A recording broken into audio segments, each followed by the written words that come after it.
Try Again, Stranger, by Aressa. Chapter 1, Show Up. The air conditioning at Hargrove Community Center had two settings, Arctic and broken. Today it was Arctic, which meant Tobi had about 15 minutes before the flannel he'd thrown on that morning became a liability instead of a look. He pulled the door open and let the cold wash over him, his messenger bag catching on the handle because of course it did.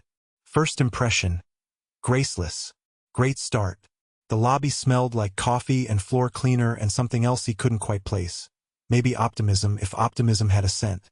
Probably just the industrial carpet. A folding table had been set up near the door with a hand-lettered sign that read Volunteer Orientation and a scatter of name tags arranged in no particular order. A woman with silver locks and a lanyard that said staff looked up from her clipboard and smiled. "You here for orientation?" "Yeah." Tobi stepped fully inside and let the door swing shut behind him. "Sorry, am I late?" "You're perfect. We start in 10. She slid the clipboard toward him. "Sign in here, grab a name tag. Coffee's over there if you need it, and the restrooms are down the hall on your left if you need those too." Tobi signed his name, Tobias Reyes, printed carefully, and reached for a blank tag. The sharpest sitting next to the stack had seen better days. He wrote Tobi in letters that were slightly too large and immediately regretted the confidence of it. But it was done now. He peeled off the backing and pressed it to his chest, smoothing it flat over the flannel. The coffee was bad in the way institutional coffee was always bad, but he poured a cup anyway and added enough sugar to make it survivable. The room they'd be meeting in was just visible through an open doorway to his right. Folding chairs arranged in a vague circle, motivational posters on the walls, someone already seated near the front with a notebook open on their lap. Tobi didn't recognize them, which wasn't surprising. He didn't recognize anyone. That was the point. That was why he'd come back to Atlanta in the first place. To be somewhere he could start over without having to explain what he was starting over from. Except Atlanta wasn't really starting over. It was more like returning to the scene of something unfinished. He'd grown up in Decatur, close enough that the city had always been right there on the edge of everything. But he'd left when he was 12, and the place he'd come back to wasn't the same place he'd left. Neither was he. He took a sip of coffee and burned his tongue. First time. Tobi turned. The man standing next to him was tall. Taller than Tobi by a few inches, which wasn't hard, with dark skin and a shaved head and the kind of posture that suggested he was used to people listening when he spoke. He was holding a binder and wearing a name tag that said Callum in handwriting that was neater than Tobi's by a frankly embarrassing margin. "That obvious?" Tobi said. "Little bit." Callum's mouth twitched. Not quite a smile, but close. "You've got that look people get when they're trying to figure out if they're supposed to already know what's going on." "And do I?" "Not yet. That's what the next hour's for." Callum shifted the binder to his other arm and extended a hand. "Callum Osei. I help run orientations. You'll be seeing a lot of me if you stick around." Tobi shook his hand. Callum's grip was firm, brief, professional. The kind of handshake that didn't linger but didn't feel perfunctory either. Tobi registered two things at once. First, that Callum's hand was warm despite the aggressive air conditioning, and second, that something about the whole interaction felt. He didn't have a word for it. Familiar wasn't quite right. Neither was strange. It was the sensation of standing in a place you'd been before but couldn't remember visiting, or hearing a song you'd never learned the words to and discovering you could sing along anyway. "Tobi," he said, because he'd been quiet for half a second too long. "Tobi Reyes." Callum's gaze flicked down to the name tag, then back up. "Good to meet you, Tobi." He paused, and for a moment Tobi thought he was going to ask something. "Have we met? Or do I know you from somewhere?" But instead he just nodded toward the open doorway. "We'll get started in a few minutes. Feel free to grab a seat wherever." "Cool. Thanks." Callum moved past him into the room, already shifting into the mode of someone with tasks to accomplish, and Tobi stood there for a moment longer than necessary, staring at nothing in particular. His left hand had drifted to his right forearm, his thumb pressed against the anchor tattoo just below his elbow. He'd gotten it 3 years ago, something to hold on to, something that meant staying, and he only ever touched it when he was thinking too hard about something he couldn't name. He pulled his hand away and followed Callum into the room. The chairs filled in quickly. Tobi picked a spot near the middle, close enough to seem engaged but not so close that he'd be called on first for anything. The woman from the lobby, her name tag said Shanice, moved through the space with the ease of someone who'd done this 100 times, offering coffee refills and directing people to open seats.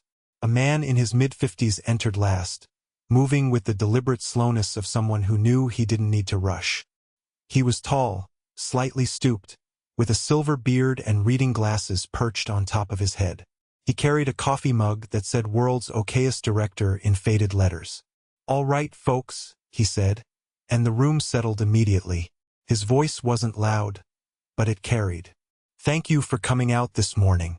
I'm Wendell Fitch, and I've been the director here at Hargrove for about 15 years, which either means I'm doing something right or I've just gotten very good at not being fired."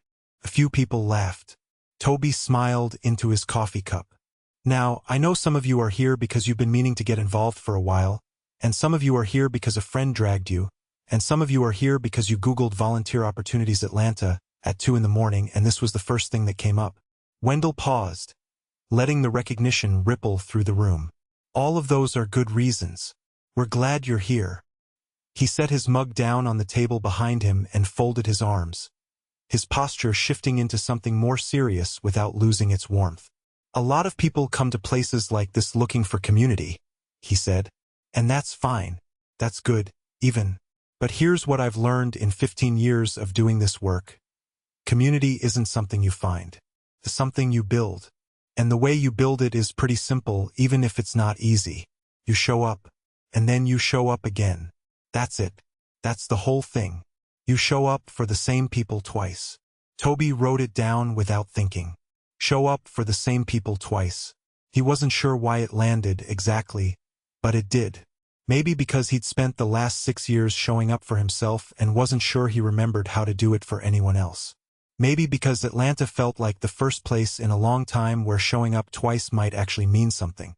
Wendell continued, walking them through the logistics, shift schedules, training requirements, the upcoming Pride fundraiser that would need all hands on deck. But Tobi only half listened. His attention kept drifting across the circle to where Callum sat, binder open on his lap, pen in hand, taking notes with the focus of someone who actually cared about the details.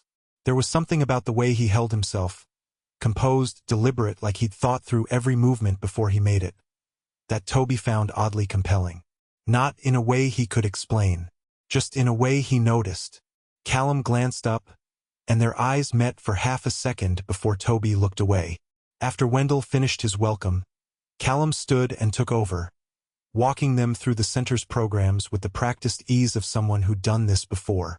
He had a way of making information feel less like a lecture and more like a conversation, even though no one else was talking.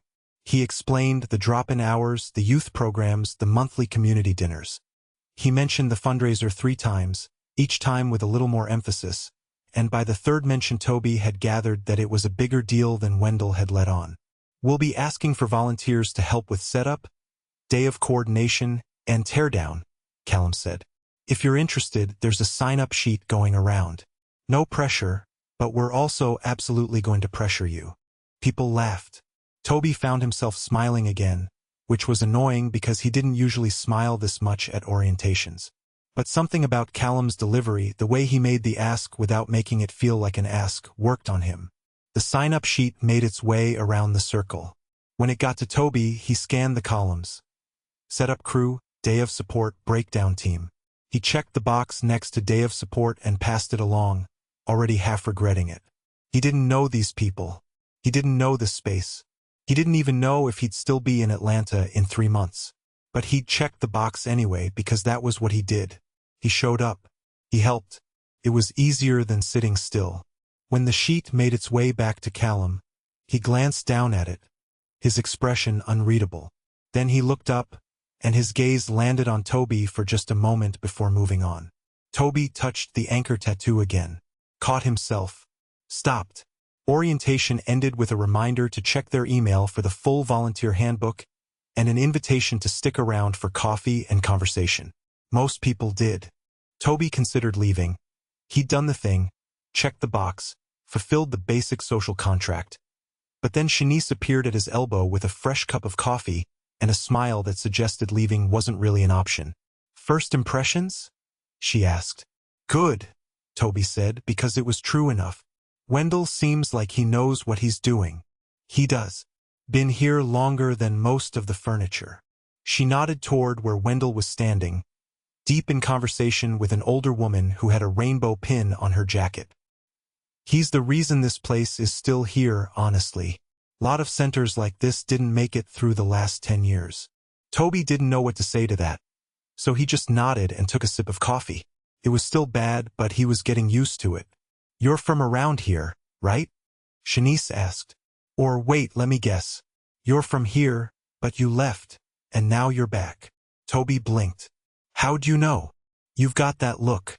People who grew up here and never left don't stand the same way." She grinned. "Don't worry. It's not a bad thing.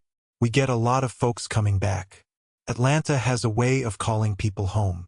Before Tobi could figure out how to respond to that, Callum appeared on his other side, still holding the binder and the sign-up sheet. "Tobi, right?" he said, and Tobi turned. "Yeah, that's me. I saw you signed up for Day of Support. That's great. We're going to need it." Callum's expression was friendly but professional, the same look he'd had during orientation. "Have you done event coordination before? Or is this more of a willing-to-learn situation?" "Willing to learn," Tobi said. "But I'm good at taking direction. And I don't mind heavy lifting." "Perfect. That's honestly most of the job." Callum made a note on the sheet. "We'll be sending out more details in the next couple weeks. There'll be a planning meeting before the event where we go over logistics.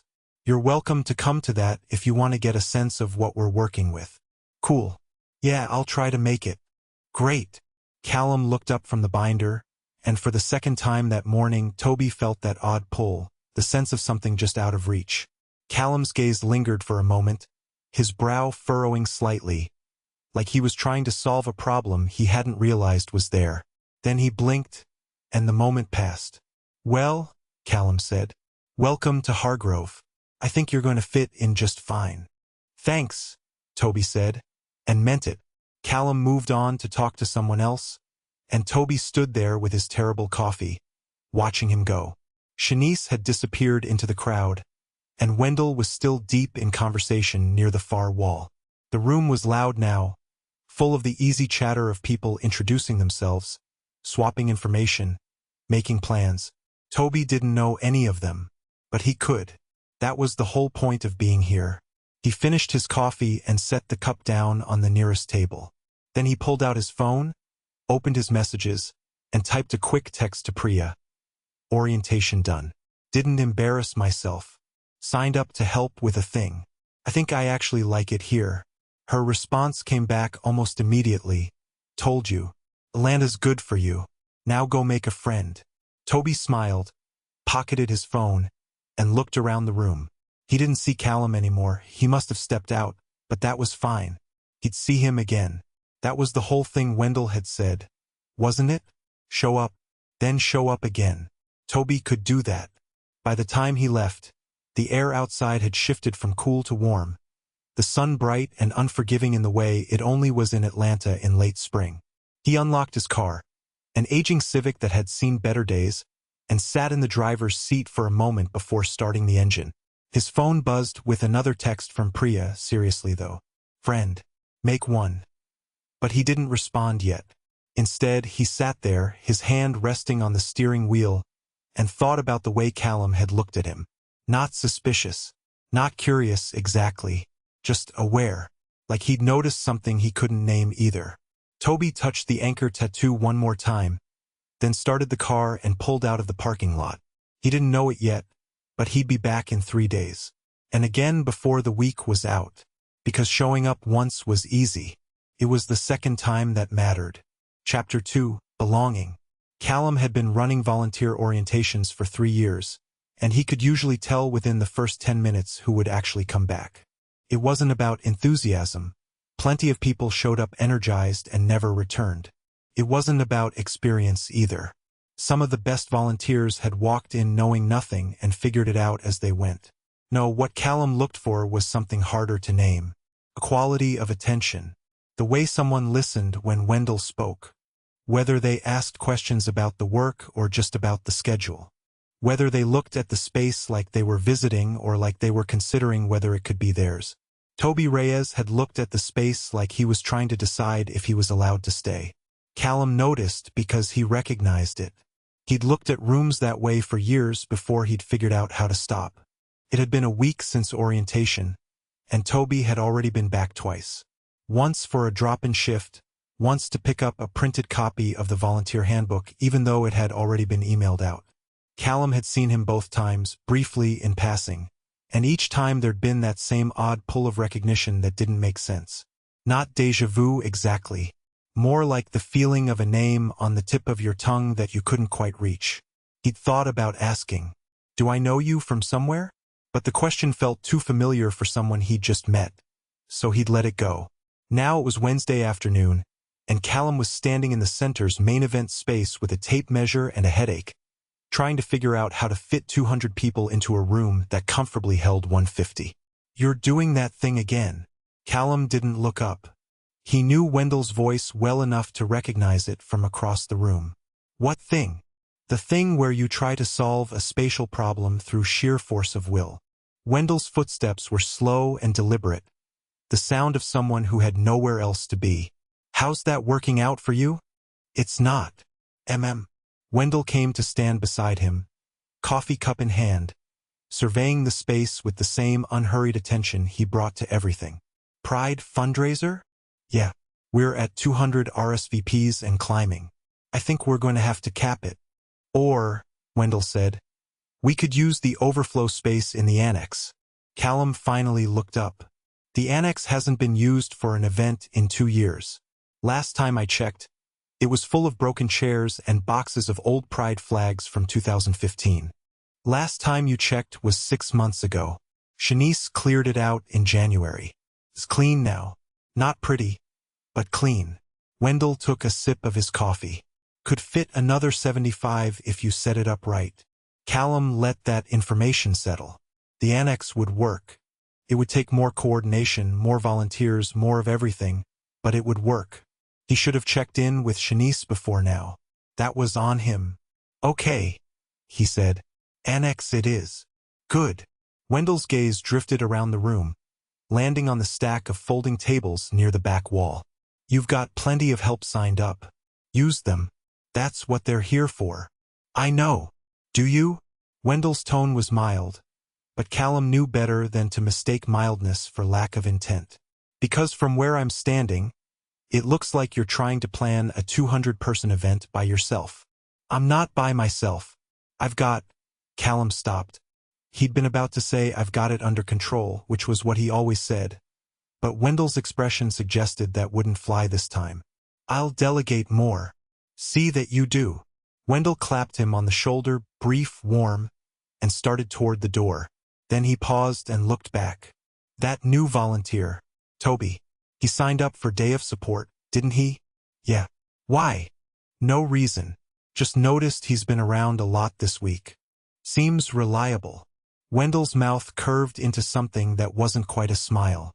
Might be worth pulling him in for the planning side. Could use someone with fresh eyes. Callum didn't know what to say to that, so he just nodded. Wendell left, and Callum stood there for a moment longer, tape measure in hand, thinking about fresh eyes and spatial problems and the way Tobi had stood in this exact spot a week ago, holding terrible coffee and looking like he wasn't sure he was allowed to take up space. He pulled out his phone and opened the volunteer coordination group chat. Typed, "Planning meeting this Saturday, 10 a.m. We're adding the annex to the layout. Need input from anyone who's free." Then he scrolled through the list of names, found Tobi's contact info from the sign-up sheet, and sent him a separate message. "Hey, it's Callum from Hargrove. We've got a planning meeting for the Pride fundraiser this Saturday at 10. No pressure, but Wendell thought you might have good ideas. Let me know if you can make it." He read it over twice, decided it sounded fine, and hit send before he could second-guess himself. The response came back in under 5 minutes. "I'll be there." Callum pocketed his phone and went back to measuring the room. Saturday morning arrived overcast and humid, the kind of weather that made Atlanta feel like it was holding its breath. Callum got to the center early out of habit and found Shanice already there, setting up coffee in the small meeting room off the main hall. "You're here early," she said without looking up. "So are you. I work here. You're volunteering. There's a difference." She finished arranging the cups and turned to face him. "How many people you expecting?" "5, maybe 6. Enough to go over logistics without it turning into a full committee." And does this group of 5 or 6 include that new guy? The one who's been haunting the building all week?" Callum felt his neck warm. "Tobi's not haunting the building. He's been here 4 times in 7 days, Callum. That's haunting. That's dedication." "Aha!" Shanice's grin was sharp and knowing. "Well, your dedicated volunteer just walked in. He's in the lobby looking lost. You want me to point him in the right direction? Or are you going to go do your whole welcome to Hargrove thing?" Callum didn't dignify that with a response. He just walked out of the meeting room and into the lobby, where Tobi was standing near the door with his hands in his pockets, looking at the community bulletin board like it was the most interesting thing he'd seen all week. "Hey," Callum said. Tobi turned, and his face did something complicated. Surprise, then recognition, then a smile that seemed to happen without his permission. "Hey, sorry, I wasn't sure where to go." "You're fine. Meeting room's this way." Callum gestured for him to follow, and Tobi fell into step beside him. He was wearing a flannel again, this one over a faded t-shirt that said something Callum couldn't quite read. "Thanks for coming. I know it's early for a Saturday." "No, it's good. I don't sleep in much anyway." Tobi's hands were still in his pockets, but his shoulders had relaxed slightly. "So what's the plan? Just going over logistics or?" "Logistics, layout, volunteer assignments. Basically making sure we're not going to have 200 people crammed into a space that can't hold them." Callum pushed open the door to the meeting room. "Wendell thinks we should use the annex as overflow. I'm inclined to agree, but I want to make sure it doesn't feel like we're splitting people into 2 separate events." "Makes sense." Tobi looked around the room. The folding table, the whiteboard, the coffee setup, and something in his expression shifted. "Not quite ease, but close." "You've done this before." "A few times." Callum pulled out a chair and sat, gesturing for Tobi to do the same. "This'll be my 3rd Pride fundraiser as a co-lead. The first 2 went fine, but we were working with smaller numbers. This year's bigger. That's a good problem to have, right?" "In theory." Callum opened his laptop and pulled up the floor plan he'd been working on.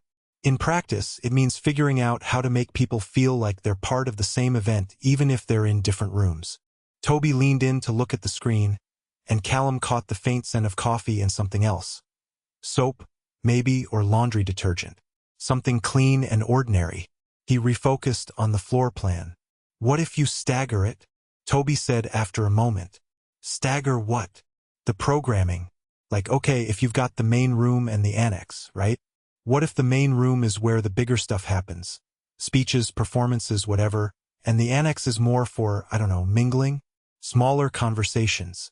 And then you rotate people through. That way everyone gets access to both spaces, and it doesn't feel like the annex is the overflow nobody wanted." Callum looked at him. Really looked at him. Tobi's gaze was still on the screen, his brow furrowed in concentration, and there was something about the way he'd said it. Not hesitant, not apologetic, just offered. That made Callum realize Wendell had been right. Fresh eyes. "That's good," Callum said. "That's really good." Tobi glanced up, and their eyes met. The moment stretched just slightly too long, and Callum felt that pull again. The sense that he knew this person, had known him, should know him. But that didn't make sense. He'd only met Tobi a week ago. He looked back at the screen. "I'll add that to the plan." "Thanks." "Yeah, no problem." The meeting filled in slowly. 3 other volunteers trickled in over the next 10 minutes. 2 women Callum had worked with before, and a college student named Marcus who was enthusiastic but perpetually 15 minutes late. By the time they got started, the table was full, and the whiteboard was covered in Callum's neat handwriting. Room layouts, volunteer shifts, supply lists. Tobi didn't say much during the meeting, but when he did speak, it was always something useful. He asked about accessibility, whether the annex had ramps, whether they'd need to provide seating for people who couldn't stand for long periods. He suggested using volunteer runners to move between the two spaces so people wouldn't feel stranded. He noticed things Callum had missed, and he did it without making it feel like a correction. By the time they wrapped up, Callum had updated half the plan and added Tobi's name to 3 different task lists. "All right," Callum said, closing his laptop. "I think that's everything. I'll send out an updated version of this by tonight, and we'll reconvene in 2 weeks to finalize." "Sound good." Nods around the table. People started packing up, pulling on jackets, making plans to grab lunch. Tobi lingered near the door, and Callum caught him before he could leave. "Hey," Callum said. "Thanks for the ideas. You were right about the staggered programming. That's going to make a huge difference." "Yeah, of course." Tobi's hand drifted to his forearm, his thumb pressing against something Callum couldn't quite see beneath the flannel. Then he dropped his hand and smiled. "I'm glad I could help." "You did more than help." "You?" Callum paused, trying to figure out how to say what he meant. "You made it better. So, thank you." Tobi's smile shifted into something quieter, more real. "Anytime." They stood there for a moment, the meeting room empty now except for the 2 of them, and Callum felt the question rising again. "Do I know you?" But before he could decide whether to ask, Tobi glanced at his phone and grimaced. "I should go. I told my friend I'd meet her for lunch, and she gets scary when I'm late. Go. Don't keep her waiting." "Yeah." Tobi moved toward the door, then stopped and looked back. "Same time in 2 weeks?" "Same time." "Cool. I'll see you then." And then he was gone, and Callum was standing alone in the meeting room with the faint smell of coffee and the lingering sense that he'd just missed something important. That evening, Callum's sister showed up at his apartment without warning, which meant she'd either had a terrible shift at the hospital or she wanted something. Possibly both. "I brought food," Destiny announced, holding up a bag from the Thai place 3 blocks over. "And before you say you already ate, I know you didn't. You never eat on planning days." Callum stepped aside to let her in. "I was going to eat." "When?" "Midnight." She kicked off her shoes and headed straight for his kitchen, moving through the space with the ease of someone who'd been there 100 times. "You're lucky I love you." "Am I?" "Extremely." She pulled out containers, pad thai, spring rolls, something with peanut sauce, and started dividing it onto plates without asking. "So, how was the meeting?" Callum leaned against the counter and watched her work. "Fine. Good, actually. We sorted out the annex situation." "Hom. And what?" Destiny looked up, her expression patient in the way that meant she was about to ask a question he wouldn't want to answer. "You've been weird all week. Distracted. Which means something's going on. And you're not telling me what it is, which is rude." "I'm not weird. You texted me at 11 p.m. on Tuesday to ask if I remembered the name of that kid I used to play with in primary school. The one with the green bike." Callum had forgotten about that. "That was unrelated." "Was it?" She handed him a plate and a fork. "Eat, and then tell me what's going on." They sat at his small dining table, really just a table for 2 that he'd bought at IKEA 5 years ago and never replaced. And Callum ate in silence for a minute, trying to figure out how to explain something he didn't fully understand himself. "There's this new volunteer," he said finally. "Tobi. He started last week." "Okay. And he's good. Really good. Smart. Observant. Shows up when he says he will." "Aha." Destiny's tone was carefully neutral. "And that's weird because?" "It's not weird. It's just..." Callum set down his fork. "I feel like I know him, like I've met him before. But I haven't. I'd remember." Destiny was quiet for a moment, chewing thoughtfully.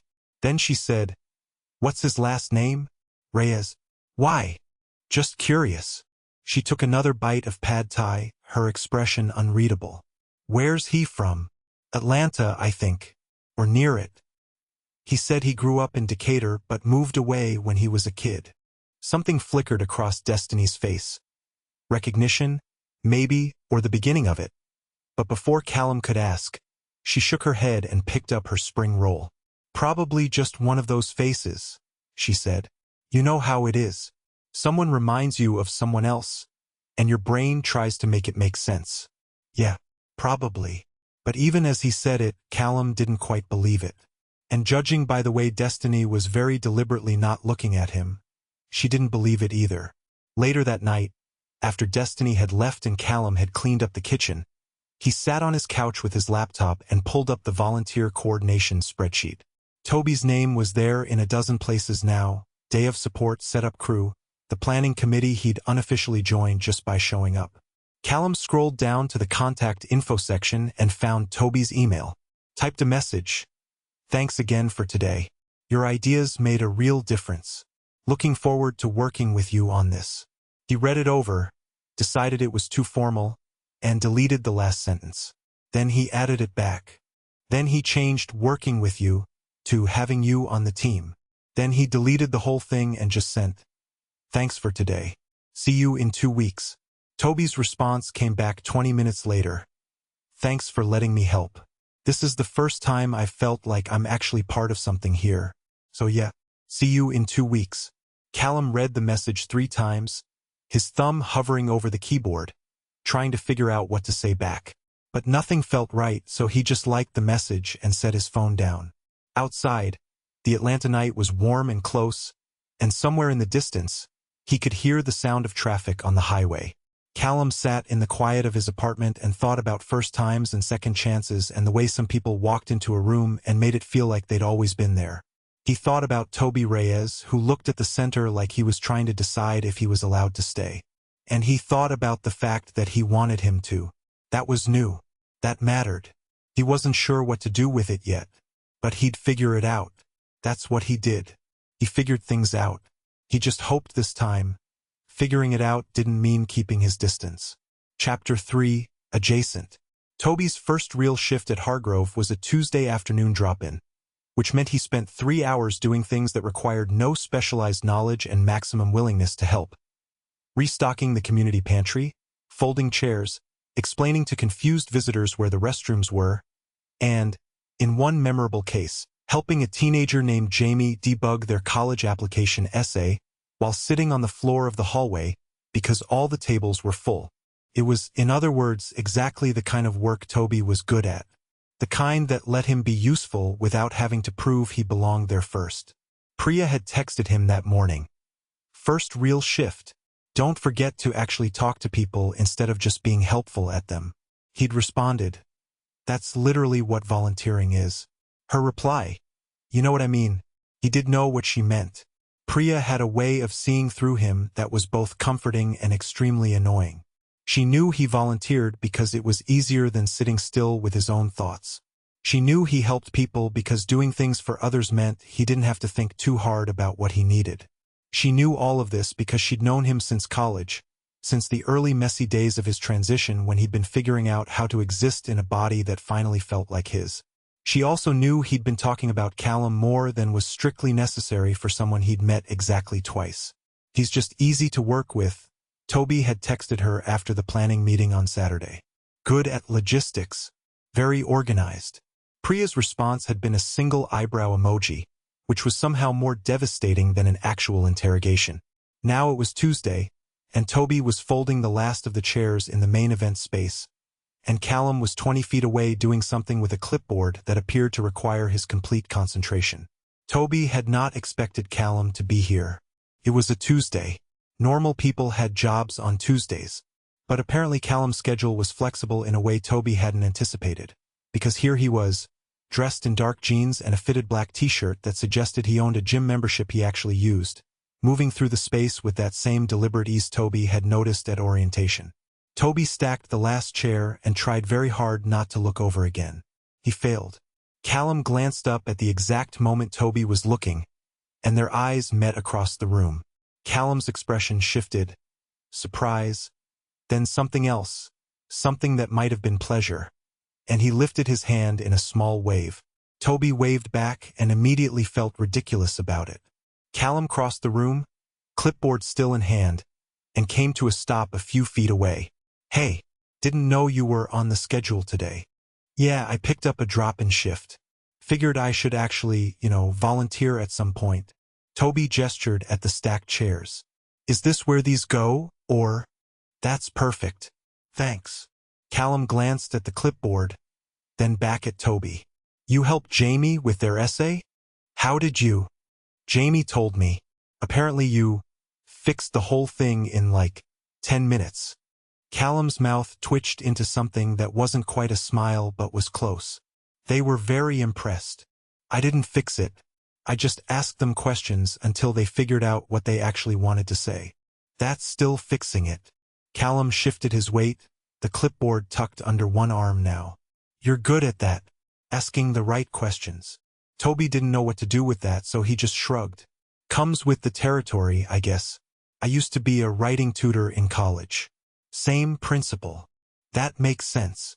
Callum paused, and something in his expression shifted. Not quite hesitation, but close. You got a few more minutes?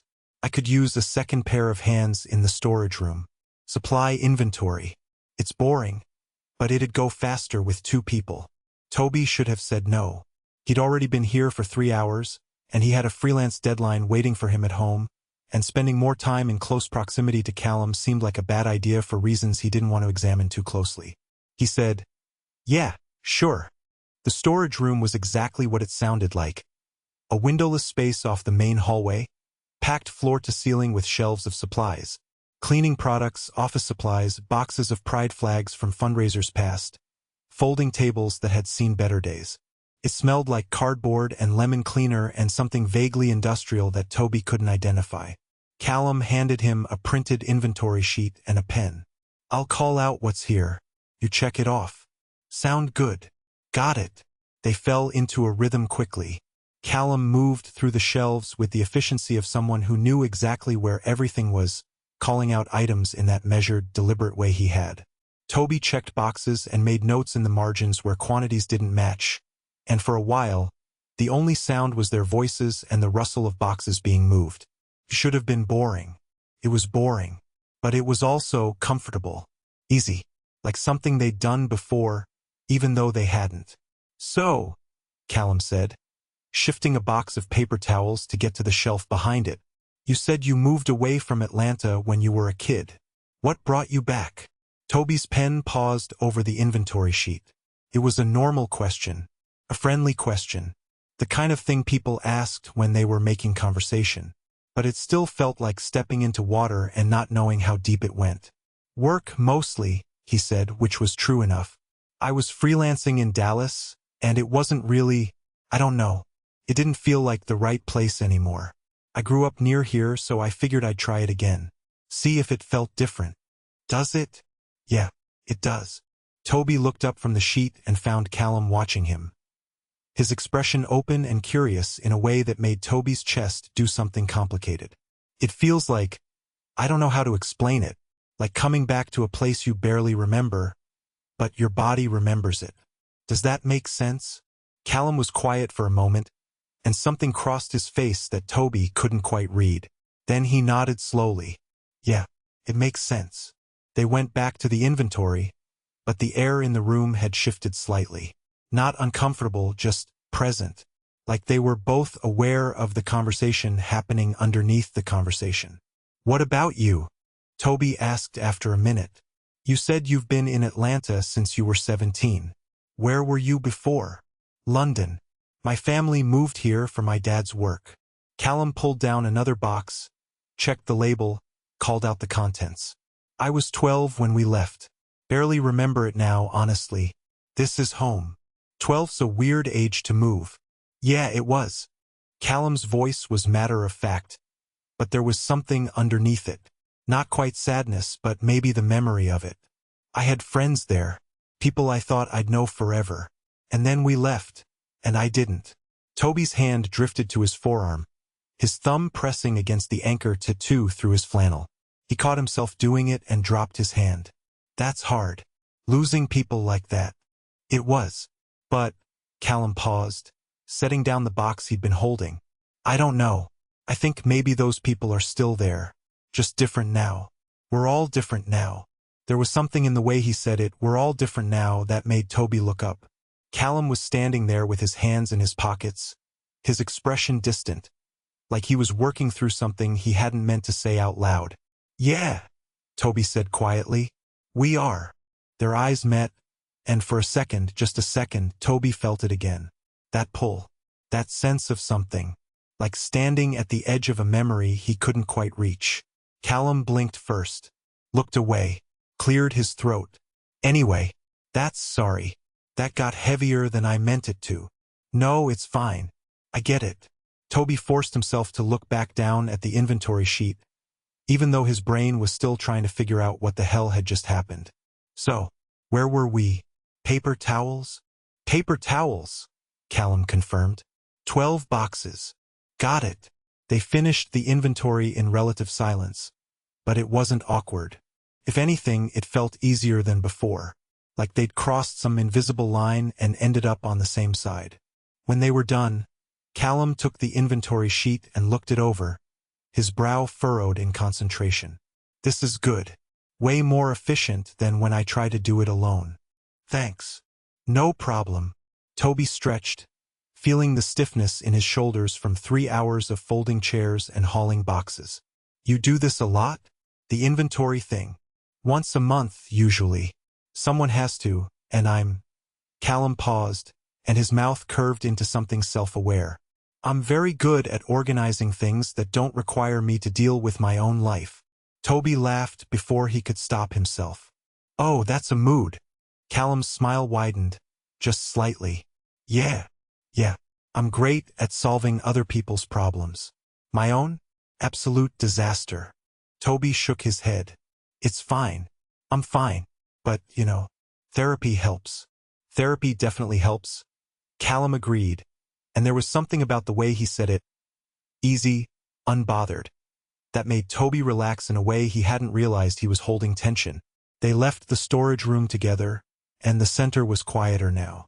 Most of the drop-in visitors had left, and the only sound was the hum of the fluorescent lights and the distant murmur of someone talking on the phone in the office down the hall. You sticking around? Or are you done for the day? Callum asked. I'm done. Got some work to catch up on at home. Tobi pulled his phone out of his pocket and checked the time.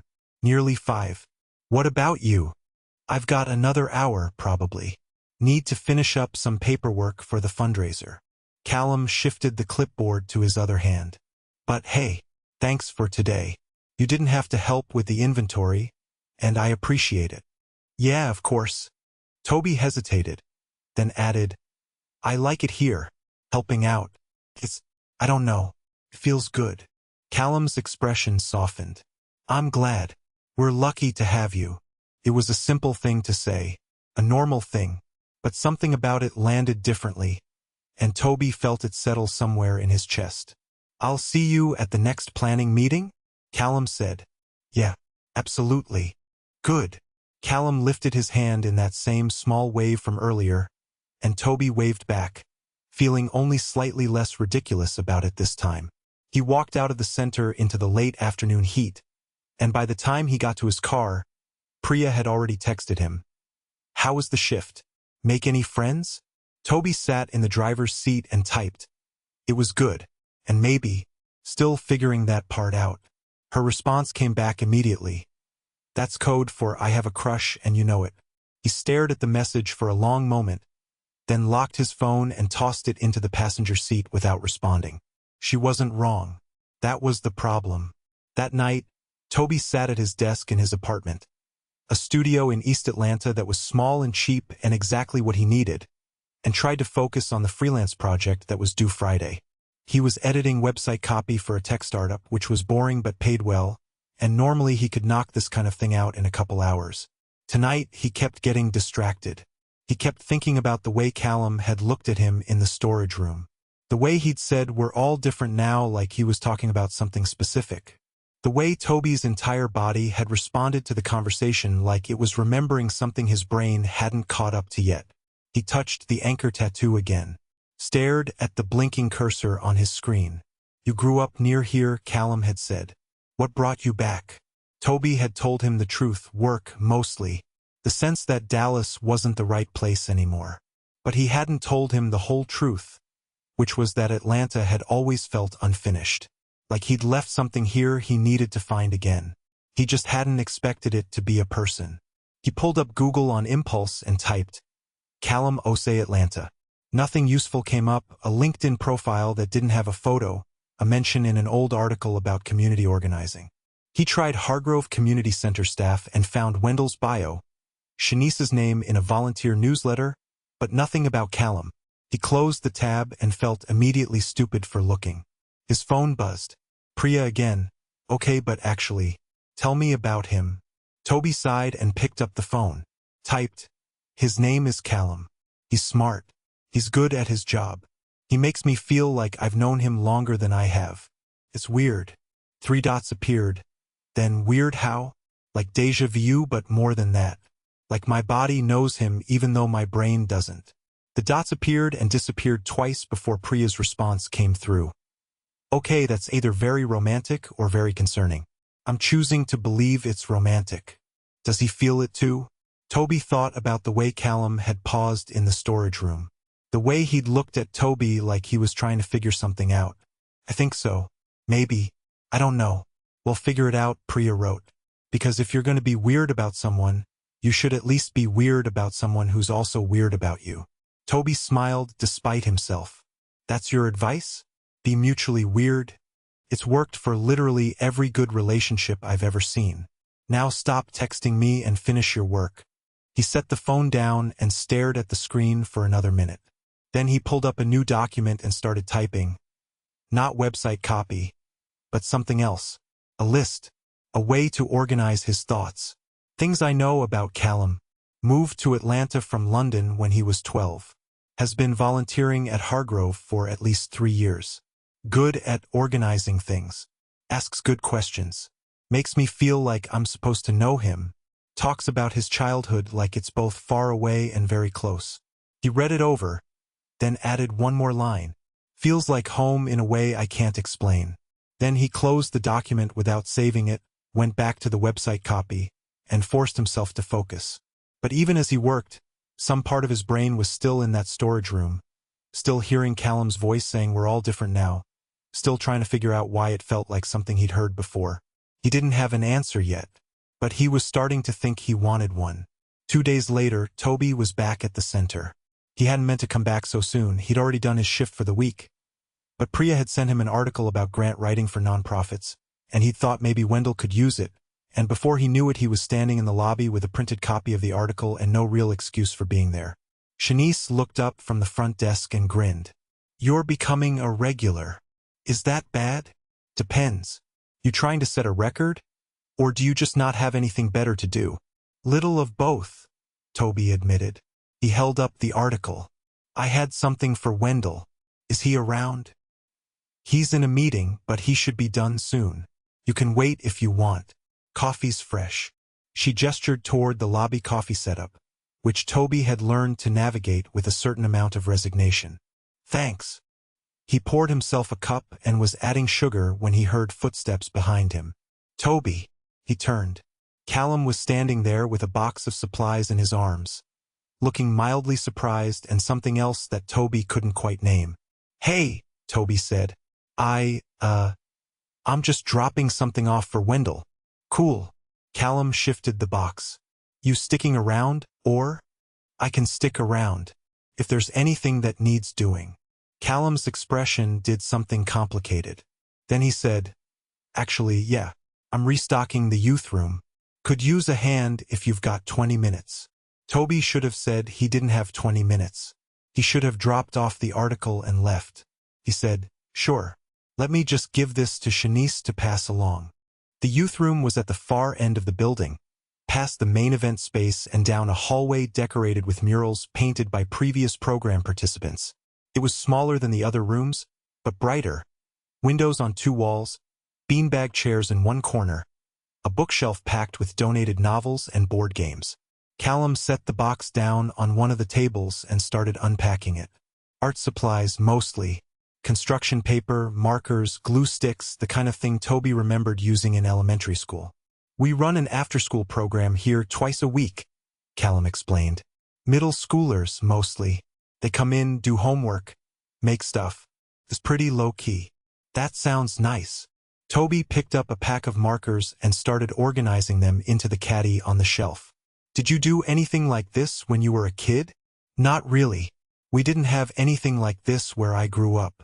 Callum pulled out a stack of construction paper and started sorting it by color. My sister and I mostly just, I don't know. We had each other. That was enough. Your sister's older, right? Yeah, Destiny. She's 3 years older, and she's never let me forget it. Callum's mouth curved into a smile. She's protective. Aggressively so sometimes. That sounds nice, though. Having someone like that. It is. Callum glanced over at him. You have siblings? No. Only child. Which was fine mostly, but I don't know. I think I would have liked having someone. Tobi set down the markers and picked up another pack. I had a best friend when I was a kid, though, before we moved. That was kind of like having a sibling. Callum went very still. Then he said, quietly, Yeah. We lived on the same street. Hung out every day. Tobi's voice went distant, pulled back into a memory he didn't visit often. And then my family moved to Dallas, and that was it. We lost touch. I don't even know what happened to him. There was a long pause. When Tobi looked up, Callum was staring at him with an expression Tobi couldn't read. Something intense. Something caught. That's... Callum started, then stopped. Shook his head slightly, like he was clearing something. That's hard. Losing someone like that. Yeah. Tobi's hand drifted to the anchor tattoo again, and this time he didn't stop himself. It was a long time ago, though. We were just kids. Still counts, Callum said quietly. They went back to unpacking in silence, but the air between them felt heavier now. Charged. Like something had shifted without either of them meaning for it to. When they finished, Callum walked him back to the lobby, and they stood there for a moment, neither of them quite ready to say goodbye. Thanks for helping, Callum said finally. Yeah, anytime. I mean it. You've been... Callum paused, searching for the right word. You've been really great. About all of this. Showing up, helping out. It means a lot. Tobi felt something warm bloom in his chest. It's easy to show up when the place feels like somewhere you want to be.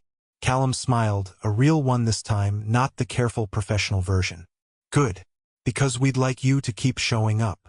I will, Tobi said, and meant it. He left the center feeling lighter than he had in weeks. And if his mind kept circling back to the way Callum had looked at him when he'd mentioned his childhood best friend, like he'd been about to say something important and then thought better of it. Well, Tobi was getting used to that. The not knowing. The almost remembering. The sense that something here was waiting to be found. Chapter 4. The Pairing. The second planning meeting happened on a Saturday morning that arrived with the kind of heat that made Atlanta feel like it was melting into itself. Tobi showed up 15 minutes early out of habit and found the center's parking lot already half full. Through the windows, he could see people moving around inside. Volunteers setting up for the weekend programs, someone arranging chairs in the main event space, the familiar rhythm of a place that was always in motion. He sat in his car for a moment with the AC running, checking his phone. Priya had texted him at 7 a.m. Big planning meeting today, right? Try not to stare at him the entire time. He'd responded, I don't stare. Her reply, you absolutely do. It's painful to watch. Tobi locked his phone and got out of the car before he could talk himself into being late. Inside, the meeting room was already set up, the same folding table, the same whiteboard, but this time there were more people. Tobi recognized a few faces from the first planning meeting. Marcus, who was somehow early for once, and the two women who'd helped break down the room layout last time. There were also 3 people he didn't know, all wearing volunteer name tags and holding coffee cups like they'd been here long enough to know where the good coffee was hidden. Shanice appeared at his elbow with a clipboard. Name tags on the table. Grab one and find a seat. We're starting in 5. Thanks. Tobi found his name tag, pre-printed this time, which felt oddly official, and pressed it to his chest. When he looked up, Callum was standing in the doorway talking to Wendell, their heads bent close in conversation. Callum was dressed more casually than usual, jeans and a gray Henley that fit him in a way that Tobi was deliberately not thinking about, and he had that focused expression he got when he was working through something complicated. Wendell said something that made Callum laugh. A real laugh, quick and surprised, and Tobi felt something warm and inconvenient settle in his chest. Stop staring, he told himself, and immediately looked away. He found a seat near the middle of the table and pulled out his phone to look busy. A text from Priya. Okay, but seriously. If he's single, you should ask him out. Tobi typed back, we work together. That's weird. You volunteer together. Not the same thing. And also you've been obsessed with him for 2 weeks, so like, commit to the bit. Before Tobi could figure out how to respond to that, Wendell cleared his throat at the front of the room, and everyone settled into their seats. Morning, folks, Wendell said, setting his coffee cup down on the table. Thank you for being here. I know Saturdays are precious, so I'll try not to keep you too long. Callum moved to stand beside him, pulling up a presentation on his laptop. The projector flickered to life, displaying a slide that read, Pride Fundraiser 2025. Planning Phase 2. All right, Callum said, his voice carrying easily across the room. We've got a lot to cover today, so I'm going to move through this quickly. Feel free to interrupt with questions. He clicked to the next slide. As of this morning, we're at 230 RSVPs, which is great. Also slightly terrifying. A ripple of laughter moved through the room. We've confirmed the annex as overflow space, which gives us capacity for up to 225 if we need it. The staggered programming model is in place. Main room for performances and speeches, annex for smaller group conversations and networking. We'll have volunteer runners moving between spaces to make sure no one feels isolated. Tobi felt a small flush of pride at that. That had been his idea. Callum walked them through the rest of the logistics, setup schedules, vendor confirmations, the AV requirements for the main stage. He was good at this, clear, organized, making complex information feel manageable. Tobi found himself watching the way Callum gestured when he was explaining something, the way he paused to make sure everyone was following along. He realized he was staring and forced himself to look at the presentation instead. Now, Wendell said, stepping forward as Callum pulled up the next slide. The main reason we wanted everyone here today is because we need to finalize the coordination structure. This event is big enough that we need a clear leadership team. Callum's been the lead coordinator for the past 2 fundraisers, and he's agreed to do it again this year. Callum nodded, his expression carefully neutral. But, Wendell continued, this year's scope is bigger than anything we've done before, and I don't think it's fair or smart to ask one person to carry the whole thing. So we're implementing a co-lead structure. 2 people sharing the coordination responsibilities, making decisions together, dividing the work in a way that's actually sustainable. Tobi felt the energy in the room shift slightly. A few people glanced at each other. Marcus sat up straighter. I've given this a lot of thought, Wendell said, his tone measured. And I've talked to Callum about it extensively. The co-lead needs to be someone who understands the center's values, who's shown commitment to the work, and who's going to complement Callum's organizational strengths with their own skills. Tobi's stomach did something complicated. He had a sudden, terrible suspicion about where this was going. Wendell's gaze moved across the room and landed on him. Tobi, Wendell said, I'd like you to be the co-lead for this year's Pride fundraiser. The room went very quiet. Tobi's brain did several things at once. Registered surprise, felt a spike of panic, tried to figure out if this was actually happening or if he'd misheard. He opened his mouth and nothing came out. I know you're relatively new here, Wendell continued, but in the past 2 weeks, you've shown up more consistently than volunteers who've been here for months. You've contributed meaningfully to the planning process. And more importantly, Callum trusts your judgment. That matters. Tobi finally found his voice. I thank you. I'm honored. But I've only been volunteering here for 2 weeks. Are you sure you want someone this new taking on something this big? I'm sure, Wendell said simply. You wouldn't be doing it alone. You'd be working with Callum, who knows this event inside and out. And you'd have the full support of the rest of the team. But I think you can do this.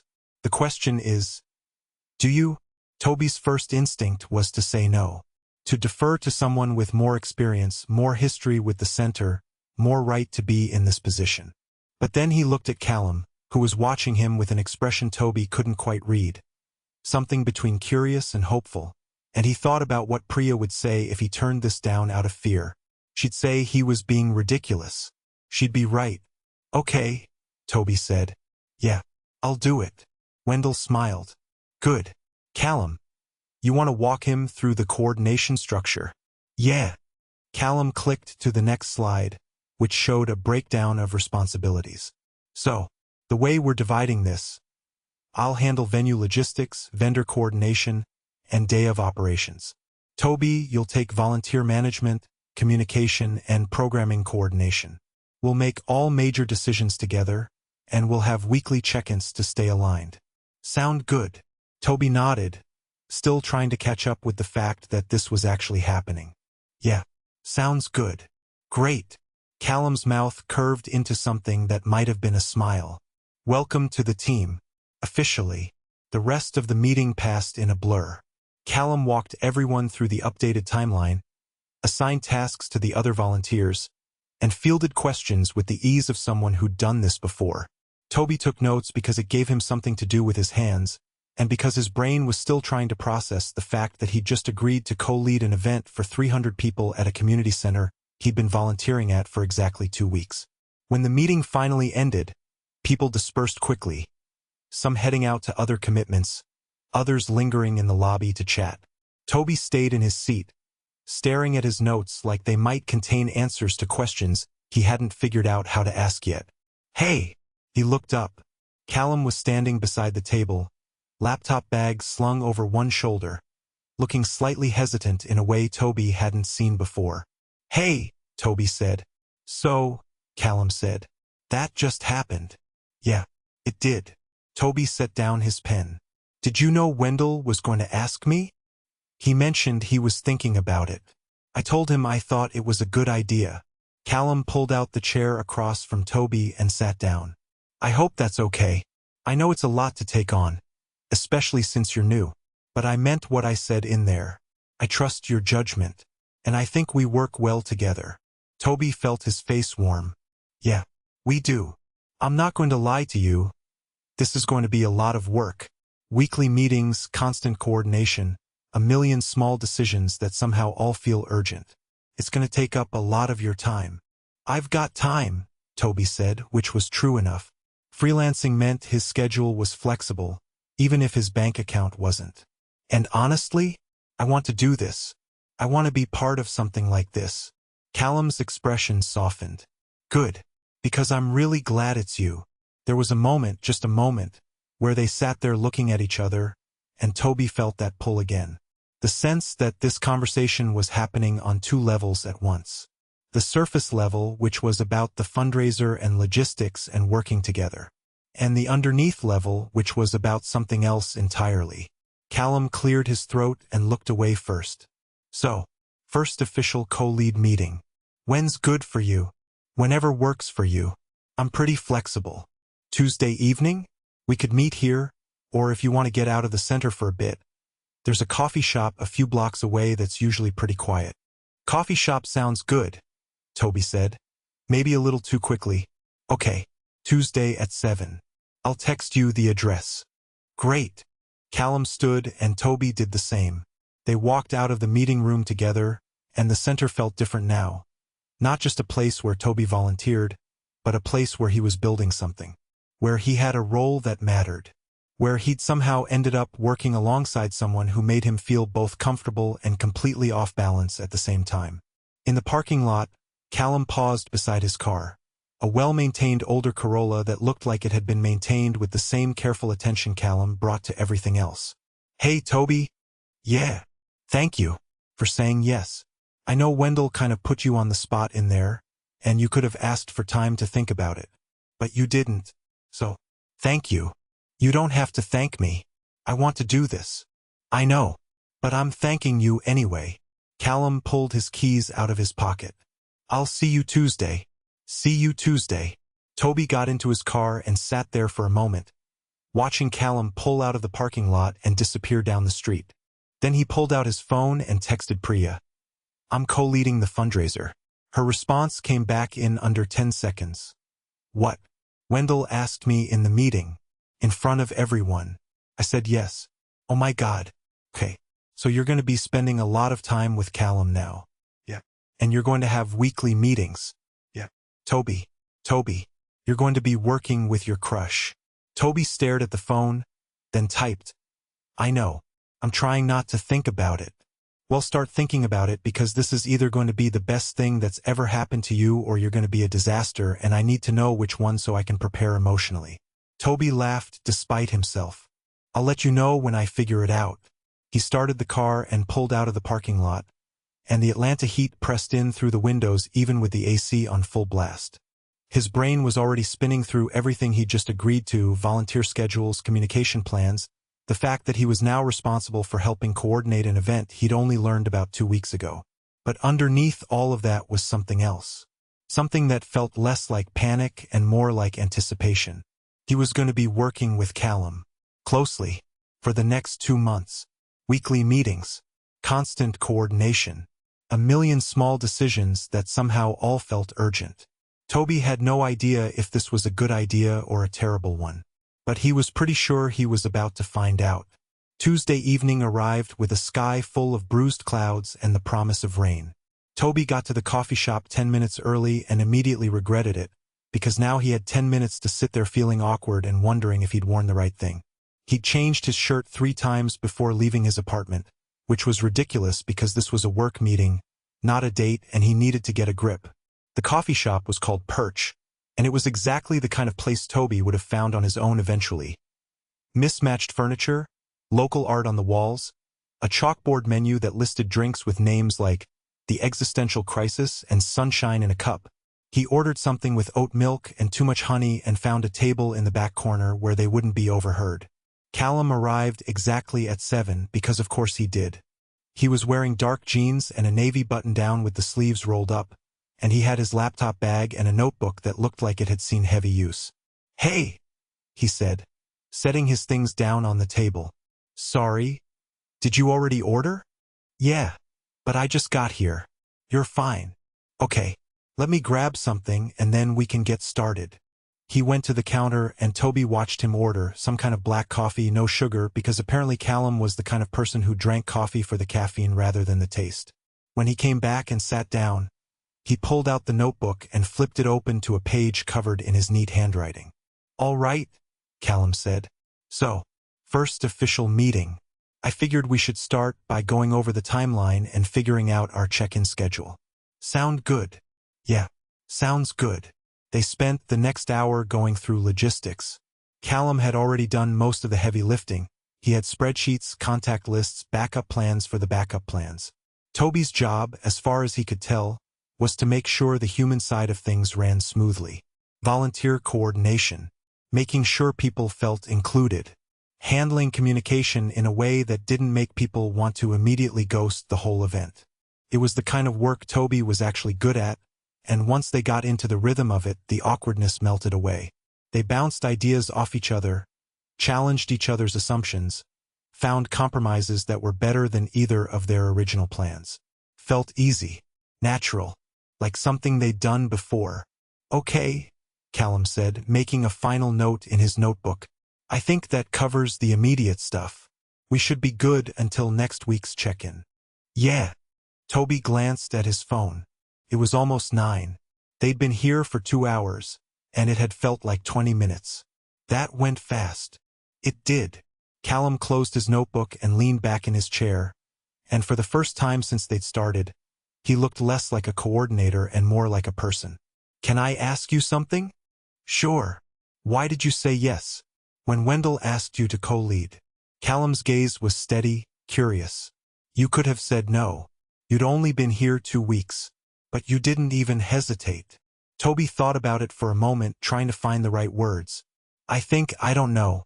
I've spent a lot of time in my life waiting for permission to take up space. Waiting for someone to tell me I was allowed to be somewhere, to do something that mattered. And I'm tired of waiting.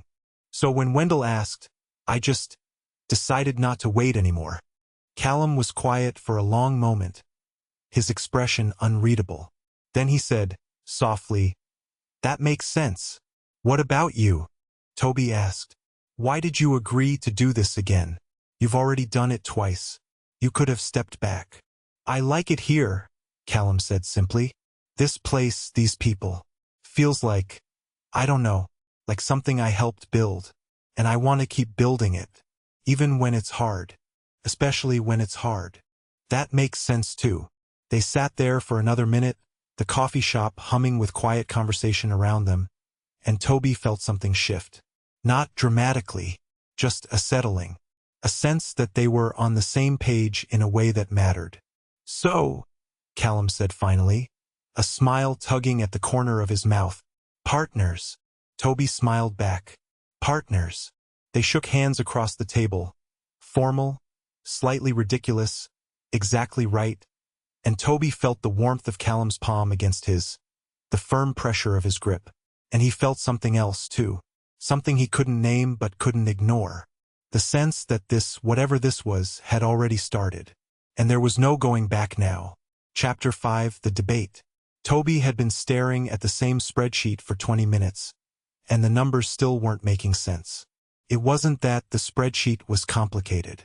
Callum had organized it beautifully, color-coded tabs, clear labels, formulas that actually worked. The problem was that every time Tobi tried to focus on volunteer shift assignments, his brain decided to think about other things instead. Like the way Callum had smiled when they'd shaken hands at the coffee shop. Or the fact that they had another planning meeting scheduled for tomorrow. Or the increasingly unavoidable reality that he was developing feelings for someone he was now professionally obligated to spend large amounts of time with. This was fine. Everything was fine. His phone buzzed with a text from Priya. Lunch. Today. My place. I'm making painter and you're going to tell me everything. Tobi looked at the spreadsheet, then at his phone, then back at the spreadsheet. The spreadsheet could wait. He typed back. What time? Noon. Don't be late. I'm going to have questions. He arrived at Priya's apartment at 12:15, which was basically on time by his standards. And she opened the door already talking. Okay. So first of all, you look terrible. Hello to you too. I'm serious. When's the last time you slept? She stepped aside to let him in, and he caught the smell of spices and something frying. Actually, don't answer that. Come eat. Food first, emotional crisis second. Priya's apartment was small and chaotic in a way that perfectly matched her personality. Bookshelves overflowing with paperbacks and graphic novels. A collection of plants in various states of health clustered near the window. A laptop surrounded by post-it notes on the coffee table. She'd been here for 3 years and had made the space entirely hers. Tobi dropped onto her couch and watched her move around the kitchen. She was wearing leggings and an oversized sweatshirt that said, Control plus Alt plus Defeat, in faded letters. And her hair was piled on top of her head in a bun that was somehow both messy and deliberate. So, she said, not looking at him, co-lead, that's a big deal. Yeah. Are you freaking out? A little bit. Scale of 1 to 10? Tobi thought about it. 7? Maybe 8. Okay, that's manageable. She scooped rice onto 2 plates, added the painter, brought everything over to the couch. Eat.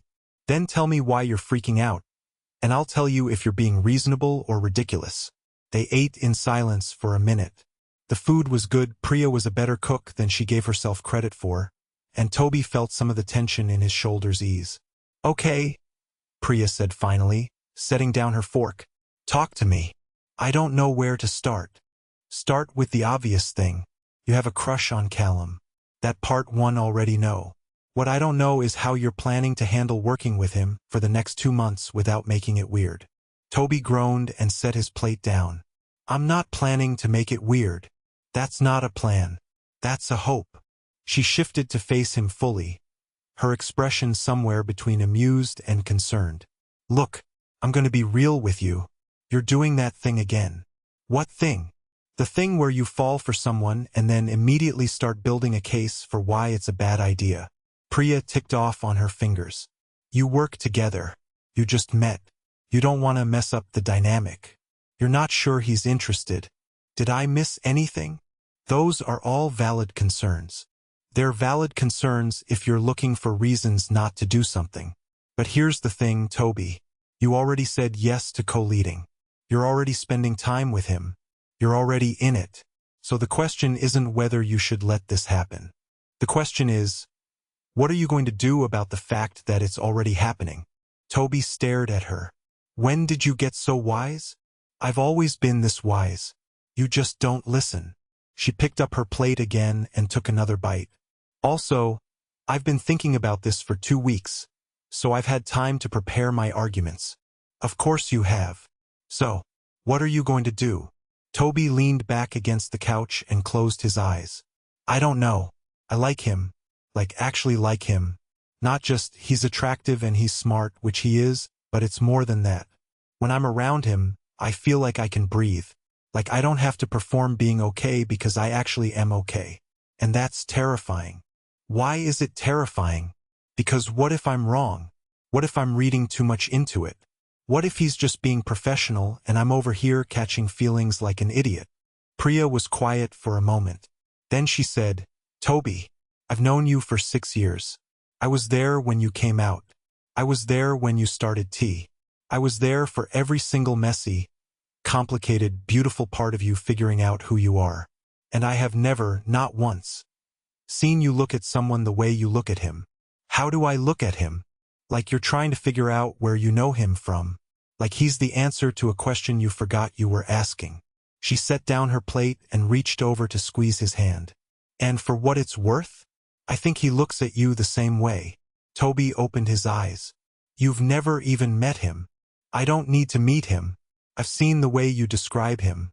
I've watched you check your phone every 5 minutes in case he texts.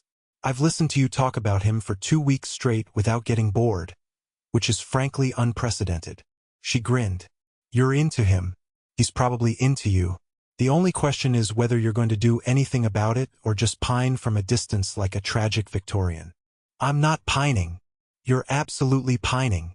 Tobi grabbed a throw pillow and tossed it at her. She caught it without looking and threw it back. Okay. But seriously, Priya said, here's my actual advice. Don't decide whether to be scared before you've decided whether to be interested. Just see what happens.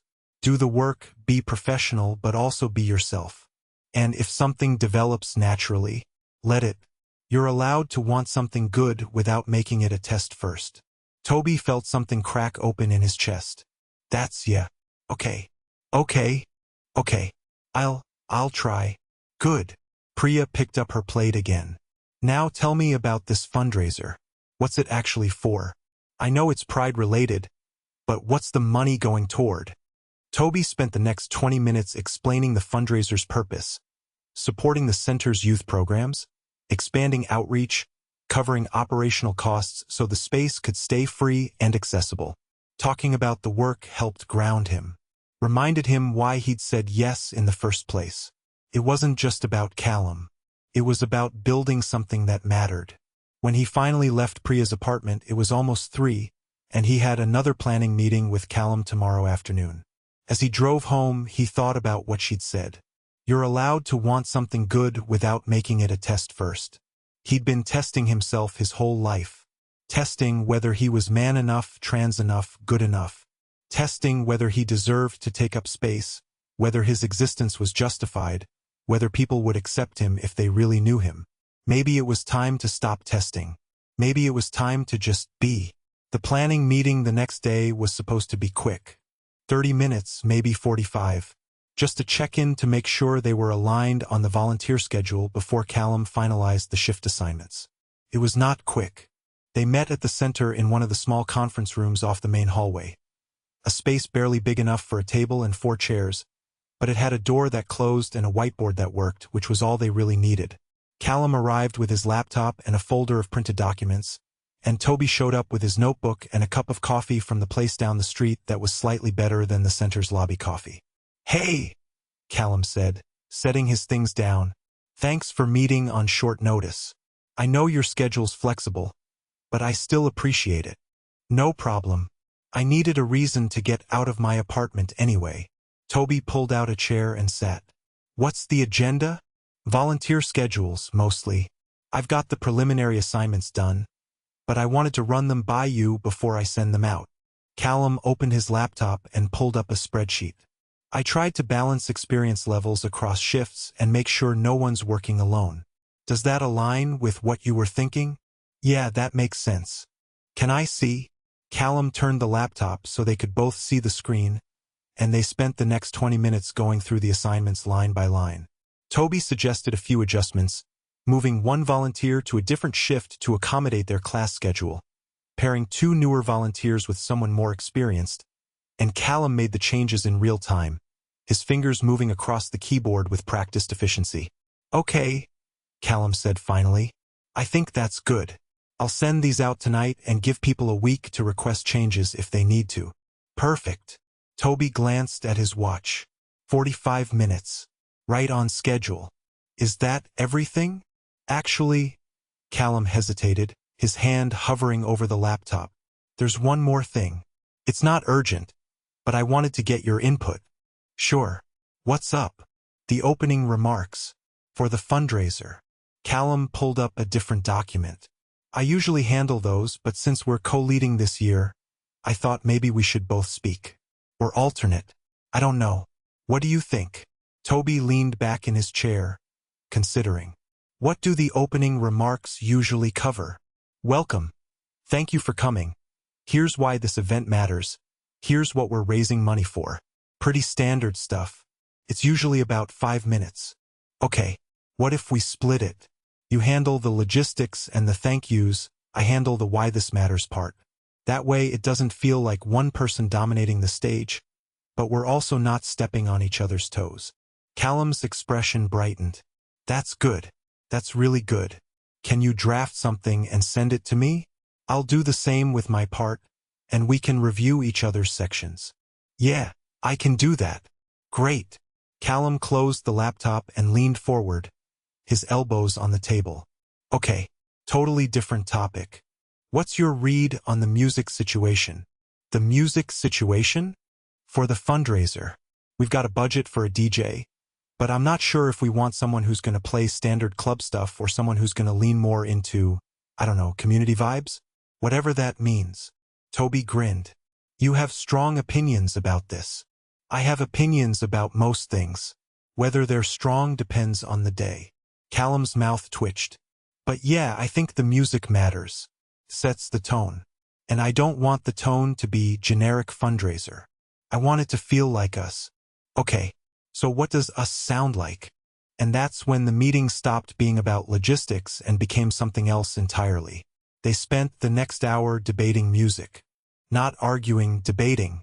Callum thought they should hire someone who could read the room and adjust on the fly, someone who understood that a Pride fundraiser wasn't the same as a wedding reception. Tobi agreed, but he also thought they should give the DJ a playlist of requests up front. Songs that mattered to the community, songs that told a story, songs that felt like reclaiming space. They pulled out their phones and started sharing songs. Callum played something by Janelle Monáe that made Tobi sit up and say, yes, that, exactly that. Tobi countered with a track by Muna that Callum immediately added to his own playlist. They debated the merits of opening with something high energy versus building to it gradually. They agreed that the last song of the night should be something people could sing along to, something that felt like an ending and a beginning at once. At some point, Callum's laptop went to sleep, and neither of them bothered to wake it up. At some point, Tobi realized he'd been sitting in this small conference room for over 2 hours and hadn't once felt the need to check the time. At some point, the conversation shifted from music to something else entirely, what pride meant to them, what it felt like to exist in queer spaces that weren't built for people like them, what it meant to build something better. They talked about transition and identity and the weird liminal space of being trans in a world that wanted you to be one thing or the other but never both. They talked about Atlanta, about chosen family, about the difference between being welcomed and belonging. Tobi told Callum about the first Pride he'd gone to after he came out, how overwhelming it had been, how he'd cried in a bathroom stall because he'd never been in a space where he didn't have to explain himself. Callum told Tobi about the first time he'd walked into Hargrove and realized it wasn't just a community center. It was a place where people like him got to be architects of something larger than survival. And somewhere in the middle of all of it, Tobi realized 2 things at once. The first was that he wasn't falling for Callum. He'd already fallen. The second was that this, whatever this was, felt less like a beginning and more like a continuation. Like they were picking up a conversation they'd started a long time ago and forgotten they were having. We should probably wrap up, Callum said finally. glancing at his phone. It's almost 6. I didn't mean to keep you this long. You didn't keep me. I wanted to stay. Tobi closed his notebook, even though he hadn't written anything in over an hour. This was good. Really good. Yeah, it was.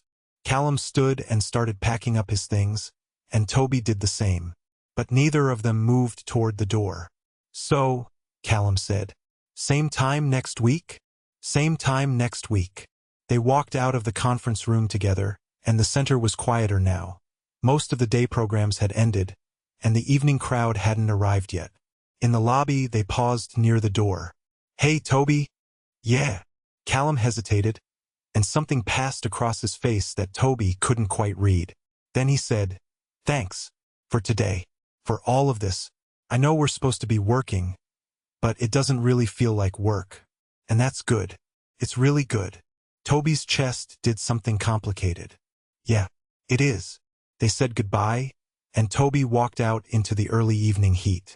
In his car, he sat with the AC running and pulled out his phone. Texted Priya, you were right. I'm already in it. Her response came back immediately. Finally. Okay, now what? Now I figure out how to do this without messing it up. Incorrect. Now you stop trying to control it and just let it happen.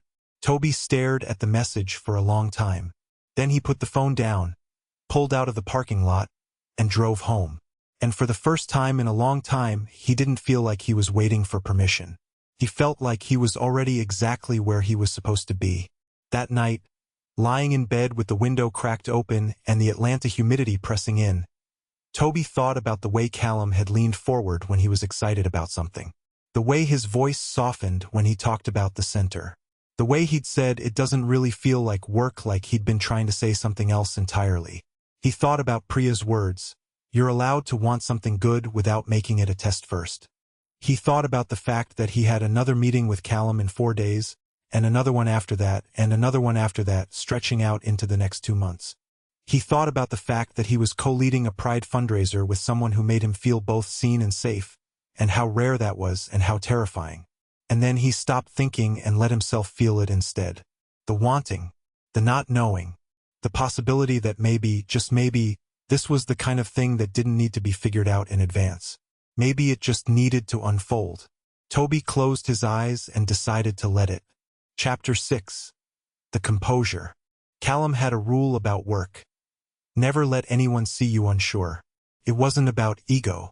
It was about trust. People needed to believe that someone knew what they were doing, that the plan would work, that the logistics would hold.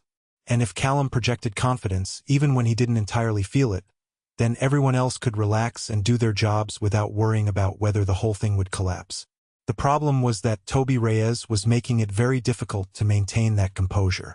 Not because Tobi was unprofessional. Not because he was difficult to work with, but because every time they met, every planning session, every check-in, every accidentally extended conversation, Callum found himself forgetting to perform the careful version of himself he'd spent years perfecting. Around Tobi, he just existed, without the performance, without the buffer, and that was terrifying. It was Wednesday afternoon, 3 days after the planning meeting that had stretched to 2 hours, and Callum was sitting in his apartment trying to write his portion of the opening remarks. He'd been staring at the blank document for 20 minutes, and the only thing he'd typed was, "Thank you for being here tonight." His phone buzzed. "Destiny. You home? I'm coming over. I have food." He typed back, "I didn't invite you. Don't care. See you in 10. Callum closed his laptop and resigned himself to whatever intervention his sister had planned.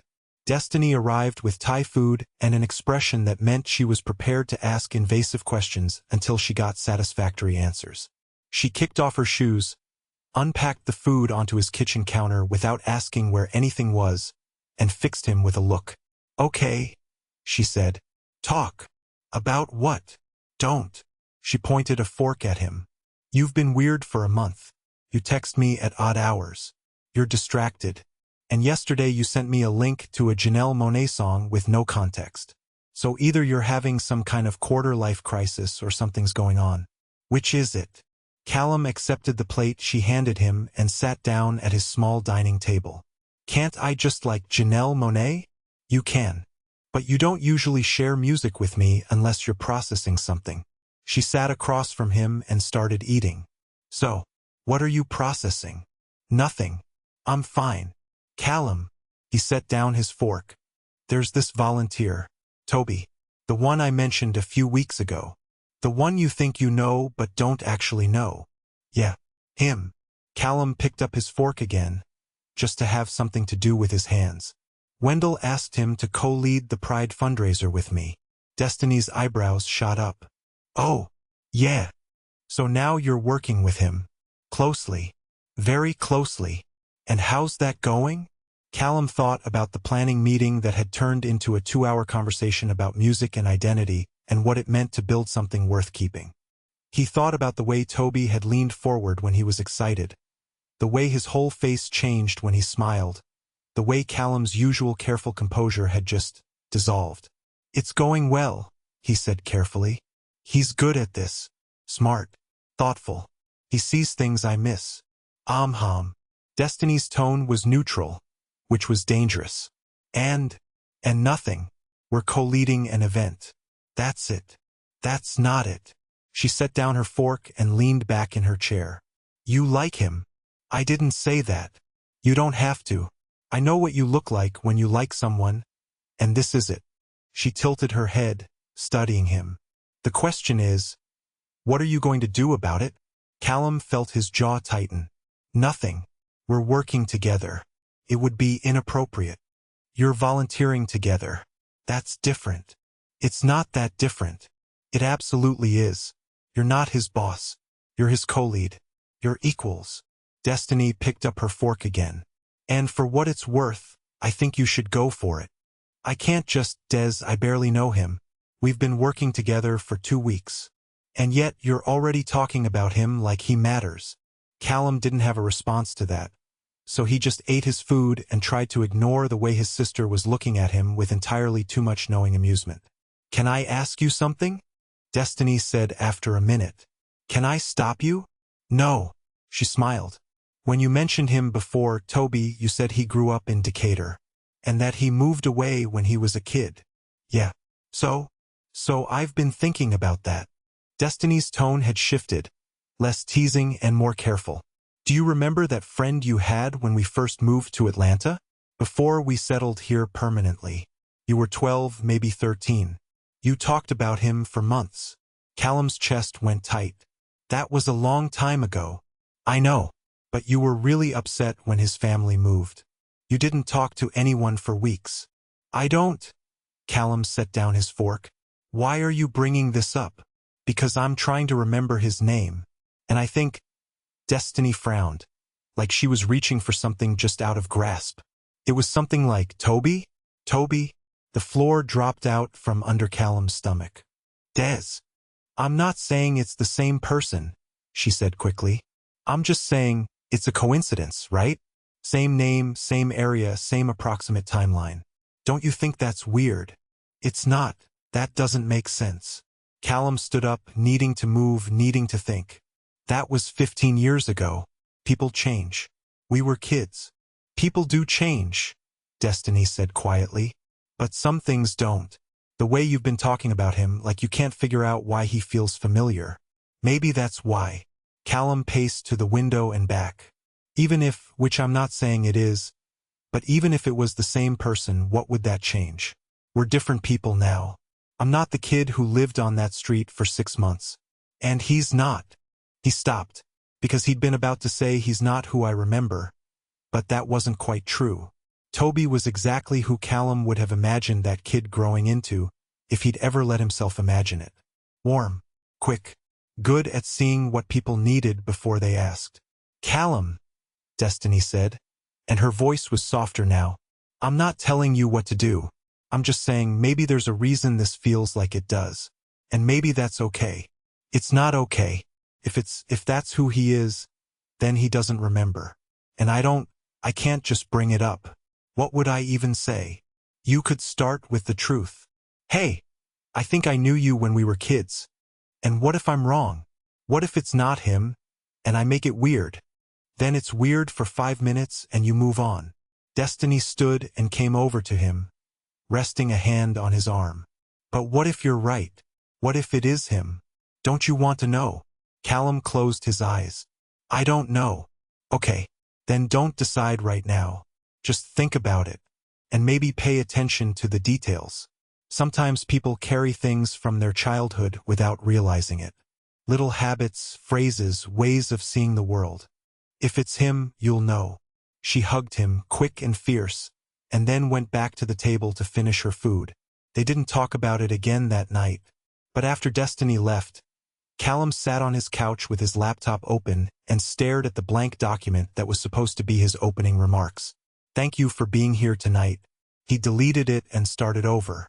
The next planning meeting was supposed to be at the center, but Tobi had texted that morning asking if they could meet at the coffee shop instead. Need to get out of my apartment, he'd written. Going a little stir-crazy.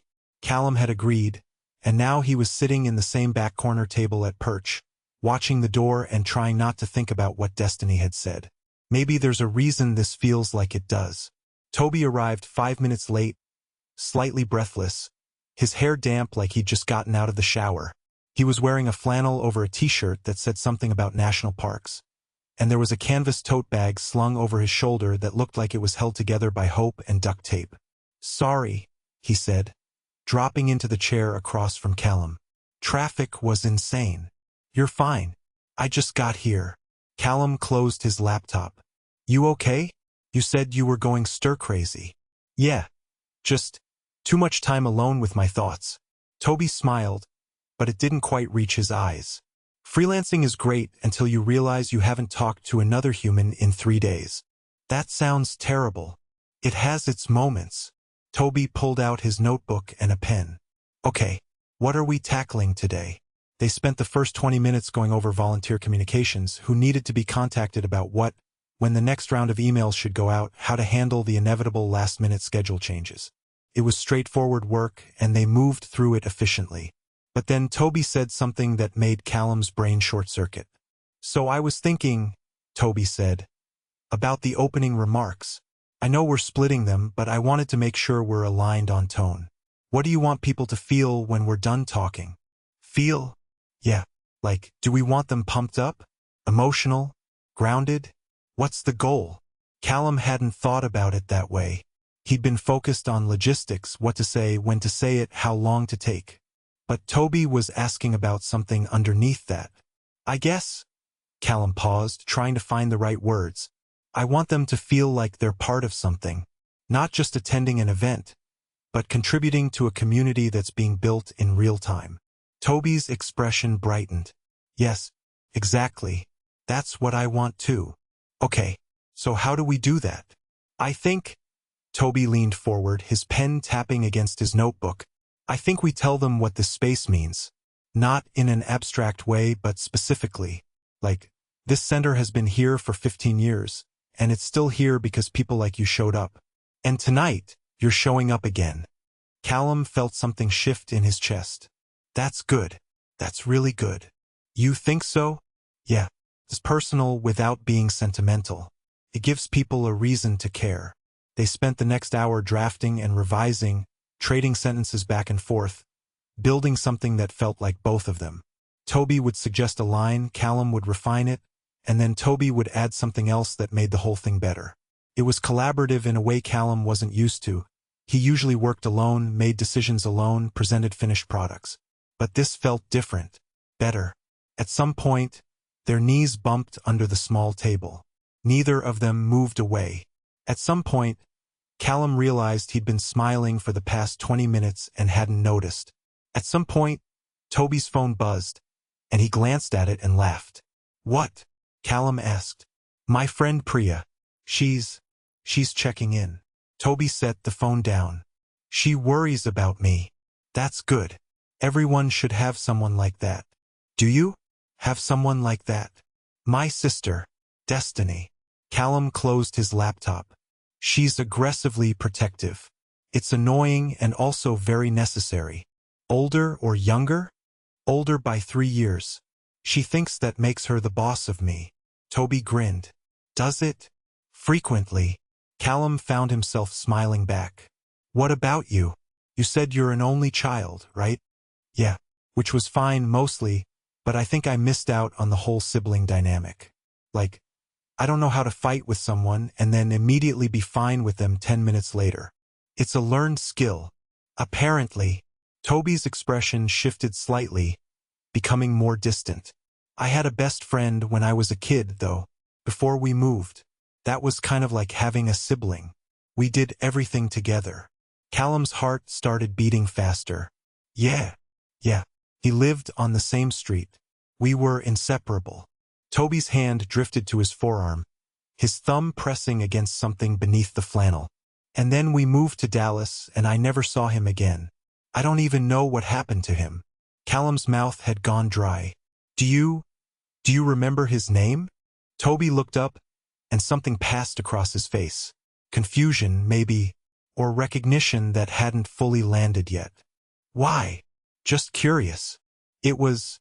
Toby frowned, like he was reaching for something just out of grasp. God, I haven't thought about this in years. I think it was Cal. Or maybe that was a nickname. I don't remember. Cal. Callum's childhood nickname. The one only his family and a handful of close friends had used. The one he'd mostly left behind when they moved to Atlanta permanently. The floor tilted. Are you okay? Toby asked. You look. Did I say something weird? No, you're fine. Callum forced himself to breathe. I should probably get going. I have a thing tonight. He didn't have a thing tonight, but he needed to leave before his face gave away everything he was suddenly, desperately trying to process. Oh, okay. Toby looked confused but didn't push.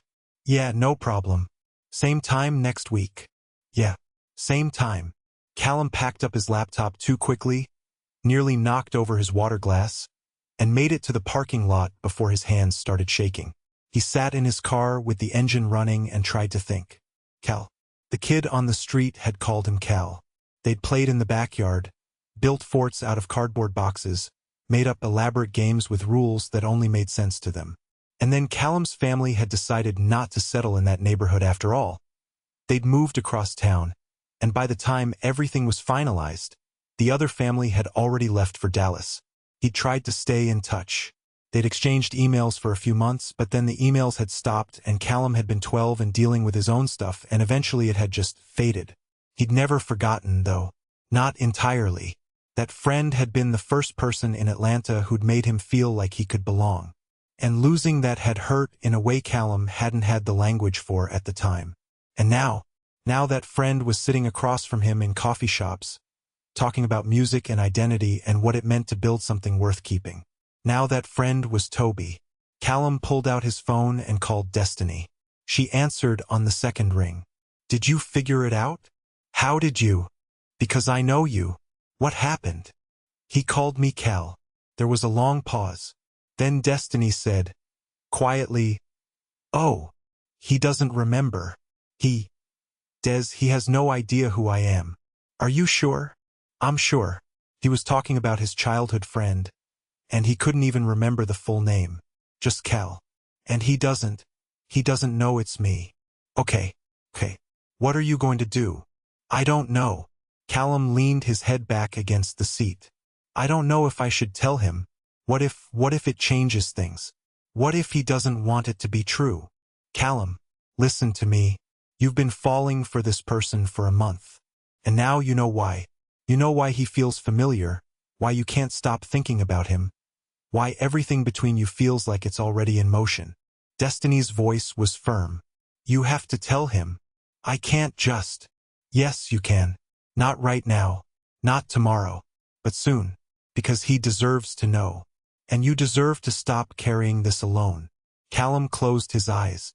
What if he doesn't feel the same way about any of it? Then you'll deal with that when it happens. But Callum? I don't think that's what you're actually afraid of. What am I afraid of? That he'll remember who you were then and realize you're not that person anymore. The words landed like a punch. Because she was right. Callum had spent years building the version of himself he wanted to be. Composed, deliberate, someone people could rely on. And the kid Toby had known hadn't been any of those things. That kid had been uncertain and still figuring out who he was. long before he had the language to name it. "I'm not that person anymore," Callum said quietly. "I know. And that's okay. People grow up. People change. That's the whole point." Destiny's voice softened. "But Callum, the parts that mattered then, they're still there. You're still the person who shows up. You're still the person who cares. And I think he already sees that, even if he doesn't remember yet." Callum didn't say anything for a long time. He just sat there in his car, in the parking lot of a coffee shop, trying to figure out how to hold all of this at once. "I'll think about it," he said finally. "Good. And Callum, yeah, for what it's worth, I think this is a good thing, not a scary thing. A good thing. I'll take your word for it. You should. I'm always right." He hung up and sat there for another 10 minutes before finally driving home. And the whole way he kept thinking about the way Tobi had said Cal without knowing what it meant. The way he'd touched his forearm when he talked about his childhood friend. Like the memory still lived in his body even if his brain couldn't quite reach it. The way everything between them had felt like a continuation. Because it was. They'd been here before. Just different. And Callum had no idea what to do with that. But he knew one thing, he couldn't keep pretending he didn't know. Eventually he'd have to tell him. The question was when, and how, and whether Tobi would want to hear it. Chapter 7, The Engine. The fundraiser planning officially began on a Monday. Not that there hadn't been planning before, there had been plenty of planning. Spreadsheets and vendor lists and volunteer schedules and hours of meetings that somehow managed to be both productive and 3 times longer than they needed to be. But this was different. This was the moment when everything stopped being theoretical and started being real. They had 8 weeks, 300 RSVPs and counting, and a co-lead structure that meant Tobi and Callum were going to be in constant contact for the next 2 months. Tobi was trying very hard not to think about that last part. He was sitting at his desk, really just a folding table he'd set up in the corner of his studio apartment, staring at the shared project management board Callum had created. It was beautiful in the way only Callum's organizational systems could be. Color-coded tasks, clear deadlines, progress trackers that actually tracked progress. Every task had an owner. Every deadline had a buffer. It was the kind of project plan that made you feel like success was inevitable. Tobi's task list was extensive. Volunteer coordination. Finalize shift assignments. Due this week. Send welcome packets to all volunteers. Due next Monday. Schedule pre-event training session. Due 3 weeks out. Create day of communication protocol. Due 2 weeks out. Programming. Coordinate with speakers for main stage ongoing. Finalize music selections with DJ. Due 4 weeks out. Plan overflow space programming. Due 2 weeks out. Communications. Draft and send weekly updates to planning team. Ongoing every Friday. Manage social media countdown. Ongoing. Daily posts starting 6 weeks out. Create day of signage and materials. Due 2 weeks out. And that was just the first page. Tobi's phone buzzed. Callum, morning. Just updated the project board with a few new tasks. Can we do a quick sync this afternoon? 3 p.m. at the center? Tobi typed back. Works for me. See you then. He set down his phone and stared at his coffee cup. This was fine. This was what he'd signed up for. Weekly meetings. Daily texts. Constant coordination on a project that mattered to both of them. The fact that he was also developing increasingly inconvenient feelings for his co-lead was irrelevant. Manageable. Something he could deal with later. Or never. Never also worked. His phone buzzed again. Priya, you're doing the thing again. What thing? The thing where you pretend you're not having feelings by working really hard. I am working really hard. There's a lot of work to do. And does this work happen to involve spending multiple hours a day with a certain someone? Tobi didn't respond. Priya sent a string of knowing emojis that somehow managed to be both supportive and extremely annoying. He closed the messages and went back to his task list. Volunteer shift assignments. That was concrete. That was something he could actually do. He opened the spreadsheet and got to work. The center at 3 p.m. on a Monday was a specific kind of chaos. The after-school program was in full swing, which meant teenagers everywhere. Sprawled across couches in the common area, clustered around tables working on homework, a group playing some kind of elaborate card game near the windows. Music drifted from the youth room. Someone was laughing too loudly about something. Felt alive. Tobi found Callum in one of the small conference rooms, already set up with his laptop and a folder of printed documents. He looked up when Tobi walked in and smiled, brief but genuine. "Hey, thanks for coming in." "No problem." Tobi sat down and pulled out his own laptop. "What's on the agenda?" "Mostly just making sure we're aligned before things get really intense." Callum pulled up a document on his screen. "I've been running the numbers and we're going to hit capacity, which is great, but it also means we need to be really precise about space management." "Okay, what do you need from me?" "I need to know how many volunteers we can reliably staff for setup and breakdown, because if we're maxing out space, we need to make sure we can turn it over quickly between programming blocks." They spent the next 40 minutes going through logistics. How many people per shift? Which volunteers had experience with event setup and could handle the more technical aspects? Who needed to be paired with someone more experienced? It was detailed work, but it moved quickly because they developed a rhythm. Callum would present a problem, Tobi would offer solutions. They'd debate the merits of each approach until they landed on something better than either of them had started with. At some point, Tobi realized he'd stopped checking the time. At some point, he noticed that Callum had relaxed. His shoulders weren't quite so tense, and he was leaning forward slightly when he talked, the way he did when he was actually engaged rather than just being professional. At some point, the conversation shifted from logistics to something else entirely. "Can I ask you something?" Callum said, closing his laptop. "Sure. Why did you say yes to co-leading?" Callum's expression was curious, open. "You could have turned Wendell down. You'd only been here 2 weeks. But you said yes immediately." Tobi thought about it, about Priya's words, about the decision he'd made to stop waiting for permission. "I think," he paused, finding the right words, "I think I've spent a lot of time waiting for things to feel safe before I committed to them. Waiting until I was sure I belonged, sure I wouldn't mess it up, sure it was the right choice. And I'm tired of waiting. So when Wendell asked, I just decided to stop waiting. To say yes and figure it out as I went." Callum was quiet for a moment. Then he said, "That's brave." "It doesn't feel brave.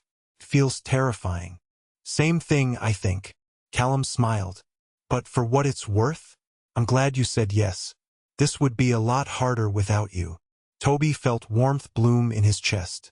"Yeah, I'm glad I said yes too." They held eye contact for a beat too long, and Tobi was the one who looked away first. "So," Tobi said, pulling his attention back to his laptop, "what else is on the list?" They worked for another hour, finalized the volunteer welcome packet, reviewed the communication timeline, made a list of everything that still needed to be decided in the next 2 weeks. By the time they wrapped up, it was almost 5, and the center had shifted into its evening rhythm.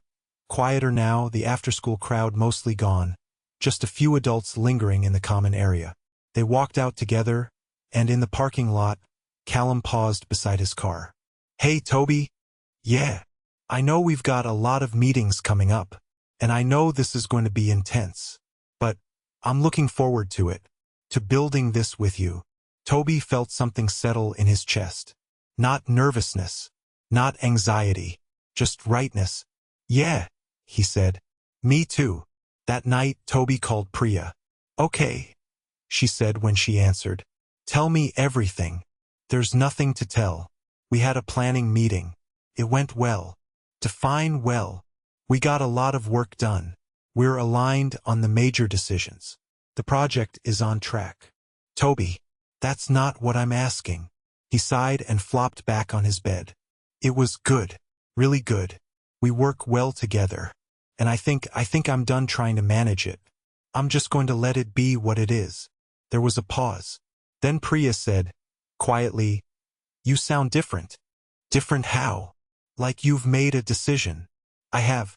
I've decided to stop trying to control this. I'm going to show up, do the work, and whatever happens, happens." "Tobi, that's growth. I'm proud of you." Don't get too excited. I might still panic about it later. Oh, you definitely will. But that's future you's problem. She paused. So, is he into you? I don't know. Maybe. We had a moment today where Tobi stopped. It doesn't matter. We're working together. That's what matters right now. It can be both things, you know? You can work together and also have feelings for each other.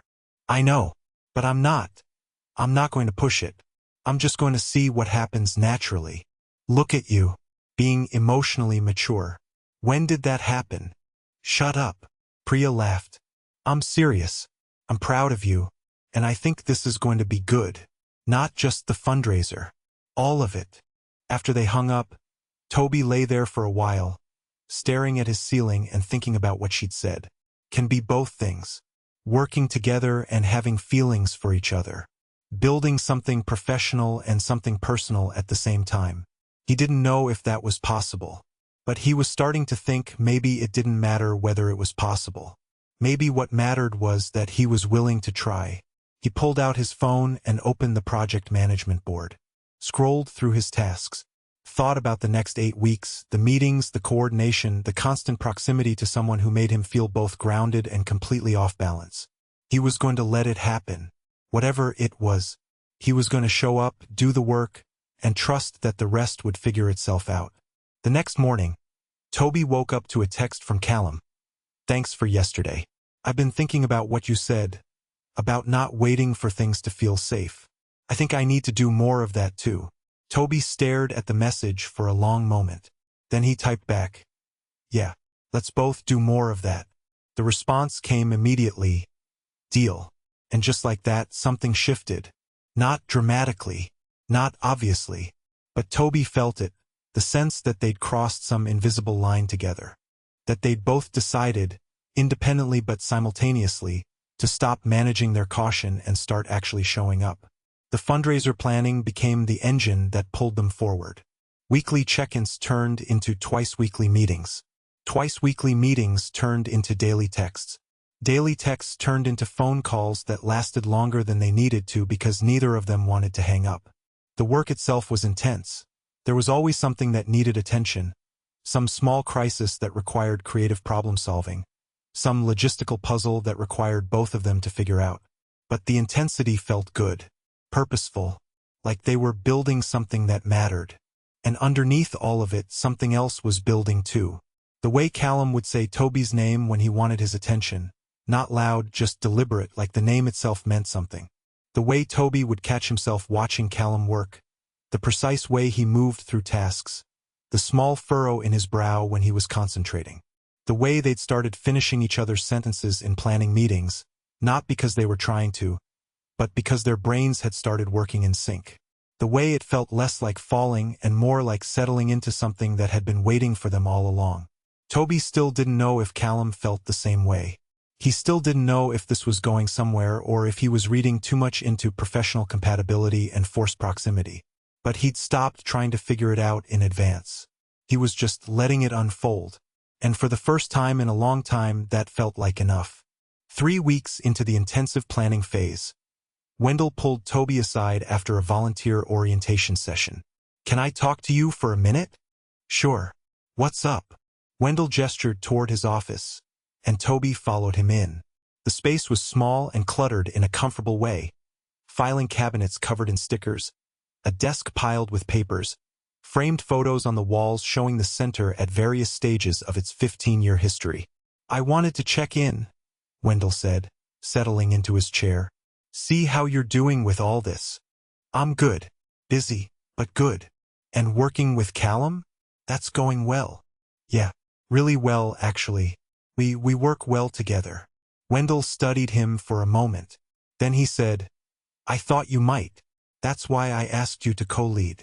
Because we work well together? Because you balance each other. Wendell leaned back in his chair. Callum's brilliant at organizing things, at seeing the structure, making sure nothing falls through the cracks. But sometimes he gets so focused on the logistics that he forgets about the people. You don't do that. You see the people first. And when you work together, you make something better than either of you could make alone. Tobi didn't know what to say to that. I've been doing this for a long time, Wendell continued, and I've learned that the best partnerships aren't the ones where people are the same. They're the ones where people are different in ways that fit together, where each person's strengths cover the other person's gaps. Is that what we are? A partnership? Aren't you? Tobi thought about it. About the hours spent in conference rooms and coffee shops. About the way they'd built systems together, solved problems together, created something neither of them could have created alone. Yeah, he said finally. I guess we are. Wendell smiled. Good. Then keep doing what you're doing. Trust the process. And trust each other. That evening, Tobi met Callum at Perch for their weekly in-depth check-in. These had become a ritual. Tuesday evenings, same table in the back corner, usually lasting 2 hours even though they were only scheduled for one. Tonight felt different, though. Tonight, Callum seemed distracted. He kept pulling out his phone and putting it away. His usual precise focus was fractured. You okay? Tobi asked after the third time Callum checked his phone. Yeah, sorry. Just family stuff. Nothing urgent. Callum set his phone face down on the table. Let's focus. What's on your list? They worked through their agenda, but the distraction lingered. Callum was present but not entirely there. And Tobi found himself wanting to ask. Not about the work, but about whatever was pulling Callum's attention away.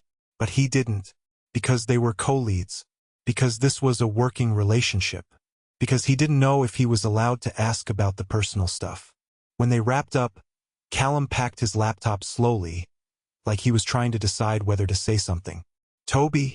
Yeah. Can I? Callum paused. Can I ask you something that's not about work? Tobi's heart picked up. Sure. Do you ever feel like you're waiting for permission to want something? Like you know what you want, but you're waiting for someone to tell you it's okay to want it. The question landed heavy and specific. Yeah, Tobi said quietly. All the time. How do you stop? I don't know if you stop completely, but I think you just start acting like you already have permission. Even when you're not sure. Even when it's scary. Callum was quiet for a long moment. Then he said, that sounds impossible. It kind of is, but it's also the only way forward. They sat there in the coffee shop, the space between them charged with something neither of them was naming, and Tobi felt the pull again. The sense that they were having two conversations at once. Thanks, Callum said finally. Thanks. Anytime. They left together, and in the parking lot, Callum paused before getting into his car. Tobi? Yeah. I'm glad we're doing this. The fundraiser, yeah, but also, he gestured vaguely between them. This, whatever this is. Tobi smiled. Yeah, me too. And as he drove home that night, Tobi realized something. He'd stopped managing his feelings. He'd stopped trying to control the outcome. He'd just let it start. And it had. The engine was running now. And there was no going back. Chapter 8, The Meeting. Callum had developed a system for managing information he didn't know what to do with yet. He would file it away. Not ignore it. That never worked. But put it in a mental box labeled, to be dealt with when there's time and clarity. It was a system that had served him well over the years. Helped him navigate transition without falling apart. Helped him build a life in Atlanta when everything still felt temporary. Helped him become someone who looked like he had his shit together even when he absolutely did not. The problem was that the box labeled Tobi is the childhood friend I thought I'd never see again and I have no idea what to do about it, was taking up all available mental space. It had been 3 days since he'd figured it out. 3 days of continuing to work with Tobi like everything was normal. 3 days of responding to texts about vendor confirmations and volunteer schedules while his brain was screaming you know him. You've always known him. Why aren't you saying anything? Destiny had called him twice. He'd let both calls go to voicemail. Now it was Thursday afternoon, and he was sitting in his apartment staring at his laptop, trying to draft the logistics section of the opening remarks and failing spectacularly. The document was still mostly blank. The cursor blinked at him with what felt like judgment. His phone buzzed. Destiny. If you don't call me back in the next hour, I'm coming over. He typed back. I'm fine. You're not fine. You're avoiding. Call me. Callum set down his phone and went back to staring at the blank document. 5 minutes later, there was a knock on his door. He opened it to find Destiny standing there with a bag of takeout and an expression that suggested she was not accepting any excuses. "I said an hour," Callum said. "I lied. Move." She pushed past him into the apartment and headed straight for the kitchen. "When's the last time you ate?" "I ate." "When?" "This morning." "Probably." "Callum." She set the bag down on the counter and started unpacking it. Pho from the Vietnamese place 3 blocks over, extra herbs, hot sauce she knew he liked. "You can't just not eat because you're having an emotional crisis." "I'm not having an emotional crisis. You figured out that the guy you've been falling for is your childhood best friend from 15 years ago, and you haven't told him yet. That's the definition of an emotional crisis." She handed him a bowl and a pair of chopsticks. "Eat, then talk." They sat at his small table and ate in silence for a few minutes. The pho was good, hot and bright, and exactly what he needed even though he hadn't realized he was hungry. Destiny didn't push. She just ate her own food and waited. Finally, Callum said, "I don't know how to tell him." "Start with the truth." "The truth is complicated." "The truth is always complicated. That doesn't mean you get to avoid it." Destiny set down her chopsticks. "What are you actually scared of?" Callum thought about it. "I'm scared he won't remember. Or that he'll remember wrong. Or that knowing who I was then will change how he sees me now." "Why would it change how he sees you?" "Because I'm not that person anymore. That kid, Cal, he was—" Callum stopped, searching for words. He was still figuring things out. Still trying to be something he wasn't. "And I don't want Tobi to see that version of me and think." "Think what?" "That I'm not real yet. That I'm still becoming." Destiny was quiet for a long moment. Then she said, gently, "Callum, you know that's not how it works, right? You were always you. You just didn't have the language for it yet." "I know that. Intellectually, I know that. But you're scared he won't see it that way." "Yeah." "Okay, so let me ask you this." Destiny leaned forward. "When you think about that kid, the one you were at 12, what do you remember?" Callum closed his eyes.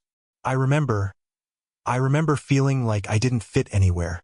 Like everyone else understood some secret about how to exist in the world and I didn't have access to it. And then we moved to that neighborhood in Decatur, and there was this other kid. And he just got me, without me having to explain. And I felt like maybe I could figure out how to exist after all. And when your family moved again, and you lost touch, I felt like I'd lost the one person who'd seen me, even if he didn't know what he was seeing. Destiny reached across the table and squeezed his hand. "You found him again. That's not a tragedy. That's a gift." "It doesn't feel like a gift. It feels terrifying." "Same thing." She smiled. "But Callum, I think you need to tell him. Not just because he deserves to know, but because you deserve to stop carrying this alone." Saturday morning, Callum was at the center early for a volunteer training session. 20 new volunteers, all of whom needed to be walked through the center systems, the fundraiser logistics, and the general philosophy of how things worked. It was the kind of task Callum was good at, structured, clear, with defined outcomes. He was setting up the training materials when Tobi walked in. "Hey," Tobi said, dropping his bag near the door. "You're here early. Had to set up. Training starts in 20. Callum glanced at him. "You didn't have to come. This is mostly onboarding stuff." "I know, but I figured I should probably be here for it. Co-lead and all." Tobi came over to help arrange the chairs. "Plus, it's good to meet the new volunteers. Get a sense of who's who." They worked in comfortable silence, setting up the space. Callum was hyper-aware of Tobi's presence. The way he moved through the room, the way he hummed something under his breath while he worked, the way he checked in without making it feel like checking in. "You okay?" Tobi asked after a few minutes. "Yeah." "Why?" "You seem, I don't know, distracted." Callum forced himself to focus. "Just thinking about the training. Making sure I don't forget anything." "You've done this before. You'll be fine." Tobi smiled. "And I'm here if you need backup." The training went smoothly. Callum walked through the systems, fielded questions, made sure everyone understood their roles. Tobi jumped in when needed, clarifying points, making the new volunteers feel welcome, cracking jokes that landed just right. They worked together seamlessly, and by the time they wrapped up, Callum could see the new volunteers relaxing, starting to feel like they were part of something. Afterward, as people filtered out, one of the new volunteers, a woman in her 50s named Patricia, came over to them. "I just wanted to say thank you," she said. "This was really helpful. And you two make a great team." "Thanks," Tobi said, grinning. "We try." Patricia left, and Tobi turned to Callum. "See? We make a great team." "Yeah, we do." They stood there for a moment, and Callum felt the weight of everything he wasn't saying. The truth sitting between them like something solid. The knowledge that every conversation they had was happening on two levels now. The surface, where they were co-leads planning a fundraiser, and the underneath, where Callum knew something Tobi didn't and had no idea how to bridge that gap. "Hey," Tobi said. "You sure you're okay? You've been kind of off all week." "I'm fine. Just a lot on my mind." "Anything I can help with?" "Yes," Callum wanted to say. "You can help by letting me tell you the truth. By understanding why this is so hard. By—" "No," he said instead. "But thanks." That evening, Destiny texted, "Bringing someone to meet you tomorrow. Lunch at your place. Noon. Don't argue." Callum stared at the message. "Who? You'll see. Just be there." He knew better than to argue with Destiny when she used that tone. So the next day at noon, he cleaned his apartment and waited. Destiny arrived with her friend Marcus. Not the Marcus from the volunteer team. A different Marcus. Someone she'd known from nursing school. They brought sandwiches and an energy that suggested this was not going to be a casual lunch. "Okay," Destiny said, settling onto his couch. "Marcus is here because he's been through something similar. And I thought you could use someone who gets it." Callum looked at Marcus. "Similar how?" Marcus smiled. "I'm trans. And about 5 years ago, I ran into my childhood best friend at a coffee shop. We hadn't seen each other in 15 years. Didn't recognize each other at first. And when we finally figured it out," he shrugged, "it was complicated. But good. Really good." "Des told you," Callum said. "She told me enough." Marcus took a bite of his sandwich. "And I thought maybe I could save you some of the spiraling I did." "I'm not spiraling." "You're absolutely spiraling. It's fine. It's expected."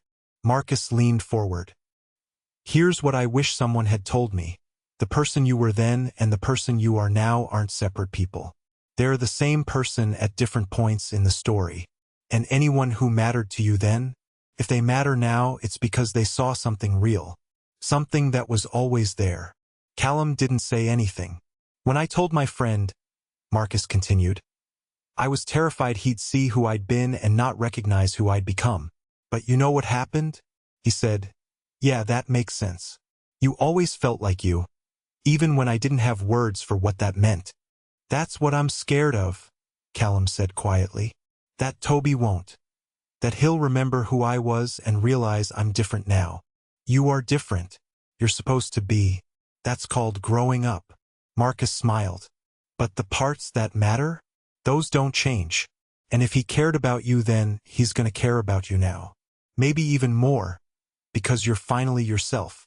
Destiny was watching Callum carefully. "You're going to tell him, right?" "I don't know. Maybe. Eventually." "Callum." I know I need to. But I need to figure out how first." "The how is easy," Marcus said. "You just tell him. The why is harder. But I think you already know why." "Why?" "Because you're building something with him. And you can't build something real on a foundation of things you're not saying." Monday afternoon, Tobi texted, "My friend Priya wants to meet you. Apparently I've been talking about you too much and now she's suspicious." Callum stared at the message. "Suspicious of what?" "That you're a figment of my imagination.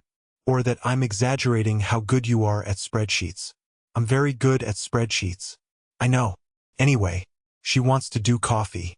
This week sometime. No pressure if that's weird." Should have been weird.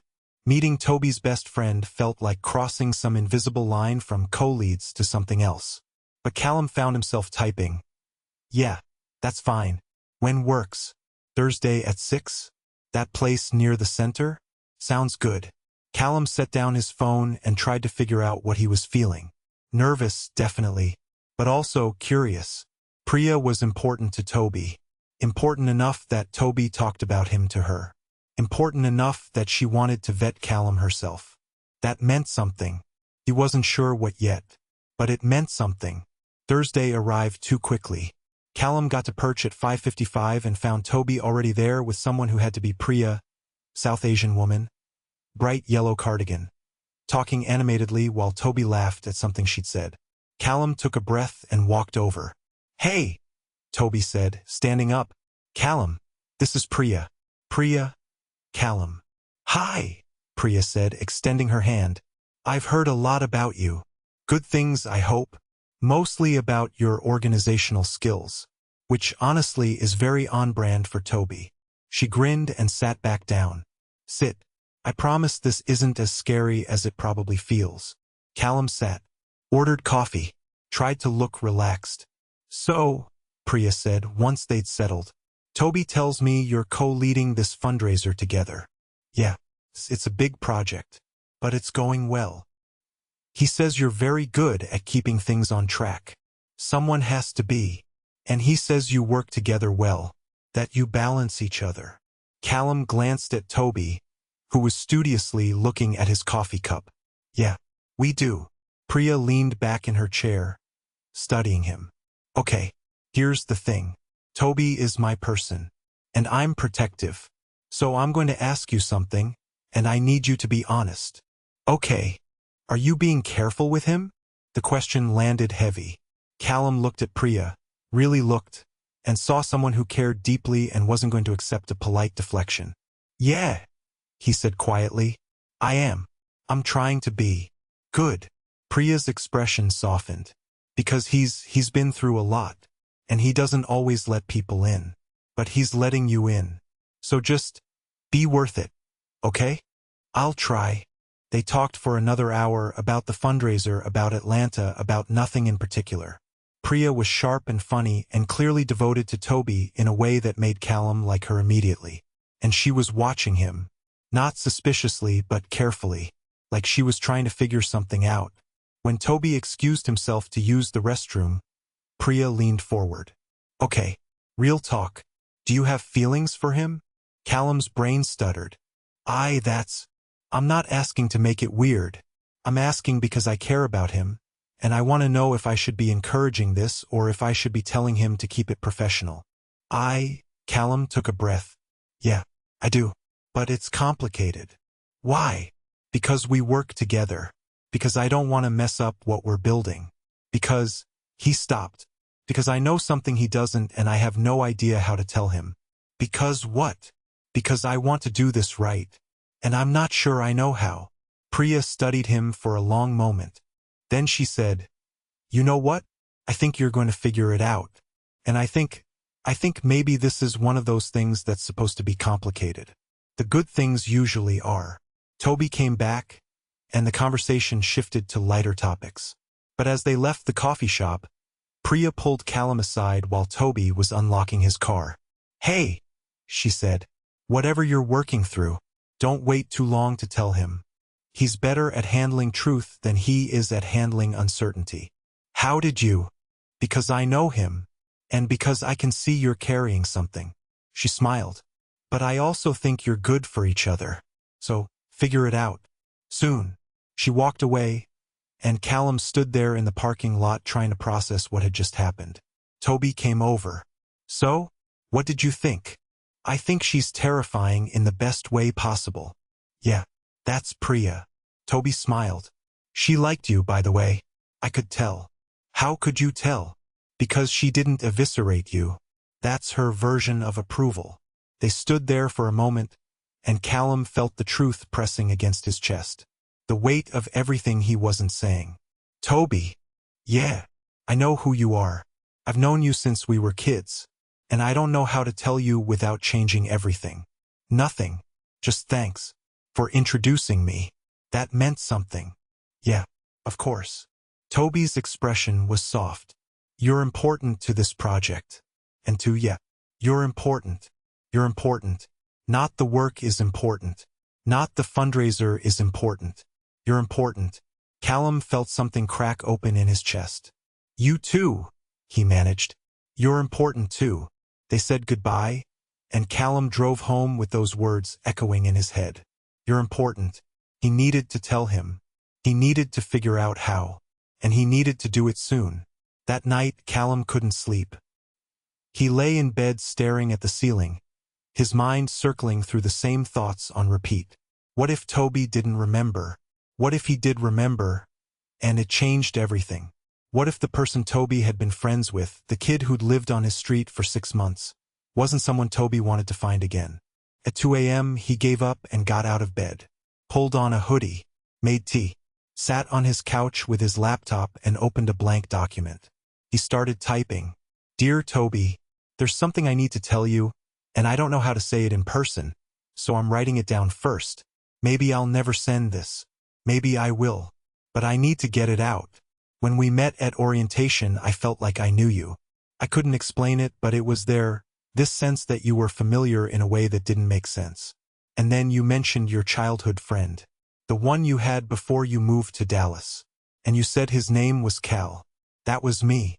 I was Cal. Or I went by Cal back then, before I transitioned, before I knew who I was. We lived on the same street in Decatur for 6 months.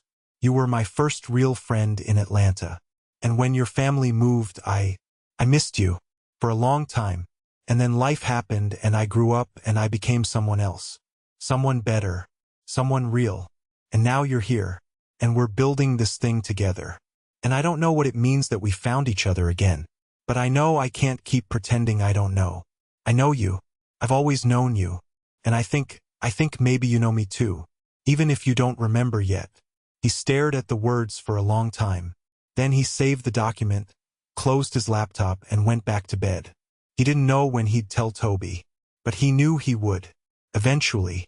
Soon. The question was just, when? And how? And whether Tobi would want to hear it. But at least now the words existed. At least now he'd named what he was carrying. And that was something. It had to be enough for now. Chapter 9. The Rhythm. The thing about working closely with someone was that you started to learn their patterns. Tobi had learned that Callum always arrived exactly 5 minutes early to meetings. That he drank his coffee black and made a specific face when it wasn't hot enough. That he had a tell when he disagreed with something but didn't want to say it out loud. His jaw would tighten just slightly, and he'd pause before responding. Tobi had learned that Callum's handwriting was almost unnaturally neat, that he color-coded everything, and that he had strong opinions about the correct way to organize a spreadsheet, chronological, never alphabetical, with conditional formatting for deadlines. He'd learned that Callum asked good questions and actually waited for answers, that he remembered details people mentioned in passing weeks later, that he had a dry sense of humor that arrived 1 beat late and was twice as funny because of it. What Tobi hadn't learned yet was how to stop noticing all of this. It was Tuesday evening, 3 weeks into the intensive planning phase, and they were at the center for their weekly deep dive meeting. The small conference room had become their de facto workspace, the one with the whiteboard that actually erased cleanly and the table that didn't wobble. Tobi had brought coffee from the good place down the street. Callum had brought his laptop and a folder of printed documents organized by priority level. They'd been working together long enough now that they had a routine. Callum would pull up the project board. They'd go through the high priority tasks first, then the medium priority ones, then the probably fine but let's check anyway category that Callum insisted on maintaining. They'd debate logistics, solve problems, divide up work. Usually it took 90 minutes. Usually they stayed for 2 hours anyway. Tonight felt different, though. Tonight, Callum seemed distracted.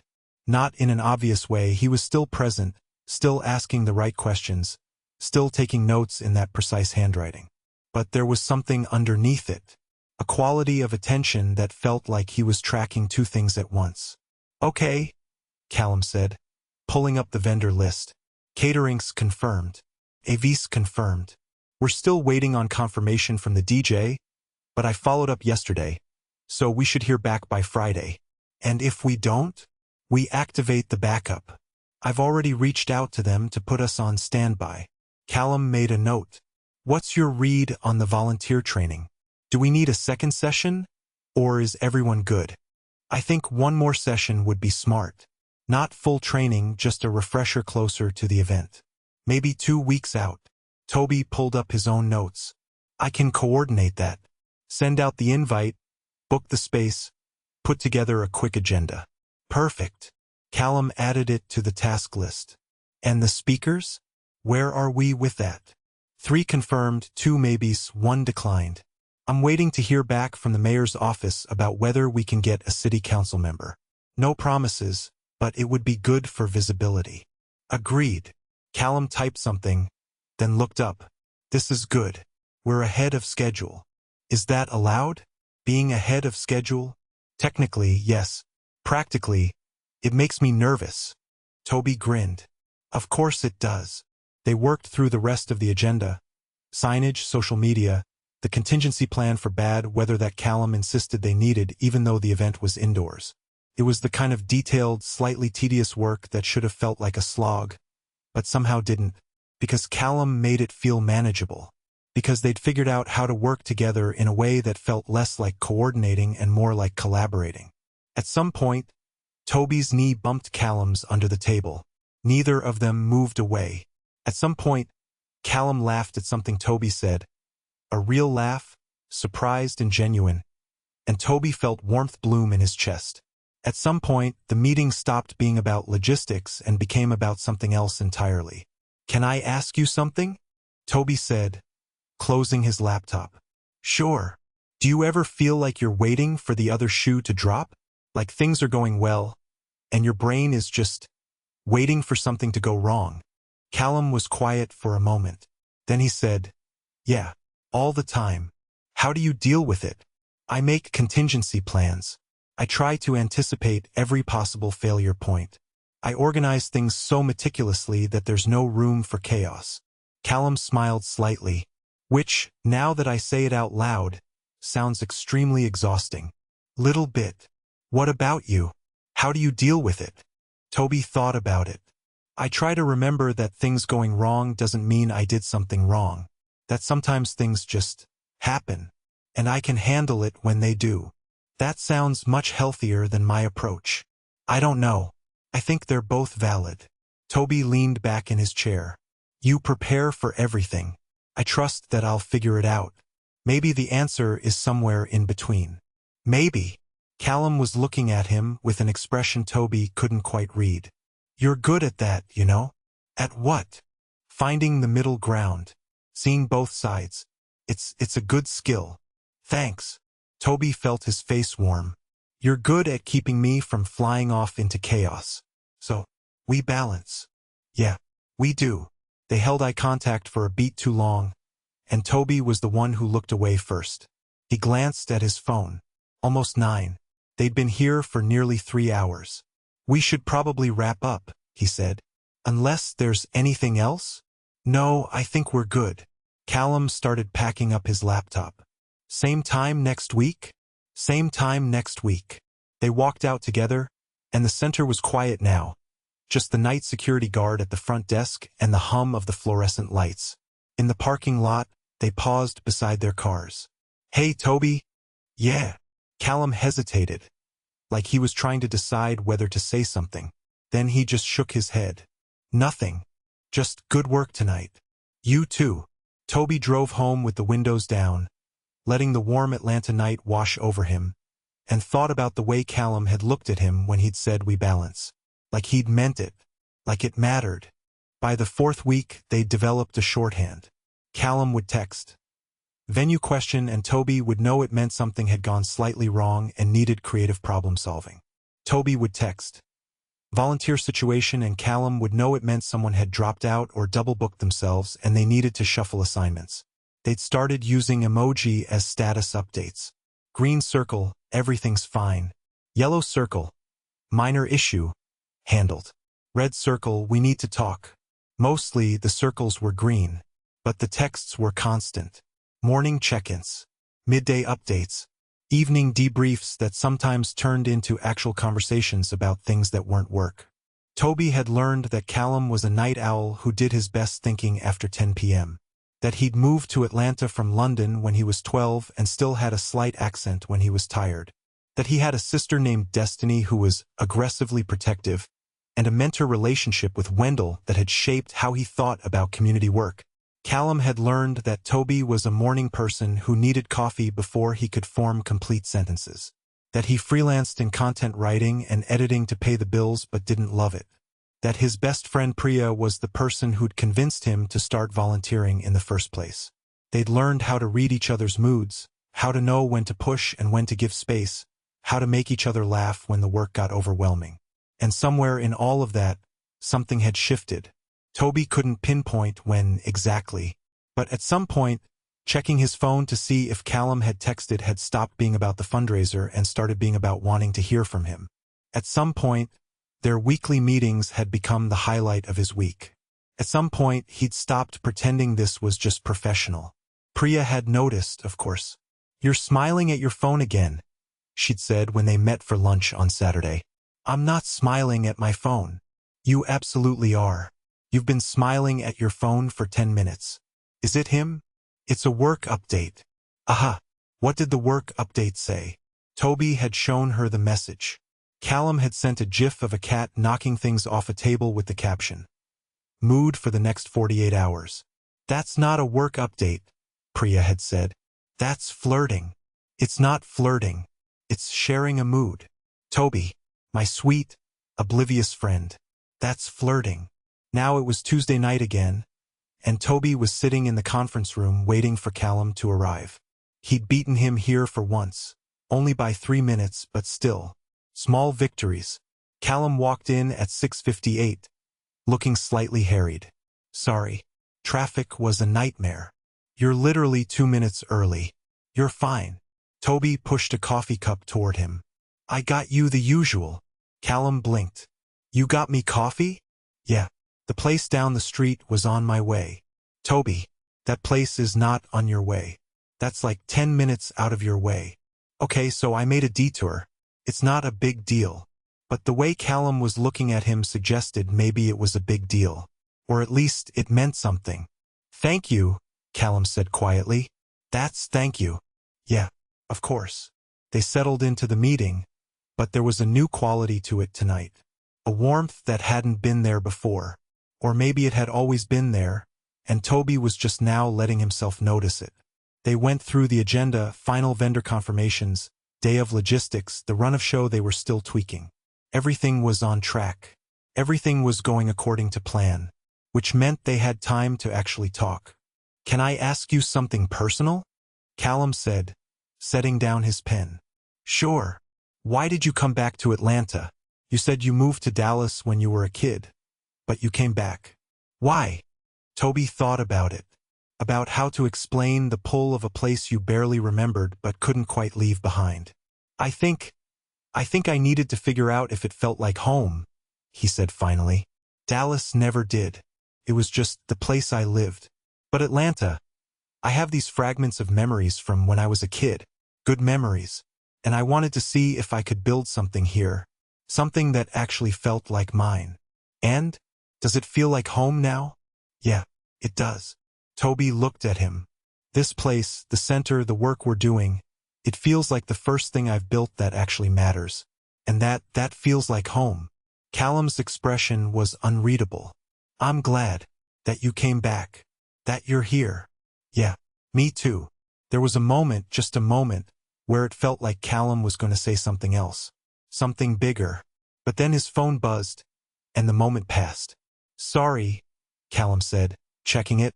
"Destiny. She's checking in." "Everything okay?"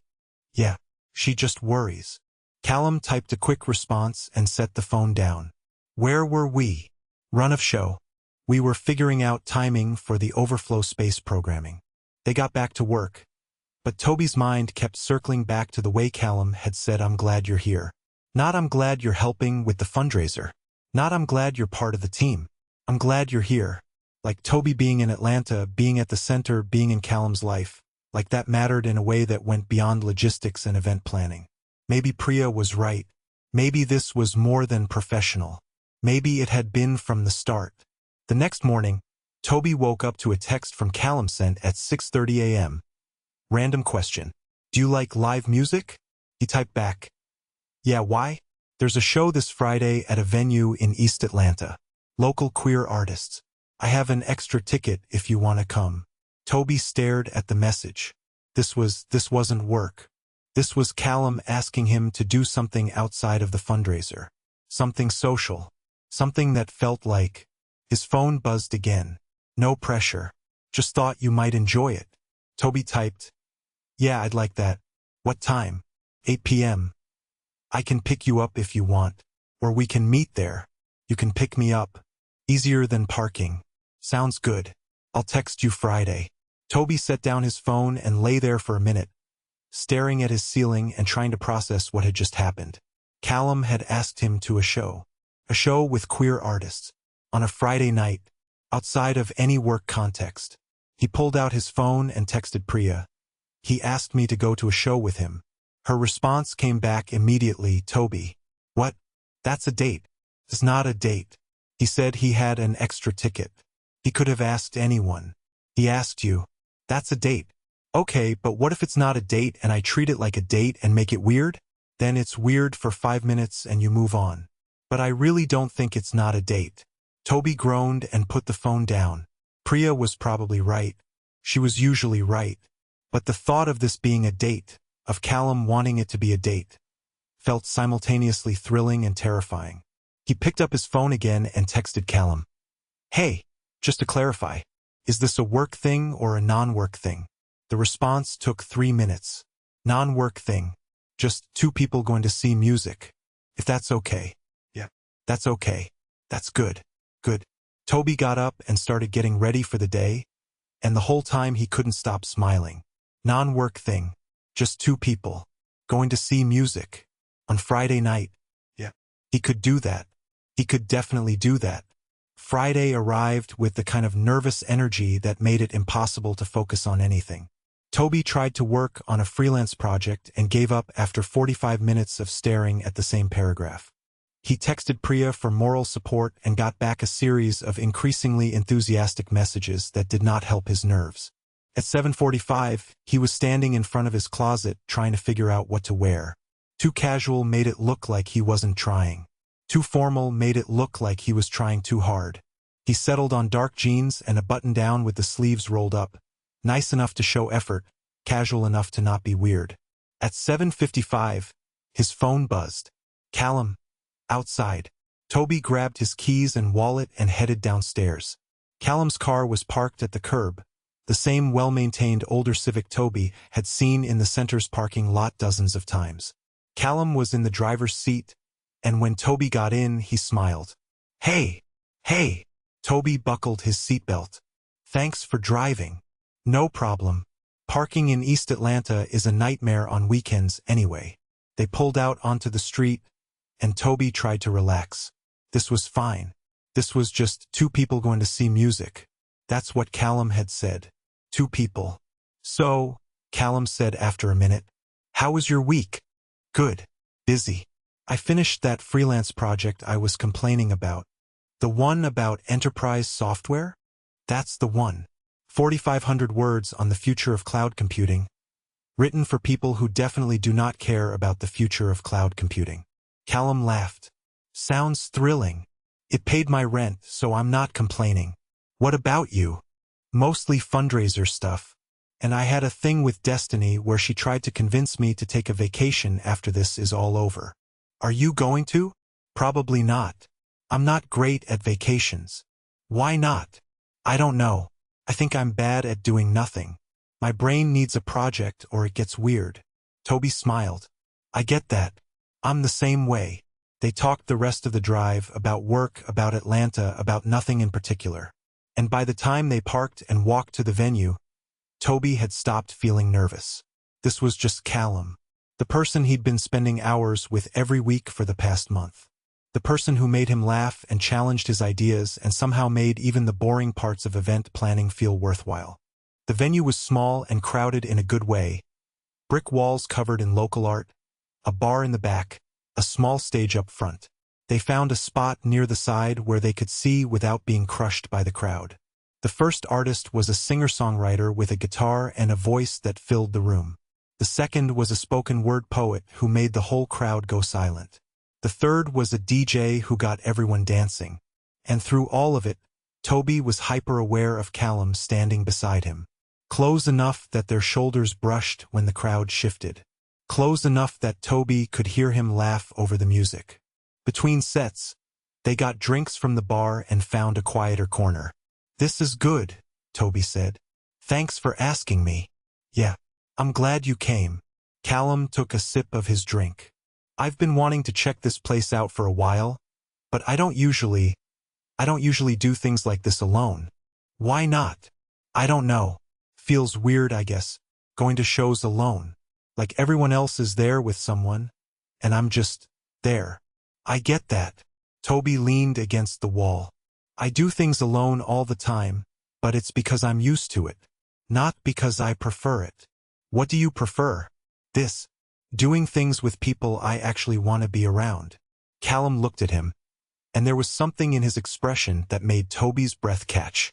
Something warm and uncertain and, "Yeah," Callum said quietly. "Me too." The music started again, and they went back to the crowd. And when the last set ended and they walked back to the car, Tobi felt lighter than he had in weeks. "That was really good," he said as they drove back toward his apartment. "We should do this again sometime." "Yeah, I'd like that." Callum pulled up outside Tobi's building, and they sat there for a moment, neither of them quite ready for the night to end. "Thanks," Tobi said. "For tonight." "Yeah, thanks." "Anytime."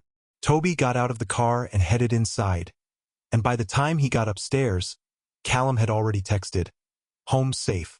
Thanks for coming tonight." It meant something. Tobi typed back, "Yeah, it did." And then he sat on his couch with his phone in his hands and let himself feel it. The hope, the possibility, the sense that maybe, just maybe, this was going somewhere. And for once, he wasn't scared of it. He was ready. Chapter 10, The Watching.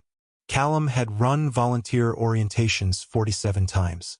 He knew this because he kept a spreadsheet. Not because he was obsessive, though destiny would argue otherwise, but because tracking helped him improve. Each orientation, he noted what worked, what didn't, how many people showed up versus how many actually came back for a second shift. It was data.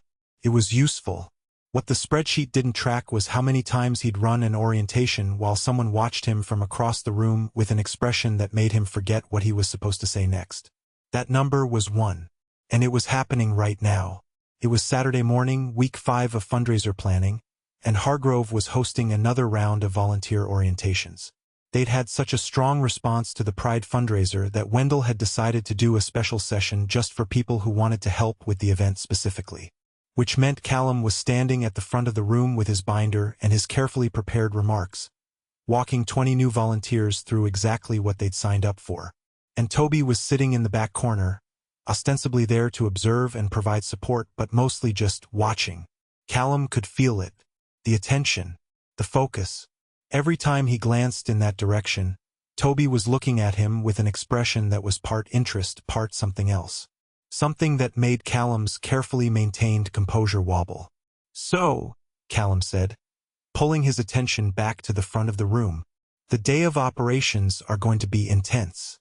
We're expecting around 300 people, which means we need volunteers who can think on their feet, handle unexpected problems, and stay calm when things get chaotic."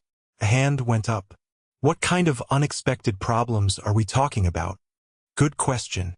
Could be anything from someone needing medical assistance to the sound system cutting out mid-speech to 200 people showing up an hour early because they misread the invite." Callum smiled slightly. "We plan for everything we can predict. For everything else, we adapt." Another hand. "And we'll have support? Like, we won't be handling crises alone." "Correct. Tobi and I will be coordinating the whole event, and we'll have team leads for each area. If something goes wrong, your job is to flag it and get the right person to handle it. We're not expecting anyone to solve problems they're not equipped for." He glanced at Tobi without meaning to. Tobi was smiling, small and private, like he'd heard something in what Callum said that meant more than the surface. Callum felt his neck warm and looked away. Any other questions before we move on to the schedule?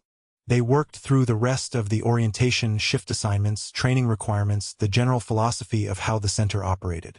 Callum had done this enough times that he could run it on autopilot, which was good, because his brain kept detaching from the words coming out of his mouth and drifting to the fact that Tobi was here, watching him, looking at him like what?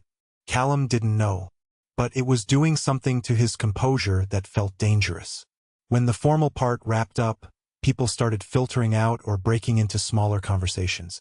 Callum packed up his materials and tried to look busy. Tobi came over. "That was really good," Tobi said. "It's the same orientation I always do." "I know, but you're good at it. You make people feel like they're part of something before they've even done anything." Tobi leaned against the table. "That's a skill. It's just being clear about expectations. It's more than that." Tobi's expression was warm. "You make people feel welcome, like they belong here. That's not nothing." Callum didn't know what to say to that. He busied himself with the binder, straightening pages that didn't need straightening. "Callum? Yeah. Are you okay? You seem, I don't know, off." Callum looked up. Tobi was watching him with that same expression. Attentive, focused, like he could see things Callum was trying to keep hidden. "I'm fine. Just tired. This week's been a lot." "Yeah, I get that." Tobi paused. "Hey, do you have lunch plans? We could grab something if you want. Talk through the final vendor confirmations." Callum knew he should say no. He'd spent all morning hyper-aware of Tobi's presence, and lunch would just be more of that. More proximity. More of this feeling that he was standing at the edge of something he couldn't quite name. He said, "Yeah, lunch sounds good." They ended up at a Vietnamese place a few blocks from the center. The same one Destiny had brought food from a few weeks ago. It was busy but not overwhelming, and they found a table near the window. Tobi ordered pho. Callum ordered bun and tried to focus on the menu instead of the way Tobi's hair was falling across his forehead. "Okay," Tobi said once they'd ordered. "Vendor confirmations. What are we still waiting on?" They spent the first 20 minutes being professional, going through the list, checking off what was finalized, identifying what still needed attention. It was easy to fall into work mode. Safe. But then their food arrived, and Tobi said, "Can we not talk about work for a minute?" "Sure. What do you want to talk about?" "I don't know. Normal stuff. Tell me something about you that's not related to the fundraiser." Callum's mind went blank. "Like what?" "Anything. What do you do when you're not volunteering? What do you do for fun?" Callum paused. "I don't know if I have a good answer to that." "Come on. There has to be something." "I read. I go to shows sometimes, like the one we went to. I organize things that don't need organizing." Tobi laughed. "That tracks. What do you read?" "Sci-fi mostly. Some fantasy. Nothing literary. Just stuff with clear rules and systems." "Because you like things that make sense." "Yeah. What's the last book you actually loved?" Callum thought about it. "There's this series about a generation ship that's been traveling for 300 years. Everyone on board was born there, and they're trying to figure out what their mission is when none of them remember why it started. It's good. It's about identity and purpose and what it means to build something when you're not the person who started it." Tobi was watching him with that expression again. "That sounds perfect for you." "Why?" "Because you care about building things, about systems that work, about making sure the next person can pick up where you left off." Tobi took a bite of his pho. "That's how you think about the center, right? Like it's something bigger than you, and your job is to make sure it keeps going." Callum felt something tighten in his chest. Yeah. I like that about you." "What?" "That you think in generations. That you're not just doing this for now.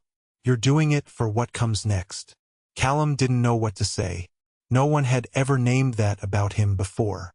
The fact that Tobi had seen it, had understood it without Callum having to explain, felt like something significant. "What about you?" Callum said, needing to shift the attention away. "What do you do when you're not volunteering or writing about enterprise software?" "Honestly, not much. I read. I hang out with Priya. I go on long walks and pretend I'm thinking deep thoughts when really I'm just trying to tire myself out, so I'll sleep. Tobi smiled. I'm not very interesting outside of work. I don't think that's true. What makes you think I'm interesting? You notice things. You ask good questions. You make people feel seen. Callum set down his chopsticks. That's interesting. That matters. Tobi's expression softened. Thanks. That's a nice thing to say. They finished lunch and walked back to the center, and the whole time Callum was aware of how close they were walking. Close enough that their hands almost brushed. Close enough that if Callum wanted to, if he was brave enough, he could close that distance. He wasn't. Not yet. But the wanting was there, and it was getting harder to ignore. That evening, Destiny called. So, she said without preamble. How's it going with Tobi? It's going fine. The fundraiser's on track. We're ahead of schedule on most things. That's not what I meant, and you know it. Callum sighed and leaned back against his couch. I don't know what you want me to say. I want you to tell me how you're actually doing, not how the project is doing. I'm struggling. With what? With the fact that every time I'm around him, I feel like I'm barely holding it together. With the fact that I know something he doesn't, and it's affecting everything. With the fact that Callum stopped. With the fact that you're falling for him. Yeah. Callum, you need to tell him. About the childhood thing. About how you feel. About all of it. I know. When? I don't know. Soon. After the fundraiser, maybe. When things are less complicated. Things are never going to be less complicated. You're just waiting for perfect conditions that don't exist. Destiny's voice softened. You went to a show with him last week, right? Yeah. How was it? Good. Really good. We talked, we listened to music, and it felt like more than just two coworkers hanging out. Because it was more than that. But what if I'm reading it wrong? What if he just wanted to go to a show and I'm making it into something it's not? Callum, he went out of his way to bring you coffee. He lights up when you walk into a room. He looks at you like you're the most interesting person in the world. Destiny paused. I've seen the way he looks at you.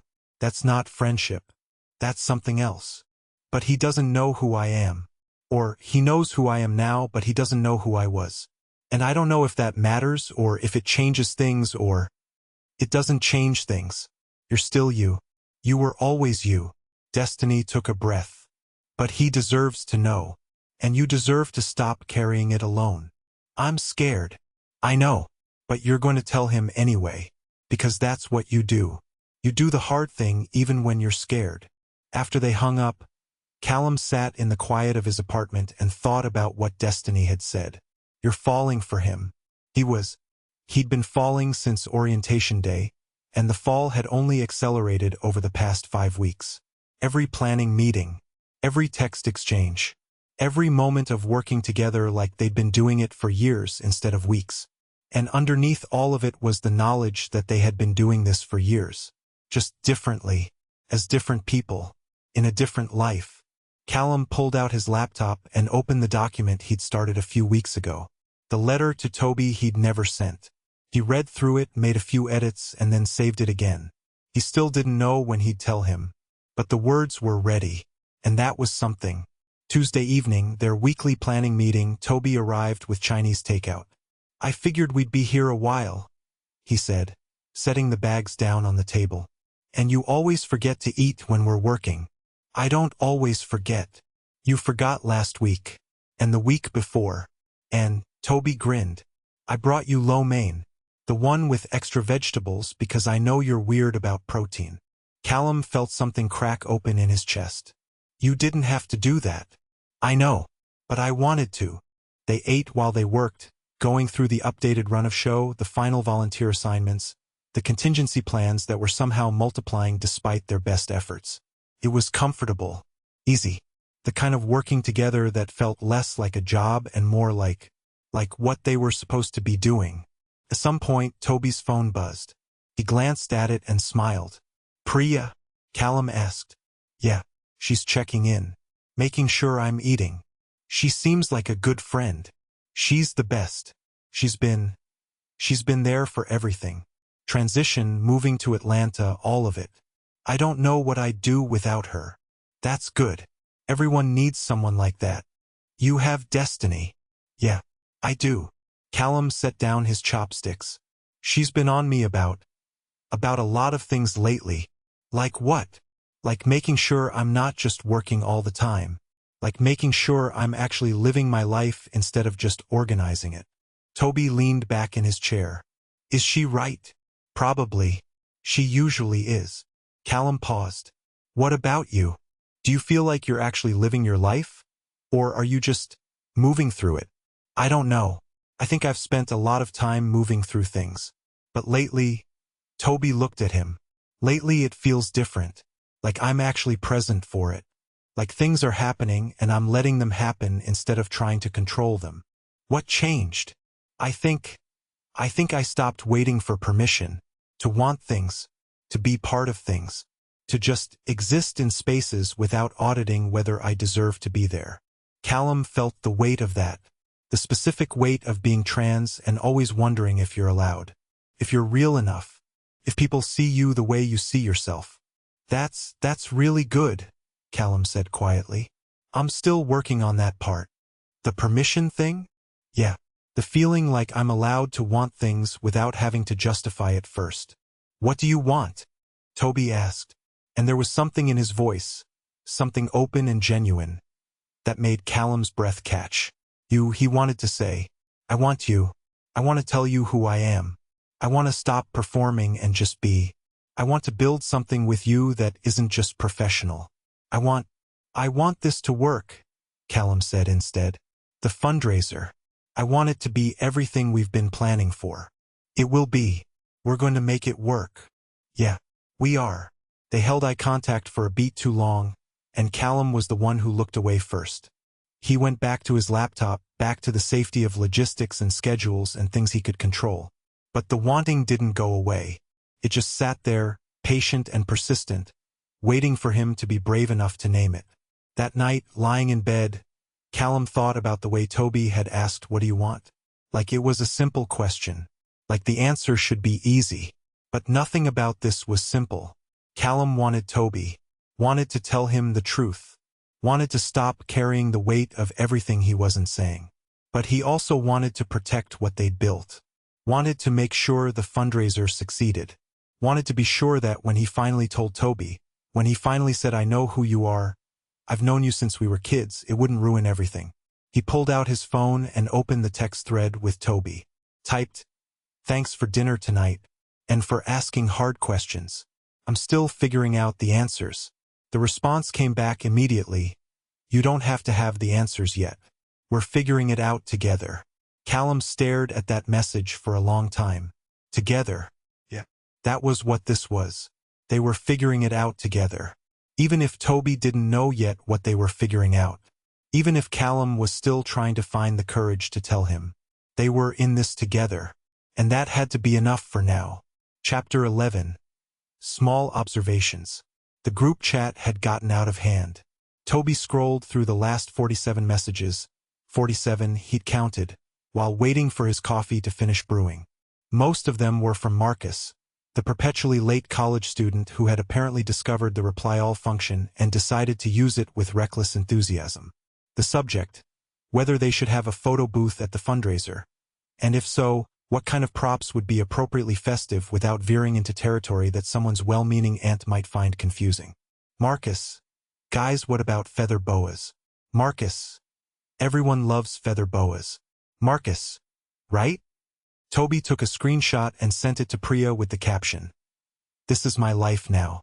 She responded immediately, you're thriving actually. He wasn't sure about thriving, but he'd been to the community center 6 times in the past 2 weeks. And it no longer felt like walking into someone else's space. Felt like not quite his space, but close. Shared space. The kind of place where people knew his coffee order, bad, 2 sugars, and didn't look at him twice when he walked in. He'd started to recognize the rhythms of the building. Which nights the youth group met, when the weekly support circles ran, the sound of Wendell's footsteps in the hall, and Callum. He'd started to recognize Callum. Not in the way he'd expected. Not all at once, like flipping a switch. It was more gradual than that. A series of small observations that accumulated over time until they became something he couldn't ignore. The way Callum held a pen when he was thinking, turning it end over end between his fingers. The specific cadence of his voice when he was explaining something complicated, patient, and measured. The fact that he always offered to carry the heavy things, even when Tobi was clearly capable of carrying them himself. It wasn't recognition exactly. It was something quieter. Something that felt like muscle memory. His phone buzzed again. This time it was the planning group chat, and this time it was Callum.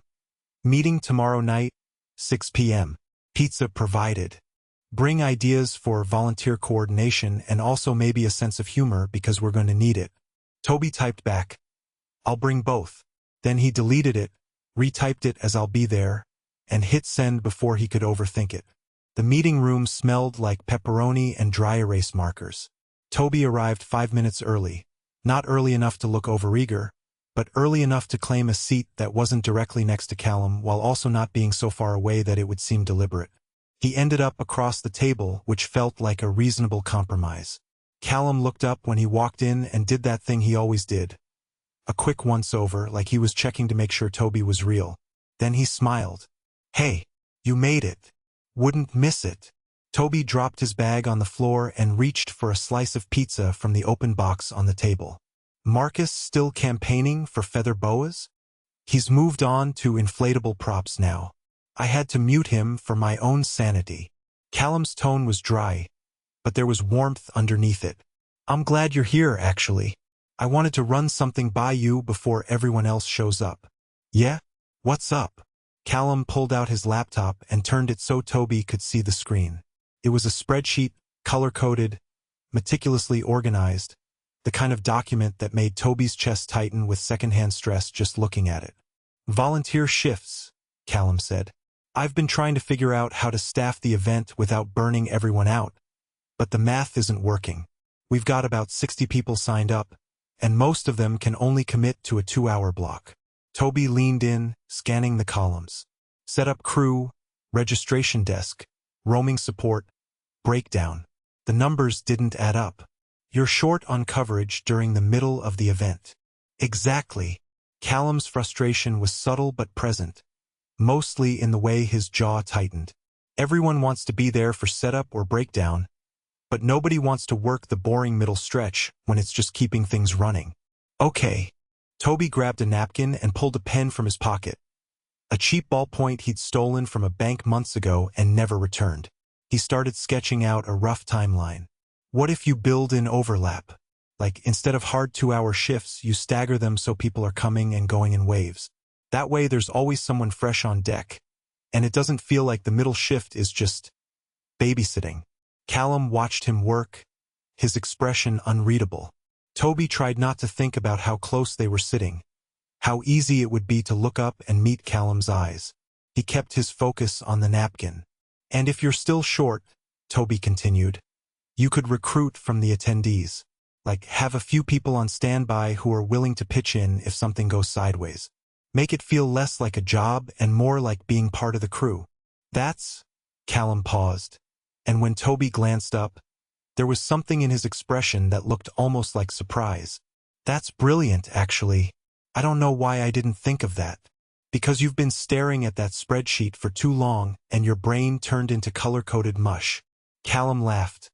A real laugh, not the polite kind. And Tobi felt the warmth of it settle somewhere in his chest. Dangerous territory. He looked back down at the napkin. Can I keep this? Callum asked, gesturing to the timeline Tobi had sketched. Yeah, sure. It's just a napkin. It's a good napkin. Callum folded it carefully and tucked it into his binder, and Tobi had the absurd thought that this was the kind of moment people remembered later, when they were trying to pinpoint when something shifted. Not the big moments. The small ones. The napkins. The door opened and Marcus tumbled in, 20 minutes late and holding a bag of chips like it was an offering. Sorry. The train was. It's fine, Callum said, in the same patient tone he used for everything. Grab some pizza and let's get started. The meeting ran long, the way meetings always did when Marcus was involved. By the time they wrapped up, it was past 8, and the center was mostly empty except for the hum of the vending machines in the hallway. Tobi helped Callum fold up the chairs and stack them against the wall, working in the comfortable silence that had started to feel normal between them. "You don't have to stay," Callum said after a moment. "I can finish up. I'm already here." Tobi picked up another chair. "Besides, this is kind of soothing. Very repetitive. Very low stakes. That's one way to describe it." Callum's voice had a smile in it. He grabbed the last 2 chairs and added them to the stack, then turned to face Tobi. They were standing close again, not quite close enough to touch, but close enough that Tobi was aware of the space between them, the way it seemed to shrink without either of them moving. "Thanks for tonight," Callum said. "For the ideas, I mean. You're good at this." "At what?" "Stealing napkins and drawing on them." "At seeing the thing I can't see. The obvious solution that I've been too deep in the weeds to notice." Callum's tone was sincere in a way that made Tobi's ribs feel tight. Wendell was right. Fresh eyes. Tobi didn't know what to say to that, so he just shrugged. Happy to help. They stood there for another beat, and Tobi had the strangest feeling. Like he was waiting for something, or maybe remembering something, except he didn't know what. The fluorescent lights buzzed overhead. The silence stretched. Tobi started. "Do you want?" Callum said at the same time. They both stopped. Tobi felt his face warm. "Sorry. You first. I was just going to ask if you wanted to grab coffee sometime. Not here. Somewhere with better coffee." Callum's hands were in his pockets, and he looked uncertain, maybe, or just careful. "We could talk through more of the planning stuff. Or not. Whatever." Tobi's heart did something complicated. He touched the anchor tattoo on his left forearm without meaning to, a nervous habit he'd never quite shaken. "Yeah, I'd like that." Yeah. Tobi smiled, and it felt easier than it should have. "Text me when you're free." "I will." Callum smiled back, and there it was again. That pull, that sense of something familiar that Tobi couldn't name. He didn't try. He just picked up his bag and headed for the door, feeling Callum's gaze follow him until he turned the corner. Outside, the air was humid and heavy, the kind of Atlanta night that clung to your skin. Tobi walked to his car and sat in the driver's seat for a moment before starting the engine. His phone in his hand, the napkin timeline still fresh in his mind. Priya's text from earlier was still on his screen. "You're thriving, actually." Maybe she was right. He started the car and drove home, the radio playing something soft and forgettable, the city lights blurring past his window. And for the first time in a long time, he didn't feel like he was running towards something or away from it. He just felt like he was here, right where he was supposed to be. Chapter 12, Better Coffee. Callum texted him on Thursday morning. "Free Saturday afternoon? There's a place in Little 5 Points with actual good coffee. 2 p.m.? Tobi read it 3 times before responding. The first time to process the words. The second time to notice that Callum had suggested a specific place and time, which meant he'd been thinking about it. The third time to remind himself that this was just coffee, not a production, and he didn't need to treat it like one. He typed, "Sounds good. Send me the address?"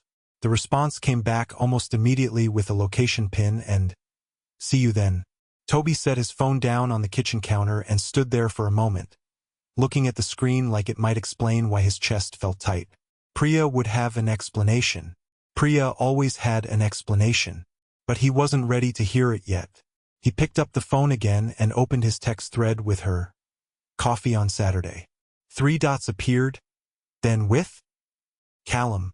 The dots bounced for what felt like an unreasonable amount of time before her reply came through. "Okay, don't panic, but you need to tell me everything immediately. It's just coffee. Tobias. Nothing is just coffee." He put the phone face down on the counter and went to make breakfast. The phone buzzed 4 more times before he finished his eggs. Saturday arrived with the kind of weather Atlanta did best in late spring. Warm but not unbearable, the sky so blue it almost hurt to look at. Tobi changed his shirt twice, settled on a plain gray Henley that Priya had once described as effortlessly attractive, which means you actually put in effort but no one can tell, and arrived at the coffee shop 7 minutes early. The place was called Retrofit, and it looked exactly like the kind of spot Callum would choose.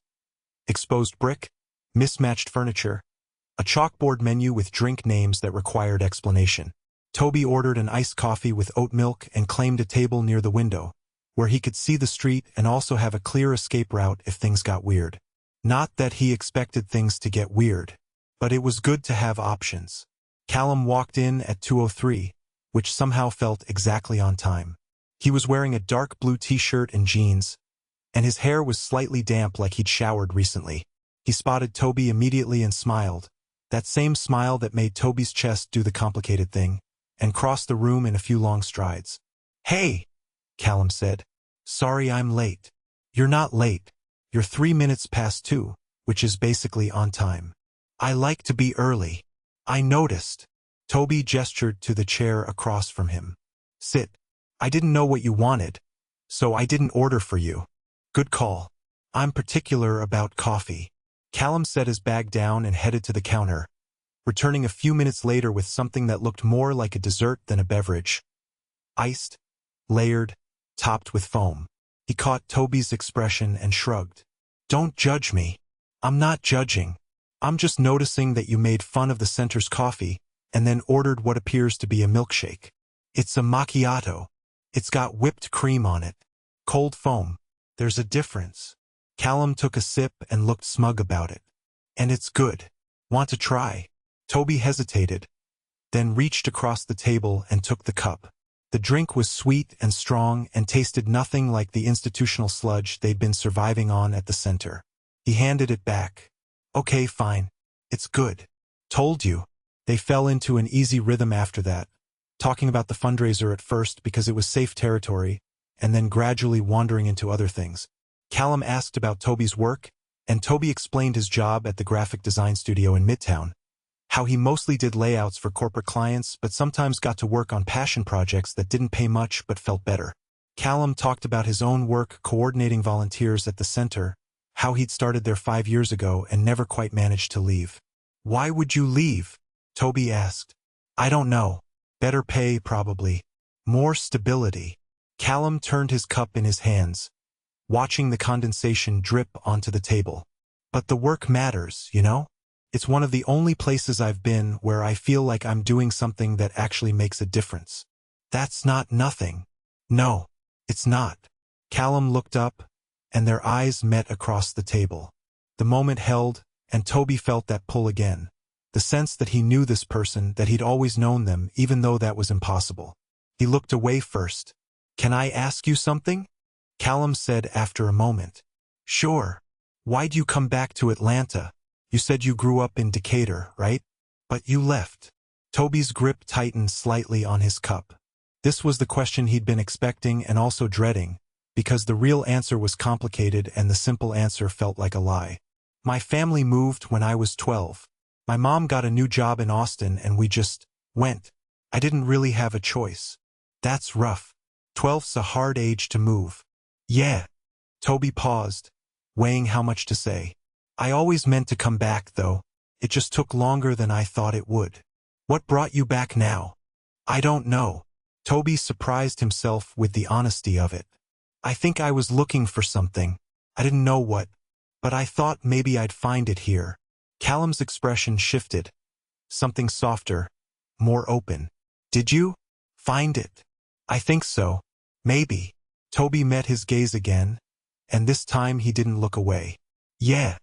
The air between them felt charged, like the moment before a storm. Callum opened his mouth like he was going to say something, then closed it again.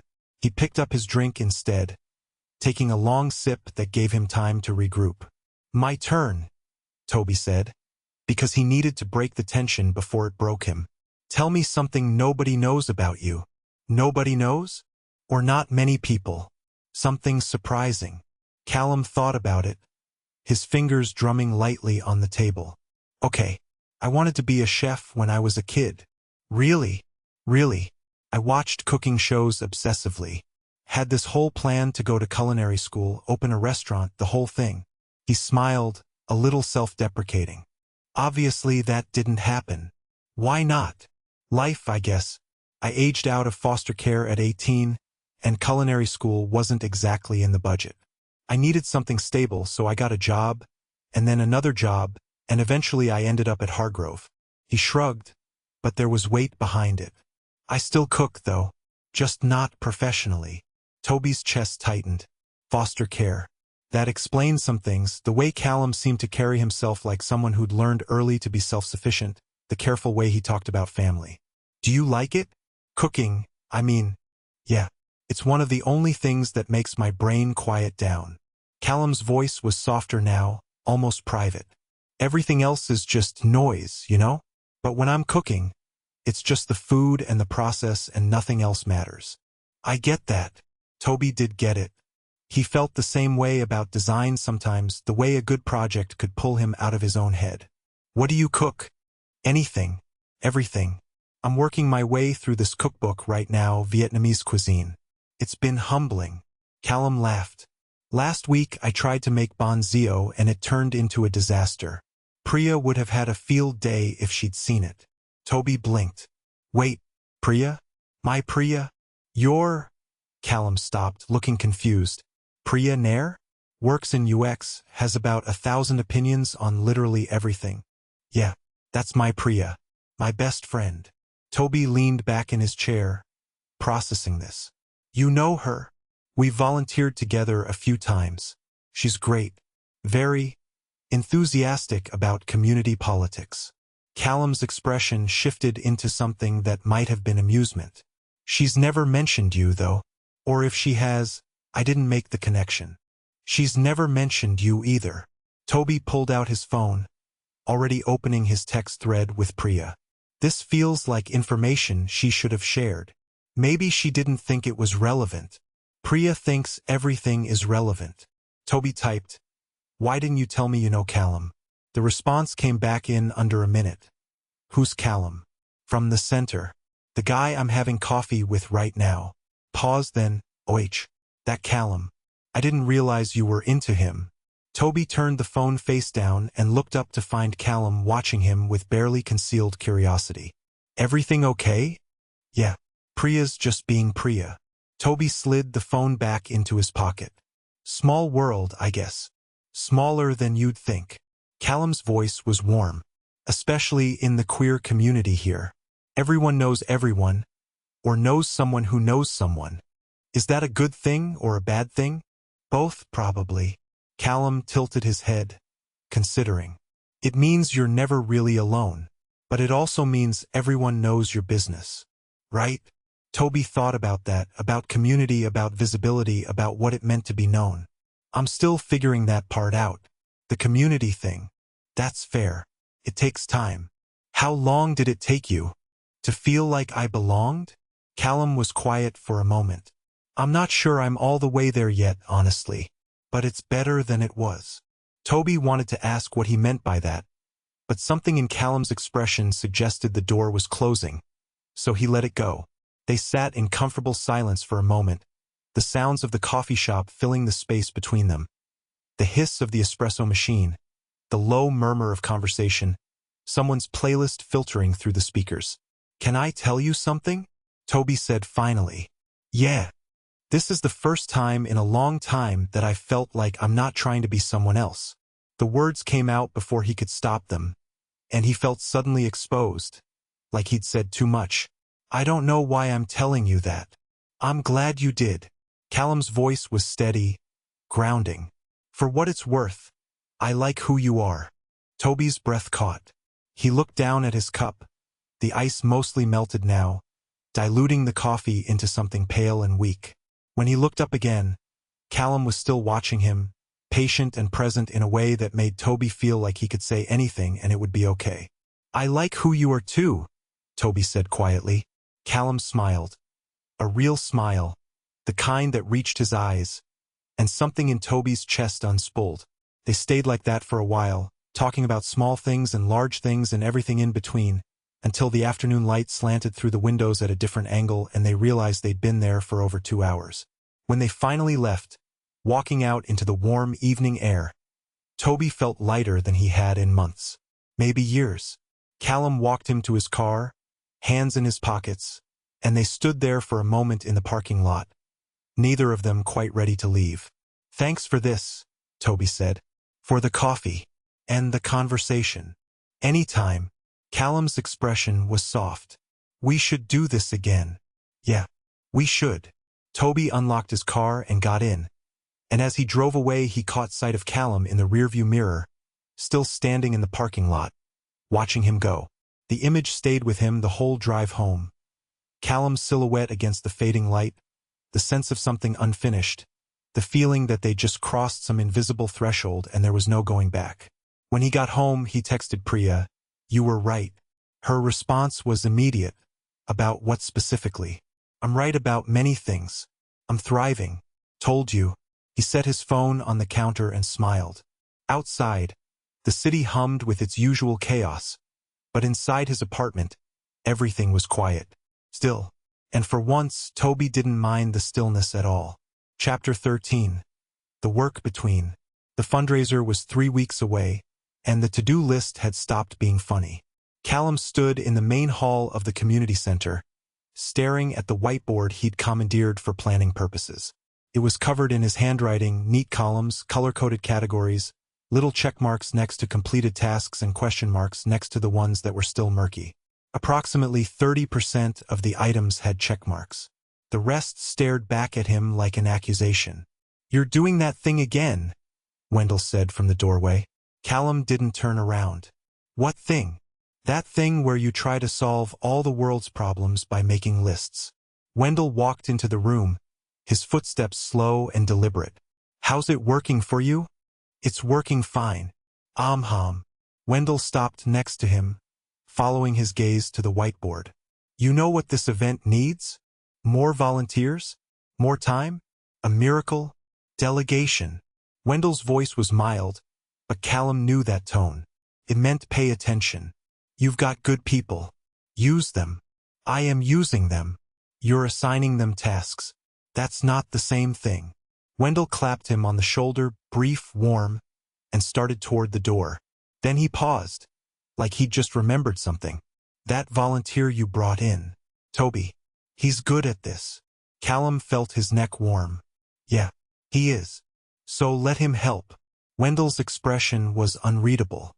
"Stop trying to carry everything yourself."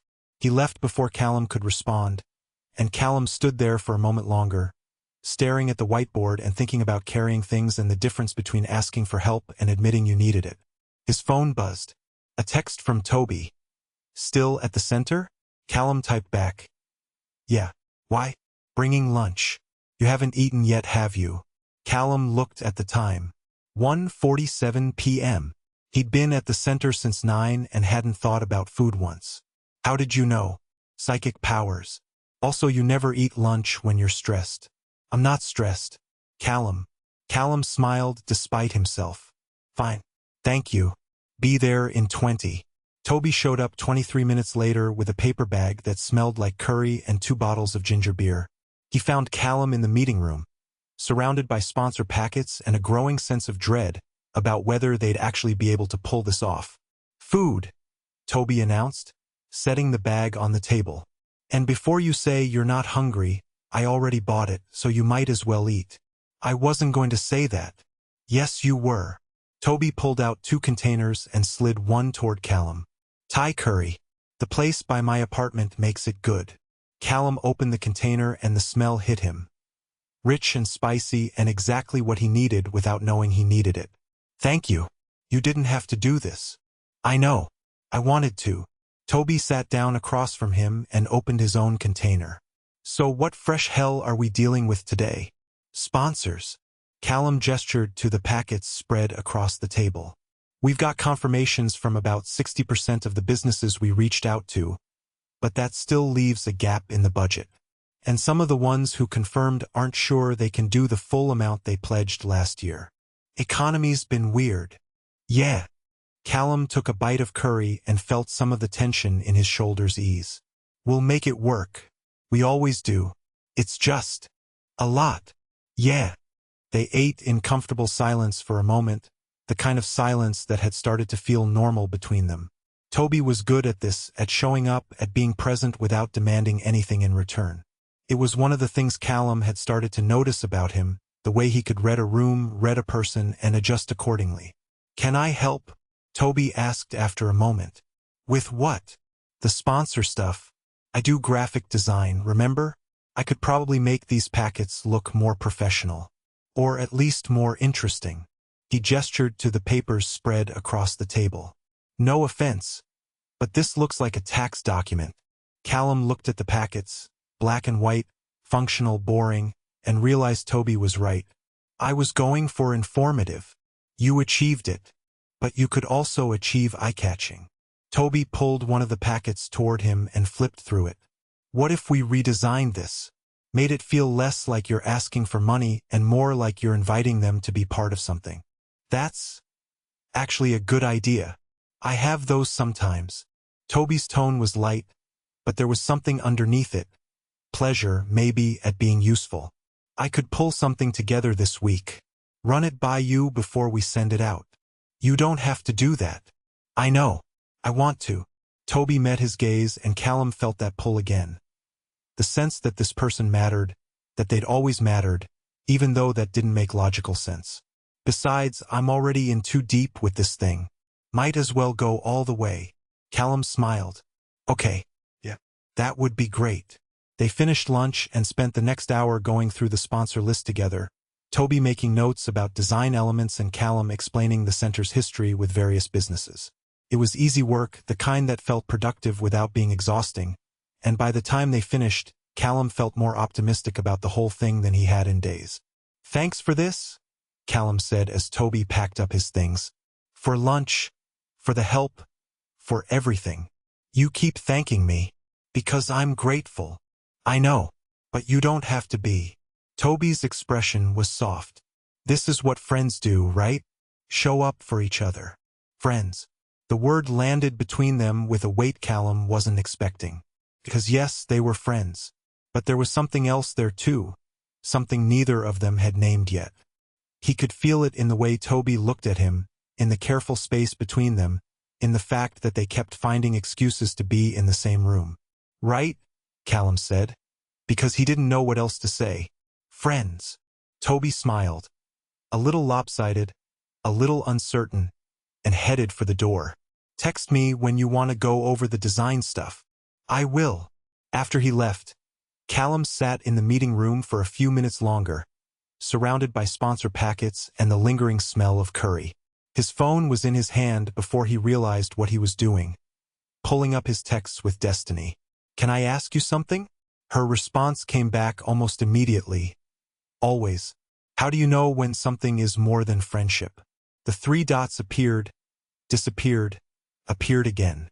Finally, "Are we talking about someone specific?" "Maybe."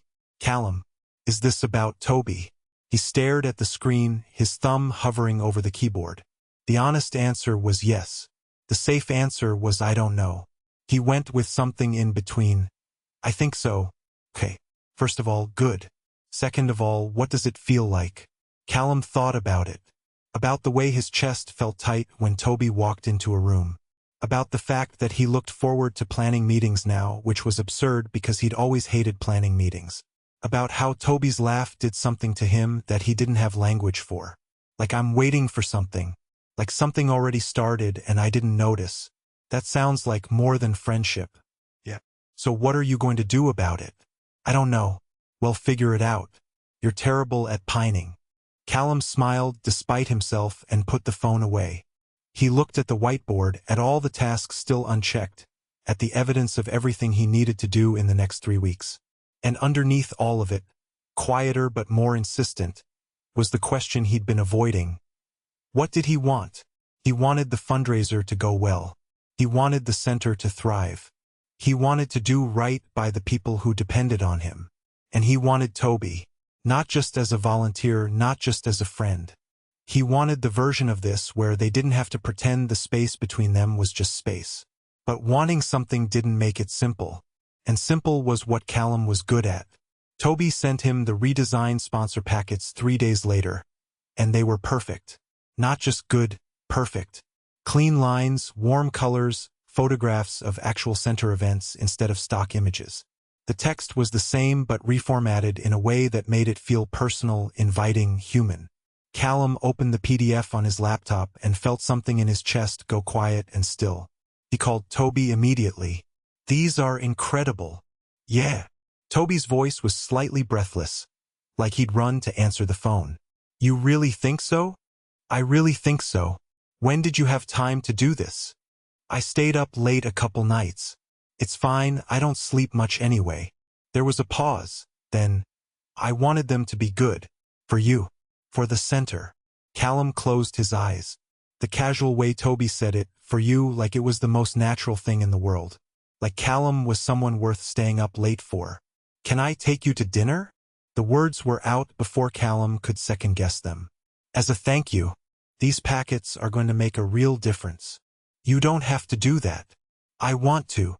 Callum echoed Tobi's words from earlier, deliberate. "Let me buy you dinner. Somewhere nice. Somewhere that's not the community center." Tobi was quiet for a moment, and Callum could hear him breathing on the other end of the line. Then, "Okay. Yeah. I'd like that. Friday night." "Friday works." They made plans. A restaurant in Virginia Highland, 7 o'clock. And after they hung up, Callum sat with his phone in his hand, staring at the redesigned packets on his screen. The fundraiser was 3 weeks away. The to-do list was still impossibly long. And somewhere in the middle of all of it, something had shifted. He wasn't sure when it had happened. Maybe it had been happening all along, slowly, in the spaces between planning meetings and coffee dates and quiet moments when Tobi said something that made Callum feel seen in a way he hadn't felt in years. Wendell had been right. He needed to let people help. He needed to stop carrying everything himself. But this felt like more than help. This felt like something he'd been waiting for without knowing he was waiting. Callum opened his phone and pulled up his conversation with Destiny. "I figured it out. And dinner on Friday. With Tobi. Finally. It's just dinner." "Callum. Nothing is just dinner." He smiled and set the phone down. Outside, the afternoon light was fading into evening, and the center was starting to empty out for the day. Callum looked at the whiteboard one more time at all the unchecked tasks and felt, for the first time in weeks, like maybe they were going to be okay. Not because he had all the answers, but because he didn't have to have them alone. Chapter 14, The Midpoint. Friday arrived with rain. Not the dramatic kind. No thunder. No lightning. Just a steady Atlanta drizzle that turned the streets slick and made the city smell like wet asphalt and magnolia. Tobi stood in front of his closet at 6:15, trying to figure out what you wore to dinner that was definitely not a date but also might be a date, and coming up empty. His phone buzzed. "Priya, what are you wearing?" "How did you know I was stressed about that?" "Because I know you. Also, you texted me 3 hours ago asking if the restaurant was fancy." "It might be fancy. It's not fancy. It's nice. There's a difference." "Wear the blue button down." "The one you said makes me look like I'm trying too hard?" "That was 6 months ago. You've grown into it. Trust me." Tobi pulled the shirt from his closet. Dark blue, soft cotton. The kind of thing that looked casual until you noticed the details. He put it on and checked the mirror. Priya was right. She was usually right. "Okay, fine. Blue button down. Good. Now breathe. It's just dinner." "That's what he said. And you both know you're lying." Tobi set the phone down and took a breath. His reflection looked back at him. Neat hair, good shirt, the anchor tattoo just visible below his rolled sleeve. He looked like someone going to dinner with someone they cared about. He looked nervous. He grabbed his keys and left before he could change his mind. The restaurant was called The Canopy, and it wasn't fancy but it was nice. Exposed brick and warm lighting and the kind of menu where everything sounded better than it probably was. Callum was already there when Tobi arrived, sitting at a table near the window, and when he looked up and saw Tobi, his whole face changed. Not a smile exactly. Something quieter. Relief, maybe, or recognition. "Hey," Callum said, standing up. He was wearing a gray sweater that made his eyes look darker, and Tobi had the fleeting thought that this wasn't fair, that Callum shouldn't be allowed to look like that when Tobi was already barely holding it together. "Hey!" Tobi slid into the seat across from him. "Sorry. The rain slowed me down." "You're not late." "I was early." Callum's mouth curved into a small smile. I'm always early. I know. They looked at each other for a beat too long, and Tobi felt that pull again. The thing that had been building between them for weeks, maybe longer, the sense that they were both waiting for something neither of them had named yet. The server arrived with menus and water, and they broke eye contact. Tobi focused on the menu like it was a legal document, trying to remember how to act normal. So, Callum said after a moment, how was your week? Busy. Yours? Same. Callum set down his menu. I sent out your redesigned sponsor packets yesterday. Got 3 responses already. All positive. Yeah. One of them increased their pledge. Callum's expression was warm. So thank you. Again. You didn't have to do that. I wanted to. Tobi met his gaze. Besides, it was good work. Felt good to use my design brain for something that mattered. It mattered. Callum's voice was quiet. It matters. The server came back and they ordered. Tobi got the trout, Callum got the duck.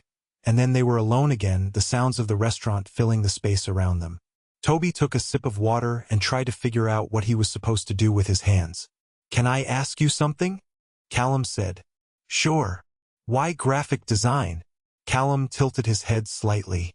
You're good at it, obviously. But what made you choose it? Tobi thought about it. Nobody had asked him that in a long time. I like making things make sense visually. Like the world is chaotic, right? But design is about taking that chaos and organizing it into something people can understand. Something clear. He paused. I don't know. Maybe that's pretentious. It's not pretentious. It makes sense. Callum's expression was thoughtful. You do that with the fundraiser stuff too. Seeing the thing I can't see. Making order out of chaos. Is that what I do? Yeah. Callum's voice was soft. It's one of the things He stopped, like he'd been about to say something and thought better of it. It's helpful. You're helpful.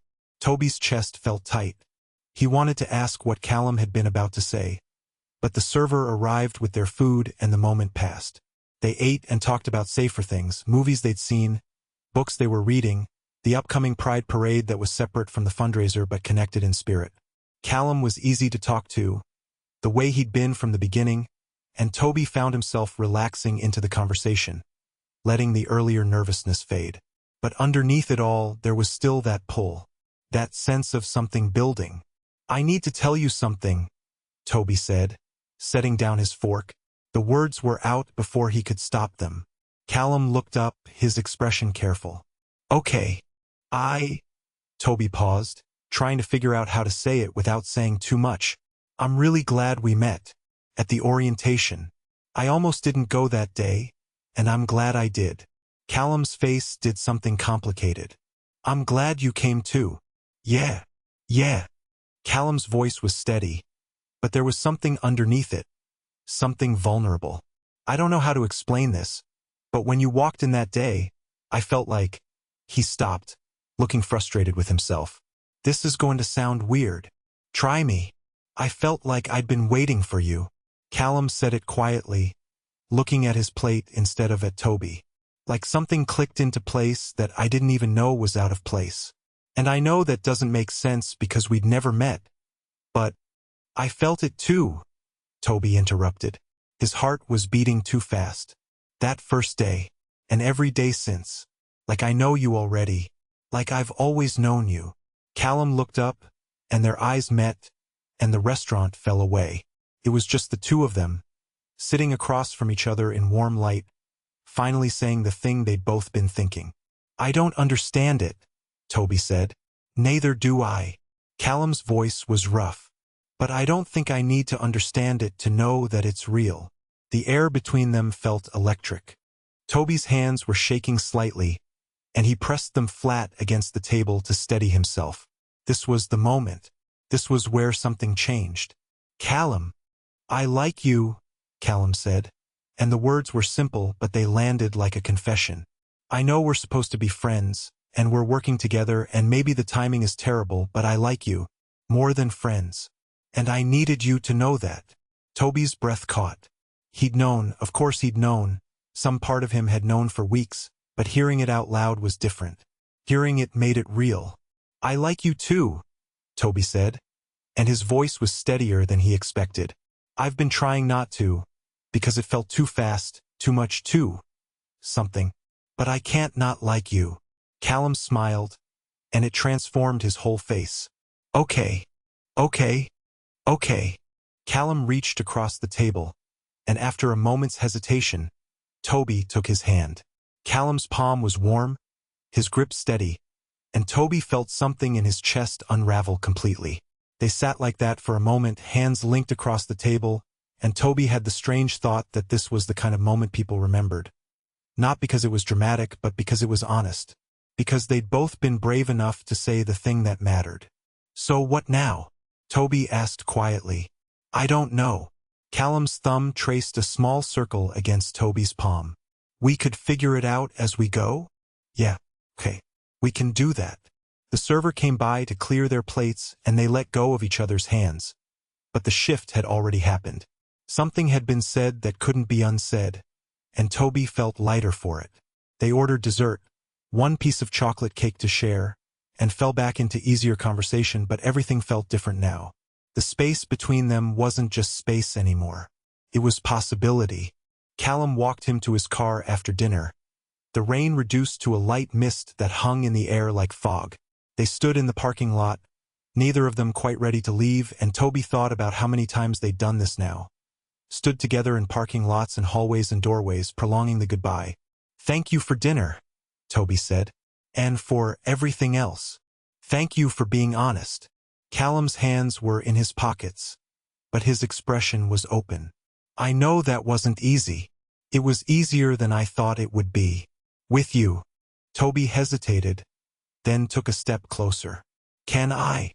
"Yes," Callum said, before Tobi could finish the question. Tobi closed the distance between them and hugged him. A real hug, not the brief side hug thing they'd done before. Callum's arms came around him immediately, solid and warm, and Tobi pressed his face against Callum's shoulder and breathed him in. He smelled like rain and something else, something that felt like home even though that didn't make sense. They stayed like that for a long moment, and when they finally pulled apart, Callum's hand lingered on Tobi's arm. "Drive safe," Callum said. "You too." Tobi got in his car and sat there for a moment before starting the engine, watching Callum walk to his own car across the lot. His phone buzzed. "Priya, of course. How did it go?" "Good. Really good. Details. Tomorrow. I need to process." "Fine, but I'm holding you to that." Tobi smiled and set the phone in the cup holder. He started the car and pulled out of the parking lot, and the whole drive home he felt like he was floating. Like something fundamental had shifted and the world looked different from this side of it. Callum sat in his car for 5 full minutes before starting the engine. His hands on the steering wheel, his heart still racing. He'd done it. He'd said the thing. And Tobi had said it back. His phone buzzed. "Destiny." "Well?" "We talked. About us. And?" "And I told him I liked him. And he said it back." "Callum, I'm so proud of you. It's not a big deal. It's a huge deal. You never say what you want." Callum stared at the message, something in his chest going tight. She was right. He never said what he wanted. He was so used to waiting, to making himself small, to letting other people decide what he got to have. But tonight he'd asked, and Tobi had said yes. He texted back, "Thank you for pushing me. Anytime, baby brother. That's what I'm here for." Callum smiled and set the phone down. He started the car and drove home through the rain-slick streets, and the whole way he thought about Tobi's hand in his, the way it had felt both new and familiar at the same time. When he got home, he texted Tobi, "I meant what I said tonight." The response came back almost immediately, "Me too." "Good, good." Callum set the phone on his nightstand and lay back on his bed, staring at the ceiling. The fundraiser was still weeks away. There was still so much to do. But for the first time in a long time, he wasn't thinking about the work. He was thinking about the way Tobi had looked at him across the table. The way their hands had fit together. The way something had shifted between them. Something he didn't have words for yet, but knew was important. He fell asleep smiling. The next morning, Tobi woke up to 17 texts from Priya demanding details and one text from Callum that just said good morning. He responded to Callum first. Good morning. Sleep well? Better than I have in weeks. You? Same. See you at the planning meeting Tuesday? Wouldn't miss it. Tobi set the phone down and lay in bed for a moment longer, letting himself feel the warmth of it. The thing they'd both been circling had finally happened. They'd said it out loud. They'd made it real. And now they had to figure out what came next. But that was a problem for later. For now, he just let himself be happy. Chapter 15: What Gets Complicated. The planning meeting on Tuesday felt different. Not in any way Tobi could point to exactly. The room was the same. Same folding table. Same whiteboard covered in Callum's neat handwriting. Same smell of coffee and dry erase markers. The people were the same. But the air between him and Callum had changed, and Tobi was hyper-aware of it in a way that made him feel like everyone else must be able to see it too. Callum arrived 5 minutes before the meeting started, because of course he did, and when he saw Tobi already sitting at the table, his whole face softened. Hey! Hey! Tobi tried to keep his voice normal, casual, like his heart wasn't doing something complicated just from Callum looking at him like that. Ready for this? As ready as I'm going to be. Callum set his laptop down and took the seat next to Tobi. Not across from him like he usually did, but next to him, close enough that their shoulders were almost touching. How was the rest of your weekend? Good. Quiet. Tobi wanted to reach for Callum's hand under the table but didn't know if that was allowed yet. If they'd established what they were doing in public versus in private. Yours. Same. Callum's voice was low, private. I keep thinking about Friday night. Yeah. Callum's mouth curved into a small smile. In a good way. Tobi felt warmth spread through his chest, and he was about to respond when the door opened and Marcus tumbled in. 15 minutes late as usual, followed by 2 other volunteers Tobi recognized from previous meetings. The moment broke, and Callum shifted into his professional mode. Straightening up, opening his laptop, becoming the competent co-lead everyone relied on. But his knee pressed against Tobi's under the table, just slightly, and Tobi pressed back. The meeting started normally enough. They went through the checklist, vendor confirmations, volunteer assignments, timeline logistics. Tobi took notes and offered suggestions when asked, and Callum ran the meeting with his usual calm efficiency. Everything was fine, and then Rochelle arrived. She swept in 20 minutes late with an air of someone who didn't think being late mattered because her presence made up for it. Tobi had met her once before at a community event. Mid-30s, intense energy, the kind of person who had opinions about everything and wasn't shy about sharing them. She'd been volunteering at the center for years, Callum had mentioned, and considered herself something of a gatekeeper. Sorry I'm late, she said, not sounding particularly sorry. Traffic was a nightmare. She pulled out a chair and sat down, her gaze sweeping the table and landing on Tobi with a look that felt assessing. Tobi, right? The new guy. That's me. Tobi kept his tone friendly. Good to see you again. Rochelle turned to Callum. So where are we on the programming schedule? I heard there were some changes. Minor adjustments, Callum said evenly. We're staggering the main room and annex events to maximize flow. Tobi suggested it, and it's working well with the timeline. Tobi suggested it. Rochelle's tone was neutral, but something in it made Tobi's shoulders tense. That's great. Fresh perspective and all that. She pulled out her phone and started scrolling. I just want to make sure we're not losing sight of what this event is supposed to be about. Community, not just logistics. We're not losing sight of anything, Callum said, and there was an edge to his voice now, subtle but present. The programming is solid. The logistics support the community, not the other way around. Of course. Rochelle smiled, but it didn't reach her eyes. I'm just saying, it's important to remember who this event is for, who we're serving. The table went quiet for a beat, and Tobi had the distinct sense that he was missing context, that there was a history here he wasn't privy to. Callum's jaw was tight, and his knee was no longer touching Tobi's under the table. Noted, Callum said finally. Was there anything specific you wanted to discuss about the programming? Not right now, but I'll send you my notes. Rochelle turned her attention back to her phone, effectively dismissing the conversation. The meeting continued, but the energy had shifted. Marcus tried to bring up the photo booth idea again and got shut down. One of the other volunteers asked about accessibility accommodations, and Rochelle jumped in with a long explanation that somehow felt like a lecture. Callum's responses got shorter, more clipped, and Tobi could see the tension building in the set of his shoulders. When the meeting finally ended, people scattered quickly. Tobi hung back, helping Callum pack up the whiteboard markers and close his laptop, waiting until they were alone. That was fun, Tobi said quietly. Callum huffed out a breath that might have been a laugh. Rochelle's always like that. Don't take it personally. I'm not, but you are. Callum paused, his hand still on his laptop. She's been here a long time. She thinks that gives her veto power over everything. Does it? No. But she acts like it does, and sometimes it's easier to let her think she's right than to fight about it. Callum's frustration was barely concealed now. I shouldn't let it get to me. You're allowed to be frustrated. Tobi reached out and touched Callum's arm, just briefly. She was being, I don't want to say hostile, but definitely not welcoming. She doesn't trust new people, especially when they're close to me. Callum looked at Tobi, and there was something complicated in his expression. She's going to notice. What's between us? If she hasn't already. Is that a problem? I don't know. Callum's voice was quiet. Maybe. The words landed heavy between them.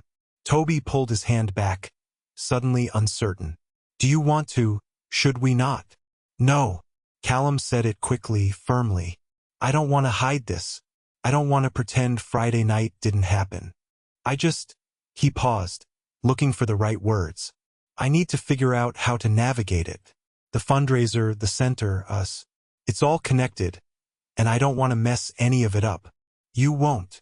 You don't know that. I know you. Tobi said it with more confidence than he felt.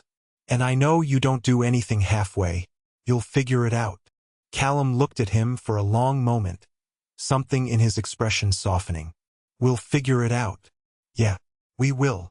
Later that night, Tobi was lying on his couch, half watching a documentary about urban planning and half thinking about the meeting, when his phone rang.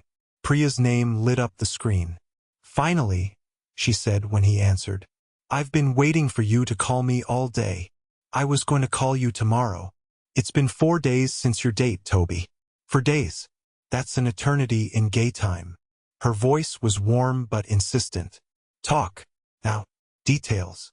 Tobi smiled despite himself. It was good. Really good. Define good. We talked. We. He paused, trying to figure out how to explain it. We said how we felt. Out loud. There was a beat of silence, and then Priya made a sound that was somewhere between a gasp and a squeal. You told him you liked him? He told me first, and then I said it back. Tobi. She sounded delighted and exasperated in equal measure. This is huge. This is character growth. I'm so proud of you. It's not that big a deal. It's a massive deal. You never say what you want.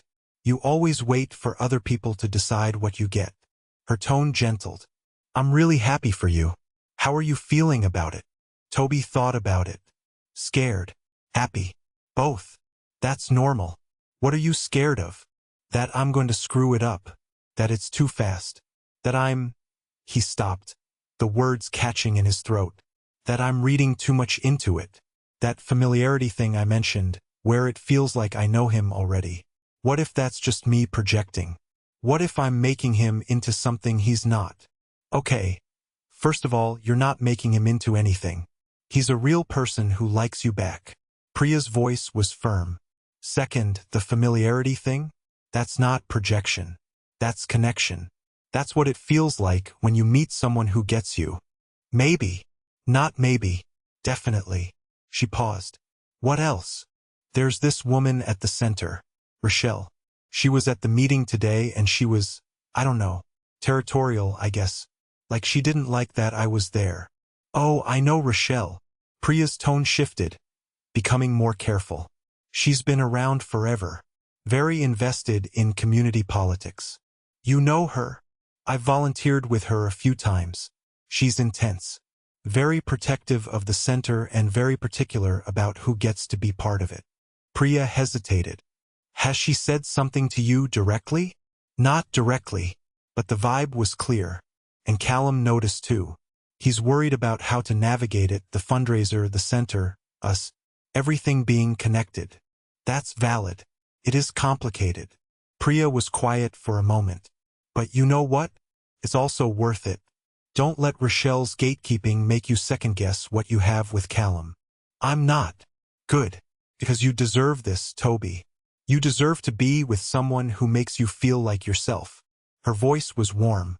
And if Rochelle has a problem with it, that's her problem, not yours.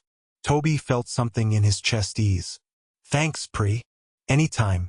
That's what I'm here for. She paused. Now, more important question. When are you seeing him again? There's another meeting on Friday. And probably before that, honestly. We've been texting. Of course you have. He could hear the smile in her voice. Okay, I'll let you go. But Tobi? Yeah. Let yourself have this. Stop waiting for it to fall apart and just be in it. After they hung up, Tobi lay on the couch for a while longer, thinking about Priya's words. Let yourself have this. Sounded so simple, but it wasn't. Not for him. He'd spent so long waiting for things to go wrong that he'd forgotten how to just exist in the good moments without bracing for impact. His phone buzzed. Callum. Sorry about earlier. Rochelle can be a lot. It's okay. I'm not scared of her. You should be. She's terrifying. Tobi smiled. I'll take my chances. Brave man. Or foolish. Jury's out. There was a pause. Then, thank you for being there today. It helped. Anytime. Another pause, longer this time. Then, I'm really glad we're doing this. Whatever this is. Tobi's chest felt warm. Me too.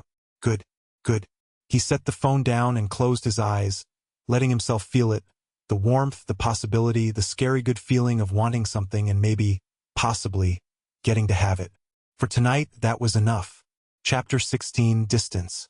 Callum's week got away from him. It started with a vendor cancellation on Wednesday. The catering company they'd been planning to use for the fundraiser had double-booked and couldn't honor their commitment. Then the sound system rental fell through. Then one of the longtime volunteers quit, citing personal reasons but leaving a hole in the volunteer schedule that Callum couldn't easily fill. By Thursday afternoon, he was sitting in Wendell's office with a tension headache and a to-do list that had somehow gotten longer instead of shorter. How are you holding up? Wendell asked, not looking up from the grant application he was reviewing. Fine, Callum said automatically. Wendell set down his pen and gave Callum a look that said he wasn't buying it. Try again. Callum sighed. I'm managing. It's just a lot right now. It's always a lot right now. Wendell's tone was mild. That's not what I asked. Callum didn't know how to answer that. The truth was that he was tired, not just physically, though he was that too, but emotionally. The fundraiser was 2 weeks away, and every time he crossed something off his list, 3 more things appeared. And underneath all of it was the complicated feeling of navigating whatever was happening with Tobi, while also trying to keep the center running and deal with Rochelle's thinly veiled skepticism and somehow hold everything together. I'm fine, Callum said again, because he didn't know what else to say. Wendell studied him for a moment, then nodded slowly. All right, but Callum, you don't have to carry everything alone. You know that, right? I know. Do you? Wendell's expression was gentle but insistent. Because from where I'm sitting, it looks like you're trying to be everything to everyone, and that's not sustainable. Callum felt something tighten in his chest. He wanted to argue, to say that he had it under control, but the words wouldn't come. Because Wendell was right. He was trying to be everything to everyone, and he was starting to crack under the weight of it. I'll delegate more, Callum said finally. Good. Wendell picked up his pen again. And maybe take a night off. Go see that volunteer you've been spending time with. The one who makes you smile when you don't think anyone's looking. Callum's face warmed. I don't. Callum. Wendell's voice was amused. I've known you for 5 years. I know what you look like when you're interested in someone. And I know what you look like when you're trying to pretend you're not. Callum didn't know what to say to that, so he just stood up. I'll work on the catering issue. You do that. Wendell was already back to his grant application. And Callum? It's okay to want something for yourself. You're allowed to have that. Tobi hadn't heard from Callum since Tuesday night. He told himself it was fine. Callum was busy. The fundraiser was coming up, and there were 1,000 things to deal with. It didn't mean anything that their text exchanges had gotten shorter, more logistical. It didn't mean anything that Callum had canceled their coffee plans on Wednesday because something had come up. It was fine. Except it didn't feel fine. You're spiraling, Priya said on Thursday evening. They were at her apartment, sitting on her couch with Thai takeout spread across the coffee table. I can see it happening in real time. I'm not spiraling. You've checked your phone 6 times in the last 10 minutes. That's spiraling. She pointed a chopstick at him. What's going on? Tobi set his phone face down on the table. Nothing. Callum's busy. That's all. Aha. And you're taking that personally because? I'm not taking it personally. Tobi. Priya's voice was gentle. Talk to me. He sighed and leaned back against the couch. I don't know. Things were good on Friday. And then the meeting on Tuesday was fine mostly except for Rochelle being weird. And now it feels like, I don't know, like he's pulling away. Has he said he's pulling away? No. But he canceled our coffee plans. And his texts have been short. And I know he's stressed about the fundraiser. But Tobi stopped, trying to articulate the thing that was bothering him. It feels like he's choosing the fundraiser over me. Like I'm the thing he's willing to let slide when everything else gets overwhelming. Priya was quiet for a moment, chewing thoughtfully. Okay, first of all, that's a valid feeling. Second of all, have you talked to him about it? No. Why not? Because it's only been 2 days. Because I don't want to be the guy who gets clingy after one good date. Because he stopped again. The real reason sitting heavy in his chest. Because what if I'm right? What if he is pulling away, and talking about it just makes it worse? Or, Priya said carefully, what if he's just stressed and you're reading too much into it? Maybe. Tobi, look at me. She waited until he met her eyes. You have a habit of assuming the worst is going to happen and then treating it like it's already true. Don't do that with Callum. Not yet. Give him a chance to show up. What if he doesn't? Then you deal with that when it happens. But right now, all you know is that he's busy. That's not the same as pulling away. She reached over and squeezed his arm. Text him. Not about the fundraiser. Just reach out. See what happens. After he left Priya's apartment, Tobi sat in his car for a few minutes, staring at his phone. He pulled up his conversation with Callum and looked at the last few messages, logistics about the vendor situation, a quick question about volunteer shifts. Nothing personal. Nothing that felt like them. He typed, "Hey, how are you holding up?" Then he deleted it. Typed, "Miss you." Deleted that too. Finally, he settled on, "Thinking about you. Hope you're doing okay." He hit send before he could second guess it, then immediately regretted it. It was too vulnerable, too much too. His phone buzzed. "Callum. Thank you. I needed that." Tobi's chest loosened slightly. "Rough week? You have no idea. Vendor issues, volunteer drama, Rochelle being Rochelle. Anything I can help with?" There was a longer pause, and Tobi watched the 3 dots appear and disappear several times. Finally, "Honestly, I just want to see you. Not for fundraiser stuff. Just you."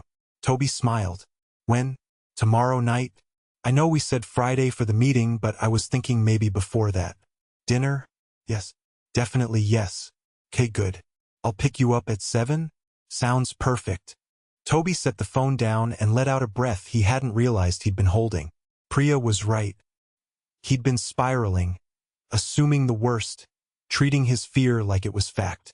Callum wasn't pulling away. He was just busy. They were okay. But even as he thought it, there was a small voice in the back of his mind that whispered, "For now." Friday evening arrived with clear skies and the kind of warmth that made Atlanta feel almost gentle. Callum picked Tobi up at 7 on the dot, and when Tobi got in the car, Callum looked at him with something close to relief. "Hi." Callum said. Hi. Tobi wanted to lean over and kiss him but didn't know if that was something they did yet, so he just smiled instead. You look tired. I am tired. Callum pulled away from the curb. But I'm glad to see you. Yeah. Yeah. Callum glanced over at him, and there was warmth in his eyes that made Tobi's chest feel tight. I'm sorry about this week. I know I've been distant. That wasn't fair to you. You've been busy. That's not the same thing. Still, Callum's hands tightened slightly on the steering wheel. I don't want you to think I'm pulling away, or that you're not important. You are. Tobi felt something ease in his chest. Okay. Okay. Yeah. Okay. Tobi reached over and touched Callum's arm, just briefly. We're good. Callum smiled, and some of the tension in his shoulders seemed to release. Good. They went to a small Mexican place in East Atlanta, the kind of neighborhood spot with plastic chairs and handwritten menus and food that tasted like someone's grandmother made it. They ordered tacos and horchata and sat at a table near the window, and for the first time in days, Tobi felt like he could breathe. Tell me about your week, Callum said after they'd settled in. Something good. I need to hear something good. Tobi thought about it. I finished a design project I've been working on for months. Corporate branding stuff, super boring, but it turned out better than I expected. The client loved it. That's great. Callum's smile was genuine. See? Good things do happen. Sometimes. Tobi took a sip of his horchata. What about you? Anything good happen this week? Or was it all vendor cancellations and Rochelle? Callum laughed. A real laugh, the kind that made his eyes crinkle at the corners. Mostly vendor cancellations and Rochelle, but we found a new caterer. And Marcus actually showed up on time to a meeting, which I'm pretty sure is a sign of the apocalypse. I'll mark my calendar. They ate and talked, and slowly the week's tension started to fade. But there was still something underneath it. A carefulness that hadn't been there before, like they were both aware of the fragility of what they were building, and neither of them wanted to be the one who broke it. Can I ask you something? Callum said after a while. Always. What are we doing? Callum's voice was quiet. I know we said we liked each other, and I know we're whatever this is, but I don't know what you want this to be. If you want it to be anything official, or if you're happy keeping it like this, or... He stopped, looking frustrated with himself. I don't know. I just want to know where we stand. Tobi's heart was beating too fast. This was the conversation he'd been both wanting and dreading. What do you want it to be? I asked you first. Callum. Okay, fine. Callum took a breath. I want this to be real, not just casual or whatever. I want to be able to call you my... He hesitated over the word. My boyfriend. If that's something you want too. Tobi felt warmth spread through his chest. Yeah, I want that. Yeah. Yeah. Tobi smiled, and it felt easier than it should have. I want that too. The real thing. Not casual. Callum's whole face softened. Okay. Good. Good. They looked at each other across the table, and Tobi felt that shift again. The thing that kept happening between them, where something clicked into place and the world felt a little more right. He reached across the table and took Callum's hand, and Callum threaded their fingers together like it was the most natural thing in the world. So now what? Tobi asked. Now we keep doing this. Callum's thumb traced circles on the back of Tobi's hand. We figure it out as we go. We deal with Rochelle and the fundraiser and whatever else comes up. Together. Together, Tobi echoed. He liked the sound of that. They finished dinner and Callum drove him home, and when they pulled up in front of Tobi's apartment, they sat in the car for a few minutes, neither of them quite ready to say goodnight. Can I kiss you? Callum asked quietly. Tobi's breath caught. Yeah, please. Callum leaned over, and Tobi met him halfway, and when their lips touched it was soft and careful and exactly right. Not desperate, not urgent, just steady and warm and full of promise. Tobi's hand came up to cup the side of Callum's face, and he felt the slight roughness of stubble against his palm, and everything else fell away. When they pulled apart, Callum was smiling. I've been wanting to do that all week. Me too. I should let you go. It's late. Probably. But Tobi didn't move, and neither did Callum. They sat there for another few minutes, hands linked over the center console, until finally Tobi made himself open the car door. "Text me when you get home?" "I will." Tobi got out and walked to his apartment door, and when he turned around, Callum was still there, watching him. He waved, and Callum waved back, and then Tobi went inside and closed the door and leaned against it, smiling like an idiot. His phone buzzed a few minutes later. "Callum, home safe. Thank you for tonight. Thank you for picking me up. Literally and figuratively. Anytime. Good, good." Tobi set the phone down and took a breath. The week had been hard. The distance had scared him. But they'd talked about it and they'd figured it out, and now they were together. Official. Real. He let himself feel the warmth of it, just for a moment, before the small voice in the back of his mind whispered again. What happens when it gets harder? He pushed the thought away. For tonight, this was enough. Chapter 17, Visibility. The fundraiser was 10 days away, which meant the center had entered what Wendell called organized chaos mode. Volunteers were everywhere, painting signs, stuffing goodie bags, arguing about table arrangements in voices that carried down the hallway. Tobi had been coming in almost every day for the past week, and he'd started to recognize the rhythm of it. The controlled panic, the last-minute fixes, the way everyone seemed to operate on coffee and collective anxiety. He was in the main hall on Saturday afternoon, helping Marcus hang string lights across the ceiling, when Rochelle walked in with a clipboard and an expression that meant she was about to make something Tobi's problem. "Tobi," she said, in a tone that was friendly but somehow still felt like a summons. "Can I talk to you for a minute?" Marcus gave him a look that said good luck, and Tobi climbed down from the ladder. "Sure. What's up?" Rochelle gestured for him to follow her to a quieter corner of the hall. When they were out of earshot of the other volunteers, she turned to face him with a smile that didn't quite reach her eyes. "I wanted to check in with you about the day of logistics. You're signed up for registration desk duty, right?" "Yeah. 2-hour shift starting at noon." "Great. I'm coordinating that area, so we'll be working together." She paused, and Tobi could feel the butt coming. "I also wanted to talk to you about your relationship with Callum." Tobi felt his shoulders tense. "Okay.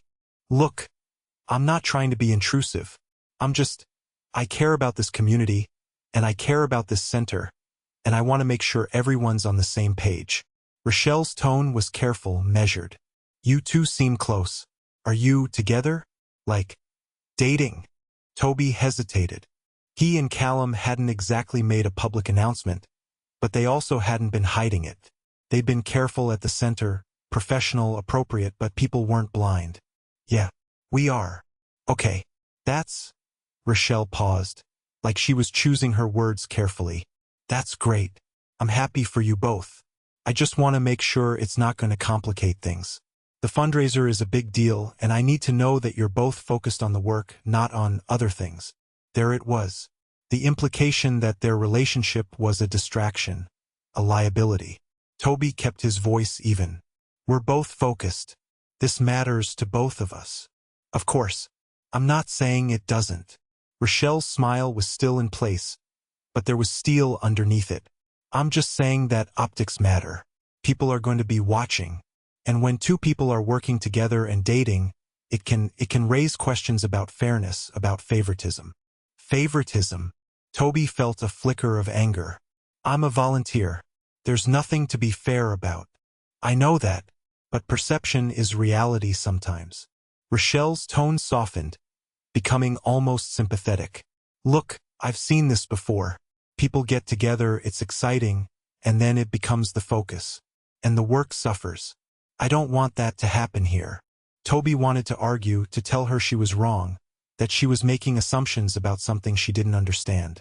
But he also didn't want to make this into a bigger thing than it already was. So he just nodded. "It won't. We're here for the center. That's the priority." "Good." Rochelle looked satisfied.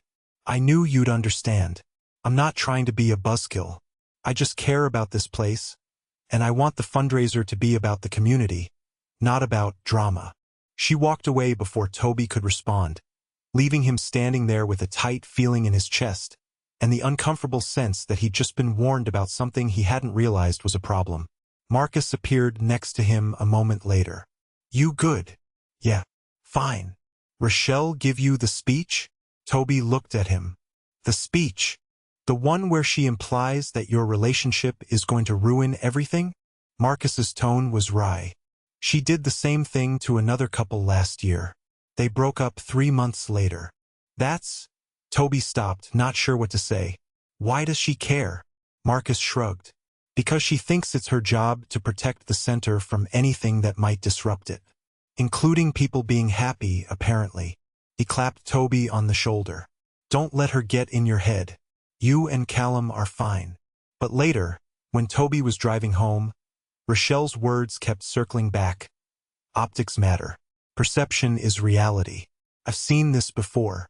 He pulled into his apartment complex and sat in the car for a moment, staring at his phone. He should text Callum, tell him about the conversation. But something stopped him. Maybe because he didn't want to add more stress to Callum's already overwhelming week. Maybe because some part of him was worried that Rochelle was right. His phone buzzed. "Priya, you home? Can I come over?" "Yeah." "Everything okay?" "I'm fine. Just want to see you. Be there in 20. Priya showed up with wine and the kind of expression that meant she had something to say. They settled on Tobi's couch with glasses that were probably too full, and for a few minutes they just sat in comfortable silence. "So," Priya said finally, "how are you doing? And don't say fine. I can tell you're not fine." Tobi took a sip of wine. "Rochelle pulled me aside today. Gave me a lecture about how my relationship with Callum is going to be a distraction from the fundraiser." "Of course she did." Priya's tone was dry. "Because that's what Rochelle does. She finds something that makes her uncomfortable and frames it as a community concern. She said people are going to be watching. That optics matter." "Optics." Priya said the word like it tasted bad. "You know what that's code for, right?" "Not really. It's code for, I think your relationship looks too straight and that makes me uncomfortable." Priya set her glass down, her expression sharp. Two trans men together, especially two trans men who've been on T for a while and read as masculine? That disrupts her narrative about what queer relationships are supposed to look like. Tobi blinked. He hadn't thought about it that way. "You think that's what this is about?" "I think Rochelle has very specific ideas about who gets to be visible in queer spaces and how. And I think she's using professionalism as cover for the fact that your relationship with Callum doesn't fit her map." Priya's voice was firm. "But here's the thing, Tobi. You don't have to fit her map. Your relationship is valid. It's real. It's yours. And you don't owe her an explanation or an apology for it." Tobi was quiet for a moment, letting that sink in. She said she's seen this before, that couples get together and the work suffers. "I'm sure she has, but that doesn't mean it's going to happen to you and Callum." Priya leaned forward, her gaze steady. "You're allowed to have both. You're allowed to care about the fundraiser and care about Callum. Those things aren't mutually exclusive. It feels like they might be. Only because Rochelle is trying to make them feel that way." Priya reached out and squeezed his hand. "Don't let her do that. Don't let her convince you that wanting something for yourself is selfish or distracting or wrong." Tobi felt something tight in his chest start to loosen. "How do you always know what to say?" "Because I know you. And I know you have this thing where you make yourself smaller so other people can be comfortable." Priya's voice was gentle but insistent. "But you don't have to do that. Not with Callum. Not with this community. You get to take up space. You get to be visible. And anyone who has a problem with that can deal with their own shit." Tobi laughed despite himself. "Tell me how you really feel." "I will. Always." She picked up her glass again. "But seriously, Tobi, I need you to hear this. You spend so much time waiting for permission to want things. And I get why your transition, your family, all of it taught you that wanting things openly was dangerous. But you're not 12 anymore. You're not that kid who had to hide. You're allowed to want Callum. You're allowed to be with him publicly. You're allowed to be happy." The words hit harder than Tobi expected. He looked down at his wine glass, blinking against the sudden heat behind his eyes. "What if it doesn't work? What if it does? Priya's voice was soft. What if you let yourself have this, and it's exactly what you need? Tobi didn't have an answer for that, so he just nodded and took another sip of wine, and Priya started telling him about a disastrous UX review at work, and slowly the tightness in his chest eased. But later, after Priya left, Tobi lay in bed and thought about her words. You're allowed to be visible. You're allowed to be happy. He wanted to believe it. He wanted to believe that he could have Callum and the community and the work all at the same time, that wanting those things didn't make him selfish or naive. But Rochelle's voice was still there too, quiet and insistent. Optics matter. Perception is reality.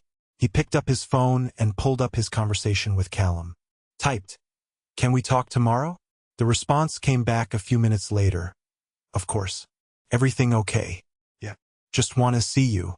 Come to my place? 2 p.m.? Perfect." Tobi set the phone down and stared at the ceiling. Tomorrow he'd tell Callum about Rochelle's conversation. Tomorrow they'd figure out how to navigate it. Tomorrow. For tonight, he just let himself think about Priya's words and tried to believe them. Callum was washing dishes when Destiny called. "So," she said without preamble, "how's the boyfriend?" Callum smiled despite his exhaustion. "He's good. We're good. Good. And the fundraiser.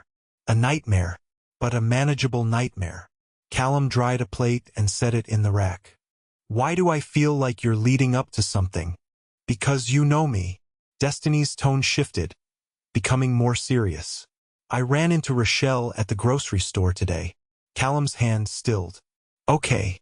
She asked about you, about Tobi, about whether you two were serious." Destiny paused. "She had opinions." "I'm sure she did." "Callum, she's going to make this harder than it needs to be. You know that, right?" "I know." Callum set down the dish towel and leaned against the counter. "But I'm not going to break up with him because Rochelle is uncomfortable." "Good. I'm glad. But I want you to be prepared for her to push. She thinks she's protecting the center, but what she's really protecting is her idea of what the center should be." "What did she say to you?" Destiny was quiet for a moment. "She said she hoped you knew what you were doing. That relationships at work can get messy. That she's seen it happen before and it never ends well." Callum felt a flash of anger. "Tobi's not at work. He's a volunteer. And our relationship has nothing to do with her." "I know that, but she doesn't see it that way." Destiny's voice was gentle. "Just be careful, okay? I don't want her to poison this for you." After they hung up, Callum stood in his kitchen and thought about Rochelle's words, filtered through Destiny's concern. He thought about the way Rochelle had looked at Tobi during the Tuesday meeting, assessing and skeptical. He thought about optics and perception and the exhausting work of existing in queer community spaces where everyone had an opinion about who you were and how you should be. His phone buzzed. "Tobi, can we talk tomorrow?" Callum's chest tightened. He typed back, "Of course. Everything okay? Yeah. Just want to see you. Come to my place? 2 p.m.? Perfect." Callum set the phone down and took a breath. Tomorrow. They'd talk tomorrow. They'd figure it out. But underneath the reassurance was a thread of worry that he couldn't quite shake. What if Rochelle was getting to Tobi the same way she was trying to get to him? He pushed the thought away and went back to the dishes. One problem at a time. Tomorrow would take care of itself. Or at least he hoped it would. Chapter 18, What Holds? Callum's apartment was smaller than Tobi expected.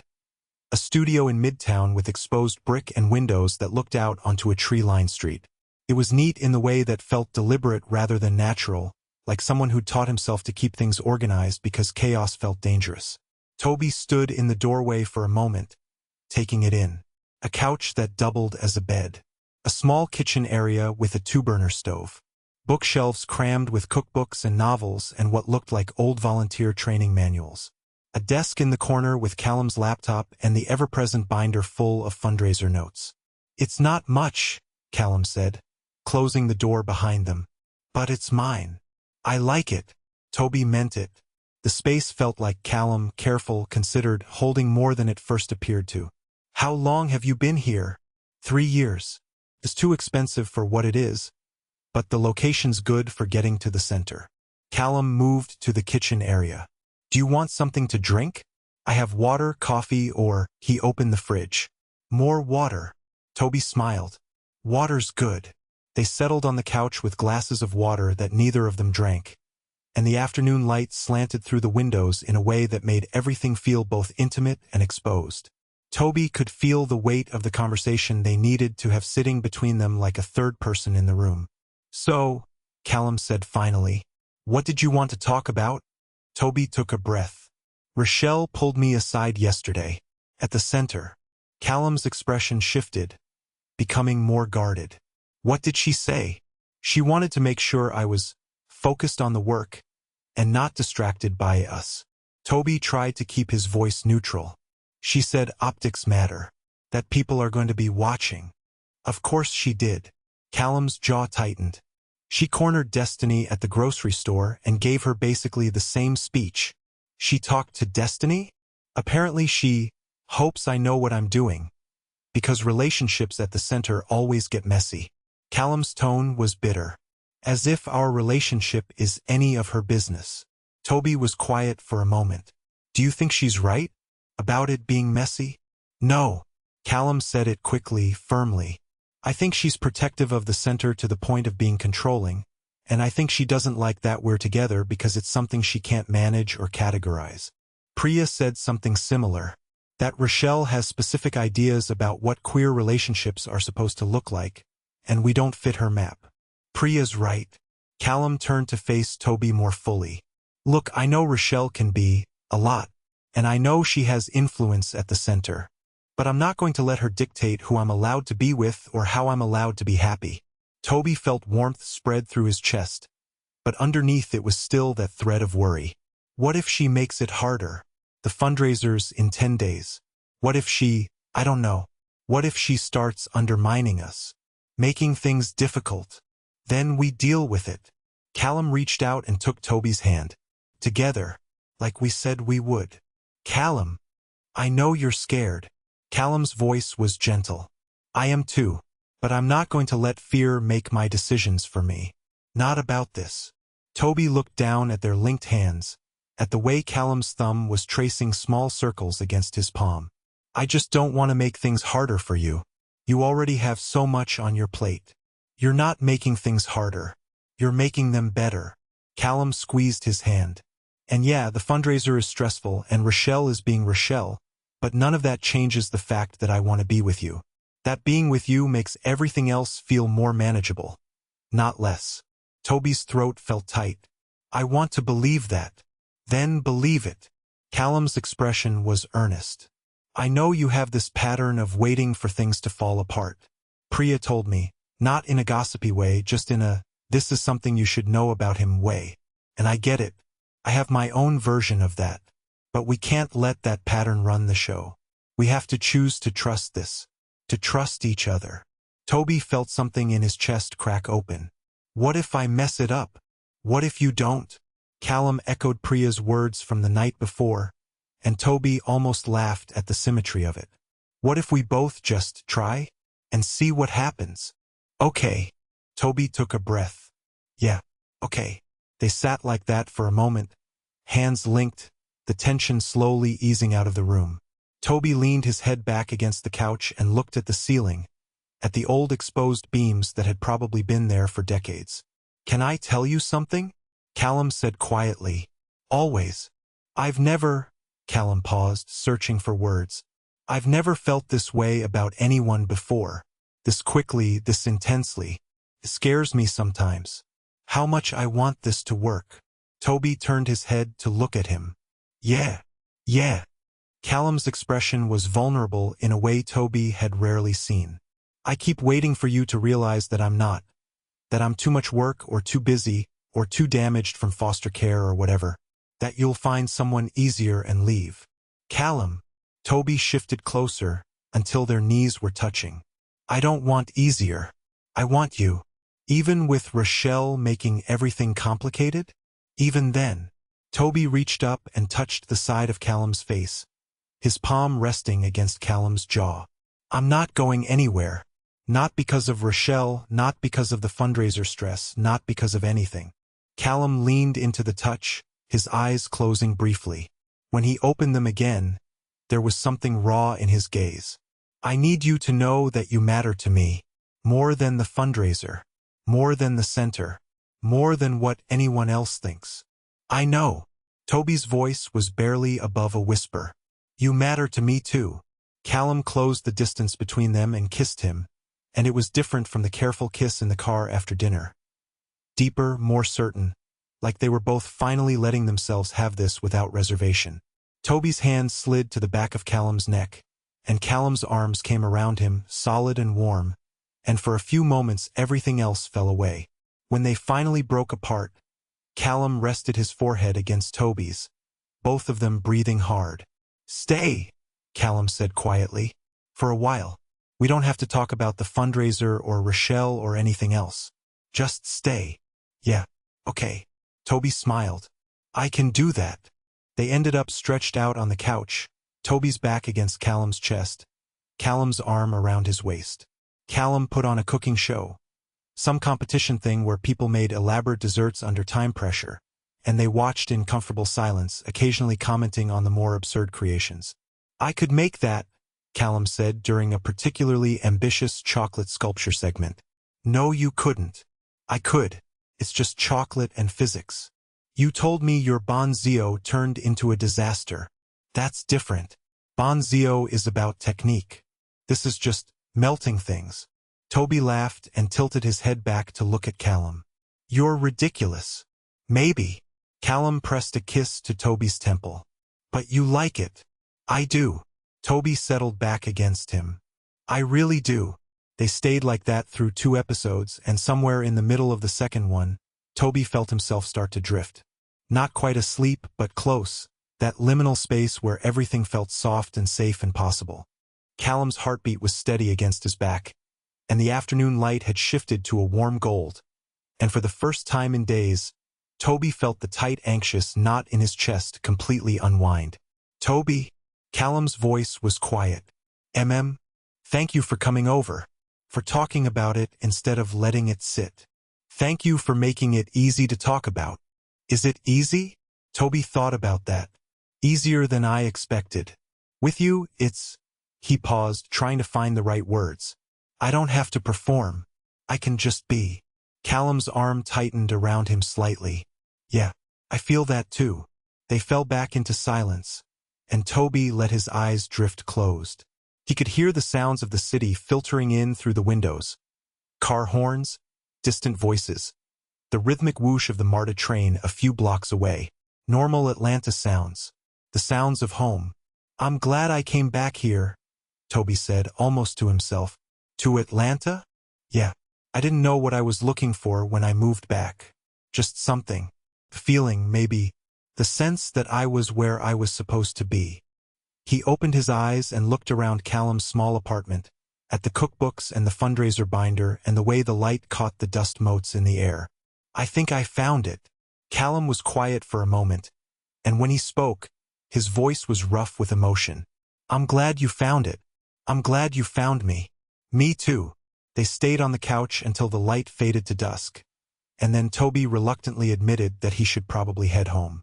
Callum walked him to the door, and they stood in the threshold for a few moments, neither of them quite ready to let go. The fundraiser's this weekend, Callum said. After that, things will calm down. We'll have more time like this. I'm looking forward to it. Tobi leaned in and kissed him, brief and sweet. But for now, let's just get through the next 10 days. Together, Callum said. Together. Tobi texted Priya on the drive home. You were right. Her response came back immediately. About what specifically? About all of it. Letting myself have this. Trusting it. Good. Proud of you. We talked about Rochelle. We're okay. Of course you are. You're both too stubborn to let her win. Tobi smiled and set the phone in the cup holder. When he got home, he sat in his car for a moment, looking up at his apartment building. The conversation with Callum had shifted something, not fixed everything, because Rochelle was still going to be Rochelle, and the fundraiser was still going to be stressful, but it had reminded him of what mattered. He grabbed his phone and pulled up his conversation with Callum. Home safe. Thank you for today. Thank you for coming over. For being honest. Anytime. I mean it. About what I said. You matter more than anything else. Tobi's chest felt warm. You matter to me too. So much. Get some rest. Big week ahead. You too. Don't stay up planning. No promises. Callum. Fine. I'll try. Good. Good. Tobi set the phone down and headed inside. And for the first time since Rochelle's conversation yesterday, he felt like he could breathe properly. They were going to be okay. The fundraiser would happen, and Rochelle would have her opinions, and through all of it they'd have each other. It wasn't perfect, but it was real. And right now that was enough. Callum sat at his desk after Tobi left, staring at his laptop screen. He should be working on the final fundraiser checklist. There were a million things still to do, a million details to confirm.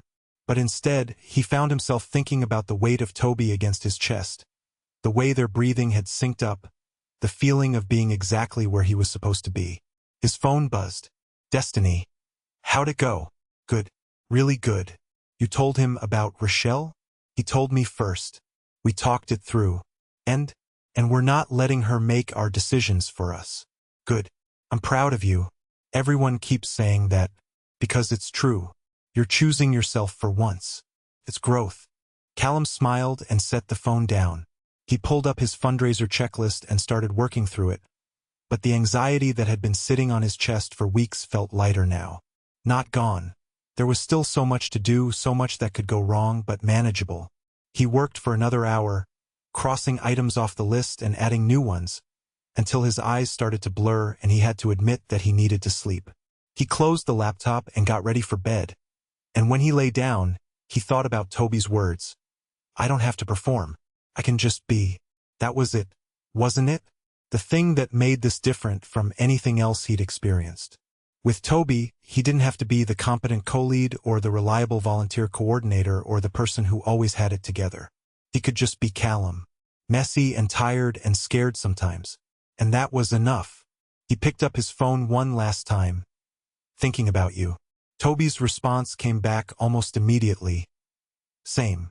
Sweet dreams. You too. Callum set the phone on his nightstand and closed his eyes. And for the first time in days, he fell asleep without the weight of everything he had to do pressing down on him. The fundraiser was in 10 days. But tonight, he was just a person who cared about someone and was cared about in return. And that, he thought as sleep pulled him under, was the thing worth protecting. Chapter 19. The Fracture. The week before the fundraiser moved in a blur. Callum spent every spare moment at the center, coordinating with vendors, confirming volunteer shifts, triple-checking the equipment rentals that had already been confirmed twice. The main hall was transformed bit by bit. String lights hung from the ceiling, tables arranged in careful clusters, signs painted with cheerful pride colors mounted on every wall. It was starting to look like the thing they'd been planning for months, and that should have felt like victory. Instead, Callum just felt tired. He was in the annex on Thursday afternoon, laying out the floor plan for what felt like the 100th time, when Destiny texted. You at the center? Yeah. Annex. Why? Coming by. Need to drop something off. She showed up 15 minutes later with a garment bag and the kind of expression that meant she had something on her mind. Callum looked up from his clipboard and raised an eyebrow. What's in the bag? Your outfit for Saturday. She hung it on the back of a chair. I know you were planning to wear the same button-down you wear to everything, and I'm here to tell you that's not happening. There's nothing wrong with that button-down. There's nothing right with it either. Destiny crossed her arms. This is a big event, Callum. You're one of the co-leads. You should look like you didn't just roll out of bed and grab the first thing off the floor. I don't do that. I know you don't, but that's what it looks like. Her tone softened. Just trust me. Wear what's in the bag. It'll photograph better. Callum knew better than to argue when Destiny had that look. Fine. Thank you. You're welcome. She looked around the annex, taking in the half-assembled decorations and the chaos of supplies. How's it going? Honestly, I'm exhausted, but we're close. Another few days of setup and we should be ready. He set down his clipboard. How are you? How's work? Work is work. I'm not here to talk about work. Destiny pulled out one of the folding chairs and sat down. I wanted to check in, see how you're doing. With everything. I'm fine. Callum. He sighed and sat down across from her. I'm managing. It's a lot, but it's almost over. After Saturday we can breathe again. And Tobi? How's that going? Callum felt a smile tug at his mouth despite his exhaustion. Good. Really good. We talked through the Rochelle thing. We're on the same page. Good. I'm glad. Destiny was quiet for a moment, her gaze thoughtful. He seems like a good person. Tobi. He is. How long have you known him now? 2 months. About that. Since the orientation in early April. Callum didn't know where she was going with this, but he recognized her interview tone. Why? No reason. I'm just... She paused, like she was choosing her words carefully. I'm trying to place him. I feel like I've seen him before, or heard about him, but I can't figure out from where. Callum felt a flicker of unease he couldn't quite name. Maybe you ran into him at another community event? He volunteers other places sometimes. Maybe, but Destiny didn't sound convinced. She was still looking at him with that assessing expression, like she was trying to solve a puzzle. What's his last name again? Reyes. Why? Reyes. She said it slowly, testing the sound. Then something shifted in her face. Not quite recognition, but close. Where's he from originally? Austin. But he grew up here. In Decatur. Callum's unease was growing. Destiny. What's this about? Probably nothing. But her tone said otherwise. She leaned forward slightly. Do you remember much about Decatur? When we lived there. The subject changed through him. Not really. I was young. We only lived there a couple years before Mom moved us to East Point. Do you remember having friends there? Before the move.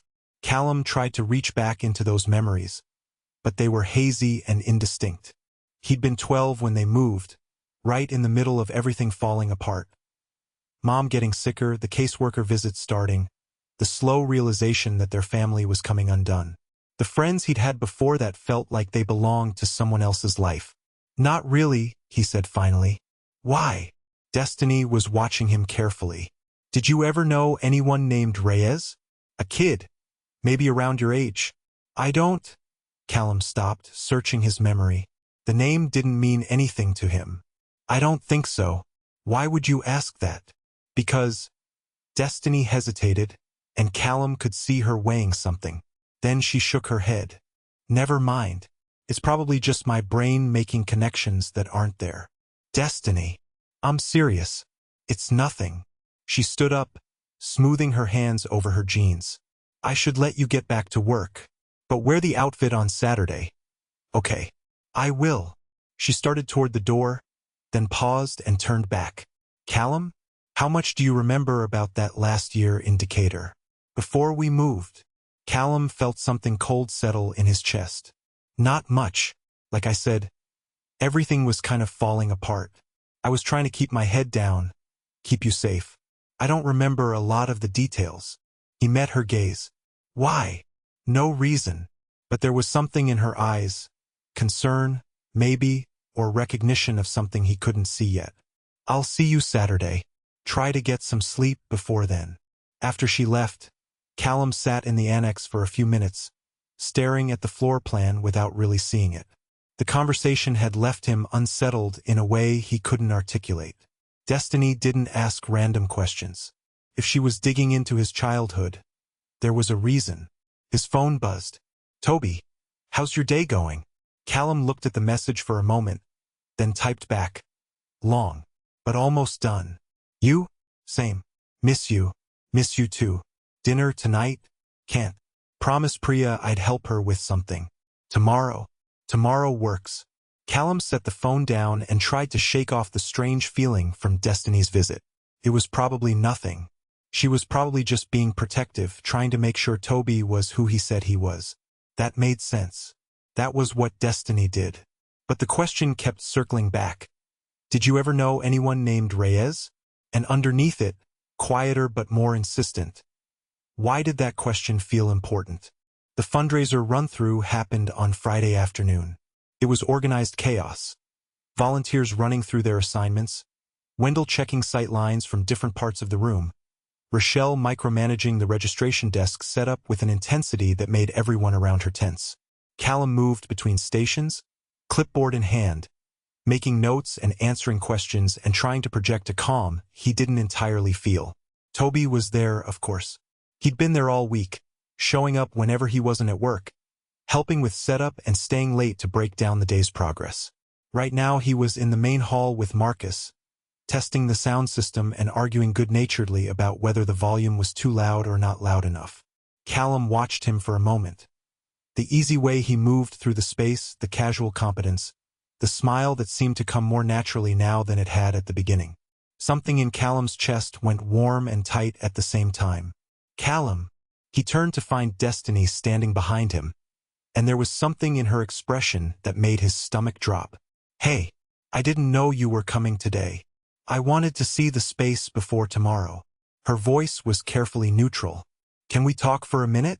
Somewhere quiet. They went to the small office off the main hall, and Destiny closed the door behind them. When she turned to face him, her expression was serious in a way that made Callum's pulse pick up. Okay, he said. What's wrong? Nothing's wrong. She took a breath. I need to ask you something, and I need you to really think about the answer. Okay.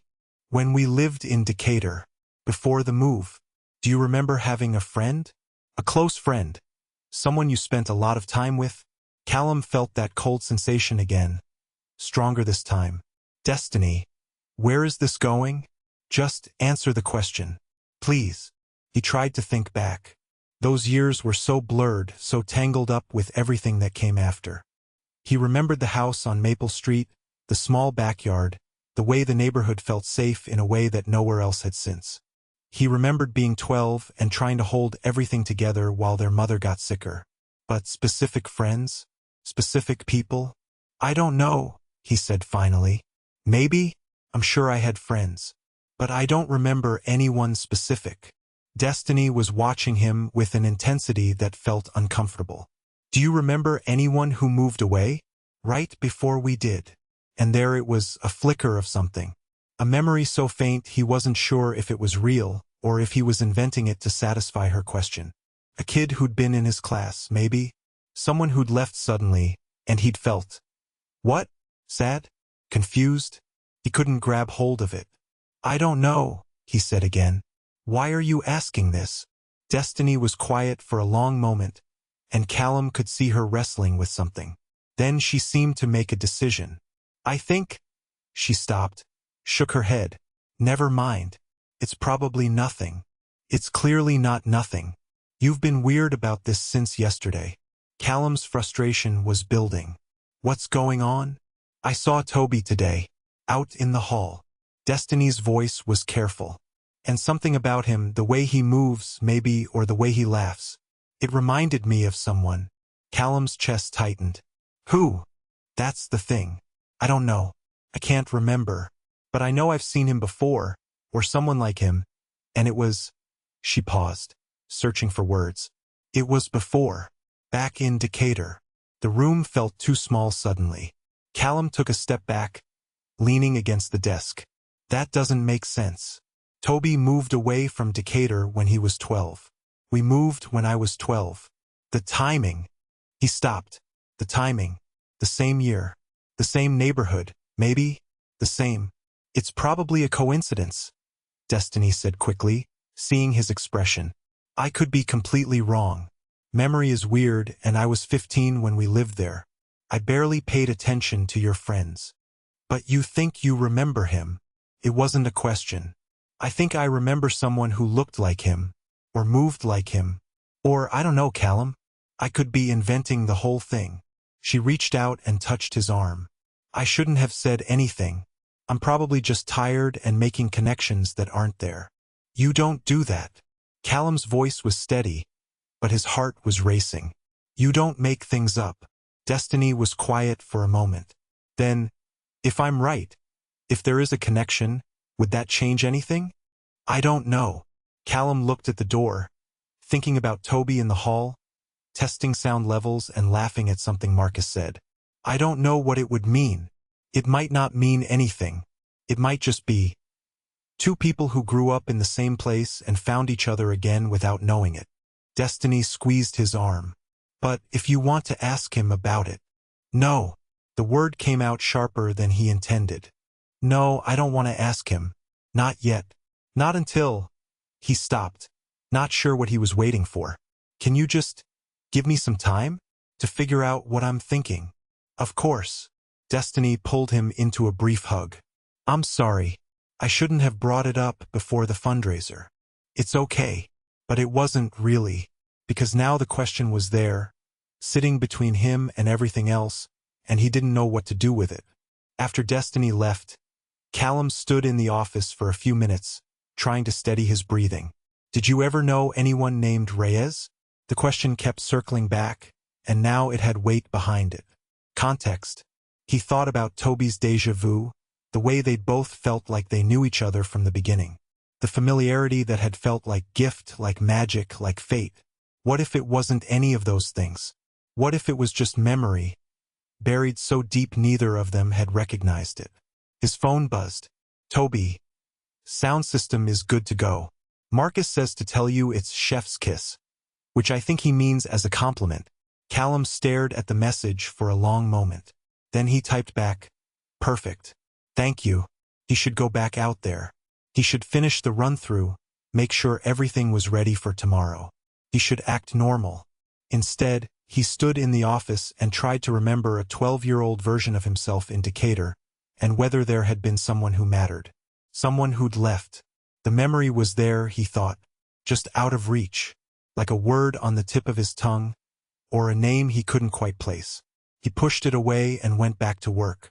Tomorrow was the fundraiser. Tomorrow everything would be fine. He just had to hold it together until then. Chapter 20, The Recognition. The fundraiser setup started at 6 in the morning. Tobi arrived with coffee and the kind of nervous energy that came from not sleeping well. He'd spent half the night staring at his ceiling, running through mental checklists and trying to convince himself that everything would be fine. The fundraiser would happen. It would go well. Callum would be less stressed afterward, and they could finally just be together without the weight of this event hanging over everything. The center was already buzzing with activity when he walked in. Volunteers were everywhere, hanging banners, arranging tables, testing equipment. Wendell was directing traffic from the main hall entrance, calm and unhurried in the way that made everyone else feel like maybe they could breathe. Rochelle was already at the registration desk, organizing materials with militant precision. Tobi found Callum in the annex, looking at his clipboard with the kind of focus that meant he was probably 3 steps ahead of everyone else and 2 steps behind where he thought he should be. Hey, Tobi said, setting down the coffee carrier. Brought reinforcements. Callum looked up, and his whole face softened. You're an angel. I'm really not. But I did get your weird oat milk situation. Tobi handed him a cup. How are you holding up? Ask me in 12 hours. Callum took a sip and closed his eyes briefly. This is perfect. Thank you. They stood there for a moment just looking at each other, and Tobi felt that familiar pull. The thing that had been there from the beginning, the sense that this person mattered in a way he couldn't fully articulate. Callum's hair was slightly messy, like he'd run his hands through it too many times already, and there was tension in his shoulders that Tobi wanted to smooth away. What do you need me to do? Tobi asked. Right now? Just exist in my general vicinity. Callum's mouth curved into a small smile. But also, can you help with the photo backdrop? It's supposed to go in that corner, but I haven't had time to deal with it yet. On it. Tobi spent the next 2 hours working through his task list, assembling the photo backdrop, organizing supplies, running between the main hall and the annex to relay messages. The center filled up with more volunteers, more noise, more of the controlled chaos that came with any big event. Marcus showed up an hour late and immediately started helping with the sound system. Priya arrived with a car full of last-minute supplies that nobody had remembered to order. By 10 o'clock, things were starting to look less like organized chaos and more like an actual event space. Tobi was in the main hall, helping Priya set up the refreshment tables, when Callum appeared at his side. "Can I borrow you for a minute?" Callum asked. "Sure." They went to the storage closet off the main hall, a small room crammed with folding chairs and event supplies and the lingering smell of industrial cleaner. Callum closed the door behind them and leaned against it, and Tobi could see the exhaustion in every line of his body. "You okay?" Tobi asked. "I'm fine. I just needed—" Callum paused, searching for words. "A minute. Away from everything." "Fair." Tobi stepped closer. "What can I do?" "Nothing. You're already doing it."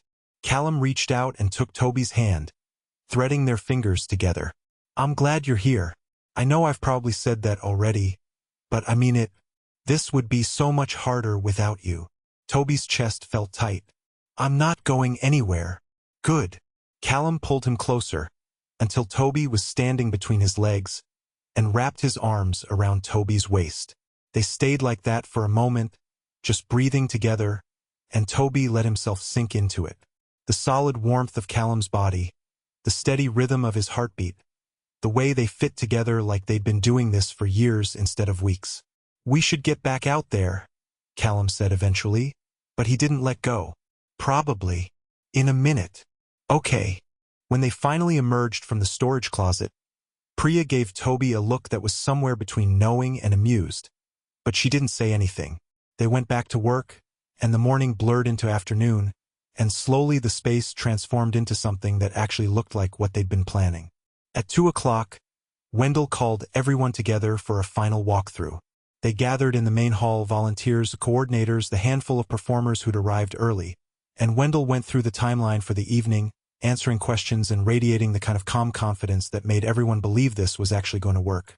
Tobi stood near the back, only half listening. He was watching Callum, who was up front with Wendell, fielding questions with patience and competence, and the careful authority he'd been building all week. There was something about watching him like this, in his element, commanding the room without demanding anything, that made Tobi's chest feel warm and tight at the same time. After the walkthrough, people scattered to their final tasks.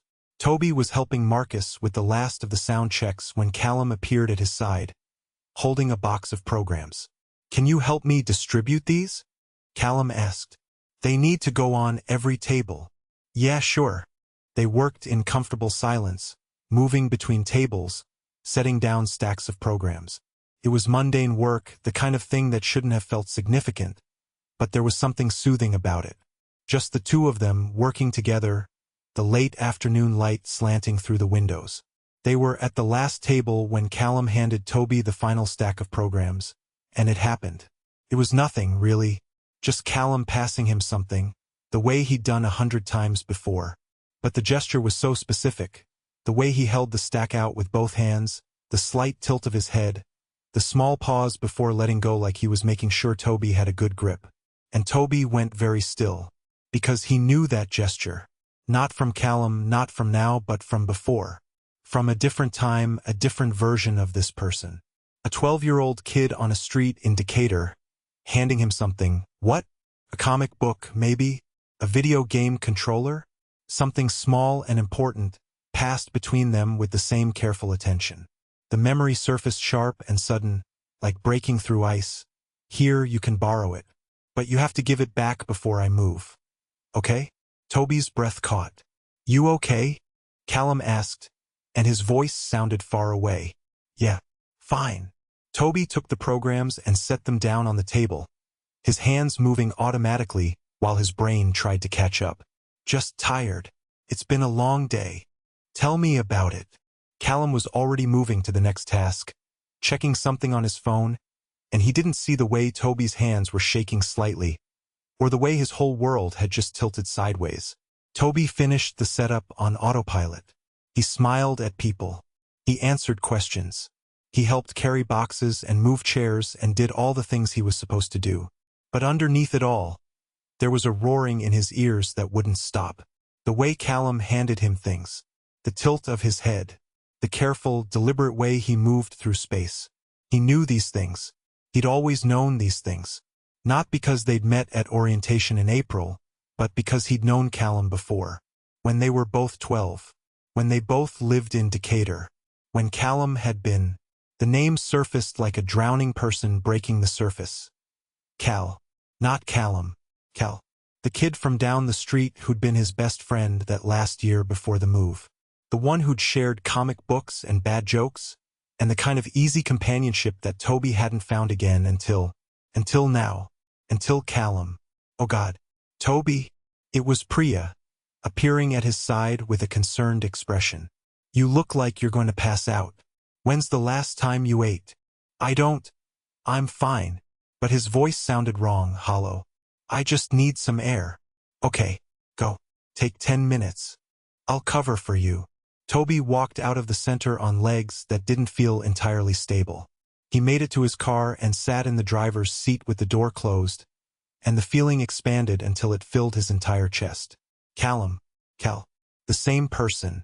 The same person he'd been looking for without knowing he was looking. The same person who'd understood him when they were 12, before either of them had language for who they were becoming. Before transitions and new names and all the distance they'd both had to cross to get here. He'd fallen in love with his childhood best friend and hadn't even known it. The thought was so absurd and so absolutely true that Tobi started laughing, a slightly hysterical sound that turned into something that might have been crying or maybe both. He pressed his hands against his face and tried to breathe. This couldn't be real. It was too much, too coincidental, too. But it was real. He could feel it in his bones, in the way his body had recognized Callum before his brain caught up. The déjà vu, the familiarity, the sense that he'd always known this person. Because he had known him, and then he'd left, and they'd both grown into different people with different names and different bodies, and somehow, impossibly, they'd found each other again. Tobi sat in his car and tried to figure out what to do with this information. He should tell Callum. Obviously, he should tell Callum. They should have this conversation together, figure it out together, laugh about the impossibility of it together. But the thought of saying it out loud made his chest feel like it was caving in. Because what if Callum didn't remember? What if Cal had just been one friend among many, easily forgotten in the chaos of everything that came after? What if the person Tobi had been before his name, before his transition, before he'd become himself, wasn't someone Callum wanted to know? What if this ruined everything? His phone buzzed. Callum. Where did you go? You okay? Tobi stared at the message. He should go back inside. He should finish the setup. The fundraiser was in a few hours, and Callum needed him. But he couldn't make himself move. He typed back, needed some air. Be back in a few.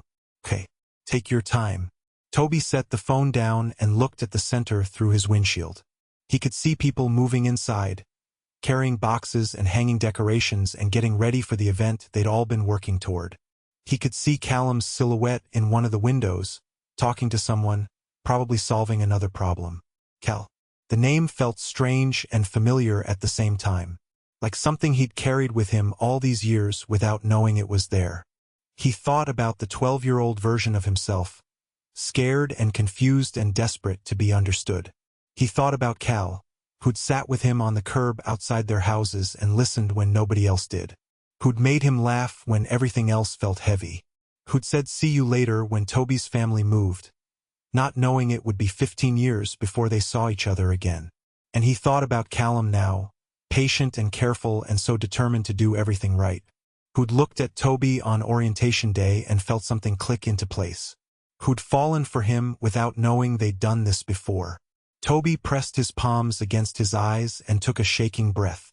He couldn't tell him. Not today. Not when Callum was already stretched thin with fundraiser stress and Rochelle's pressure and everything else. Not when this revelation felt too big and too fragile to handle in the middle of chaos. After the fundraiser, after everything settled, then he'd figure out how to say it. He'd figure out how to tell Callum that they'd been searching for each other for 15 years, and somehow, impossibly, they'd found their way back. But not today. Today, he just had to get through the next few hours without falling apart. Tobi wiped his eyes, took one more breath, and went back inside. Chapter 21. Dark Night of the Soul. Tobi made it through the fundraiser. That was the only way he could think about it afterward, as something he'd survived rather than participated in. He showed up. He smiled at the right times. He helped check people in at the door, handed out programs, made small talk with donors who wanted to know about the community center's programs. He did his job. And the whole time, he felt like he was watching himself from somewhere outside his body. The event was a success. By any reasonable metric, it was a success. The space looked incredible, warm lighting, carefully arranged tables, the photo backdrop drawing people in like they'd hoped. The performers were good. The speeches were moving. Wendell gave closing remarks that made half the room tear up, and when he thanked Tobi and Callum by name, everyone applauded. Tobi stood there and clapped along with them, and felt nothing. No, that wasn't true. He felt everything. Too much. The problem was that none of it had anything to do with the fundraiser. He kept his distance from Callum without making it obvious. Stayed busy. Found reasons to be in different rooms. When they did have to interact, he defaulted to the efficient professionalism they'd built over weeks of planning. Quick check-ins, task updates, nothing that required more than surface attention. If Callum noticed something was off, he was too busy to call him on it. Or maybe he was giving Tobi space. Tobi couldn't tell anymore. Everything about Callum felt different now, heavier with meaning, sharper with recognition. The way he moved through the room, the careful attention he gave to every person who approached him. The small keloid scar on his chin that Tobi had noticed weeks ago and thought was just a detail, but now felt like a catalog entry in a longer history. Cal used to pick at scabs, Tobi remembered suddenly. His mom was always telling him to stop. The memory surfaced unbidden and unwelcome, and Tobi had to excuse himself to the restroom just to breathe. He stood at the sink with his hands braced on the counter, staring at his reflection. His name tag was still on his chest, Tobi in his own handwriting, slightly too large. The same name he'd had when he was 12. The name that had always felt like his before he'd had language for why. Cal had called him that. Tobi. Never anything else, even when other people still used the name his parents had given him. Like Cal had known something fundamental that Tobi was still figuring out. Or maybe that was just wishful thinking. Maybe Cal had just been a kid who liked the nickname and never thought twice about it. Tobi splashed water on his face and went back to work. The fundraiser ended at 10. Cleanup took another 2 hours. By the time the last volunteer left and Wendell locked up the center, it was well past midnight. Tobi's whole body ached with the specific exhaustion that came from holding yourself together for too long. Priya had offered him a ride home, but he'd said no. He needed to be alone. Needed to sit with this without having to perform normalcy for anyone else. He sat in his car in the parking lot and watched the lights go out in the community center, one by one. His phone was in his hand. He'd been holding it for the past 10 minutes without doing anything with it. He should call Priya. She'd know something was wrong. She always did, and she'd either drag it out of him or let him sit in it, whichever he needed. That's what she was good at. But he didn't want to talk to Priya. He wanted, the thought formed before he could stop it, he wanted to talk to his mom, which was absurd. He and his mother had a good relationship now, better than it had been in years, but it wasn't the kind of relationship where he called her in the middle of the night because he was having an emotional crisis. They talked on Sundays. They texted about logistics and occasional articles she thought he'd find interesting. They were careful with each other in the way of people who'd had to rebuild something from broken pieces. But she'd been there, in Decatur. She'd known Cal. She'd driven both of them to the comic book store on Saturdays when they pooled their allowance for new issues. She'd made them sandwiches and told them to play outside and called Cal Mijo, right alongside Tobi. Like he was just another son she was looking after. She would remember. Before he could talk himself out of it, Tobi pulled up her contact and hit call. She answered on the third ring, her voice thick with sleep. Mijo? What's wrong? Nothing's wrong. I'm sorry, I didn't... He checked the time. Nearly 1 in the morning in Atlanta, which meant it was almost midnight in Dallas. I'm sorry. I should have waited until morning. No, it's okay.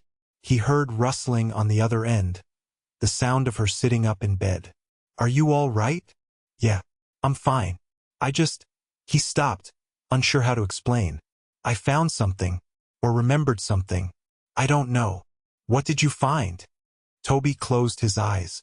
Do you remember when we lived in Decatur? Before we moved to Dallas. There was a pause. Of course I remember. There was a kid who lived down the street. Cal. We were best friends that last year before we left. Cal? His mother repeated, and her voice shifted into something softer. Yes, I remember. You two were inseparable. Why are you asking about this now? Because... The words caught in his throat. He had to force them out. I think I found him. Here. In Atlanta. Another pause, longer this time. What do you mean you found him? There's this guy I've been working with. At the community center. We've been co-planning this big fundraiser and we've gotten close. And today I realized, his voice cracked slightly. I think it's him. I think it's Cal. He goes by Callum now and he's different, obviously we both are, but it's him. I know it's him. He could hear his mother breathing on the other end of the line. Processing. She'd learned to do that, to listen before she spoke, to sit with information before reacting. It had taken her a long time to learn it, and Tobi still wasn't entirely used to it. Does he know? She asked finally. That you're the same person? No, I don't think so. We didn't recognize each other. Not consciously. Tobi rubbed his hand over his face. But there's been this thing between us from the beginning. This feeling like we already knew each other. And now I know why. Mijo. And the thing is, I've been falling for him. For weeks now. And I didn't know it was him. But my body knew. Something in me recognized him before my brain caught up. And now I don't know what to do with that. Are you going to tell him? The question landed like a stone in his chest. I don't know. What are you afraid of? Tobi let out a breath that might have been a laugh if it hadn't hurt so much. What am I not afraid of? That he won't remember me. That he will remember me but won't want to know that person. That this will ruin what we have now. That. He stopped. The real fear was bigger than that, harder to articulate. I'm afraid, he said slowly, that the person I was then isn't the person I am now, and that if he knew who I used to be, he wouldn't. He couldn't finish the sentence. Wouldn't see me the same way. Wouldn't want me the same way. Wouldn't understand that both versions are real, are true, are me. His mother was quiet for a long moment. Then, you were 12 years old, Tobi. You were figuring yourself out. Cal was also 12 years old, also figuring himself out. You've both grown into who you are now. That doesn't erase who you were then. I know that. Do you? Her voice was gentle but firm. Because it sounds like you're still carrying that old fear. The one that says you have to choose between the person you were and the person you've become. Tobi's throat felt tight. It's not that simple. No, it's not. But it's also not as complicated as you're making it. He heard her shift, settling into the conversation. You came back to that city for a reason. You said that when you first moved back, that Atlanta felt like unfinished business. Maybe the reason didn't announce itself the way you expected. You think I came back for him? I think you came back for yourself.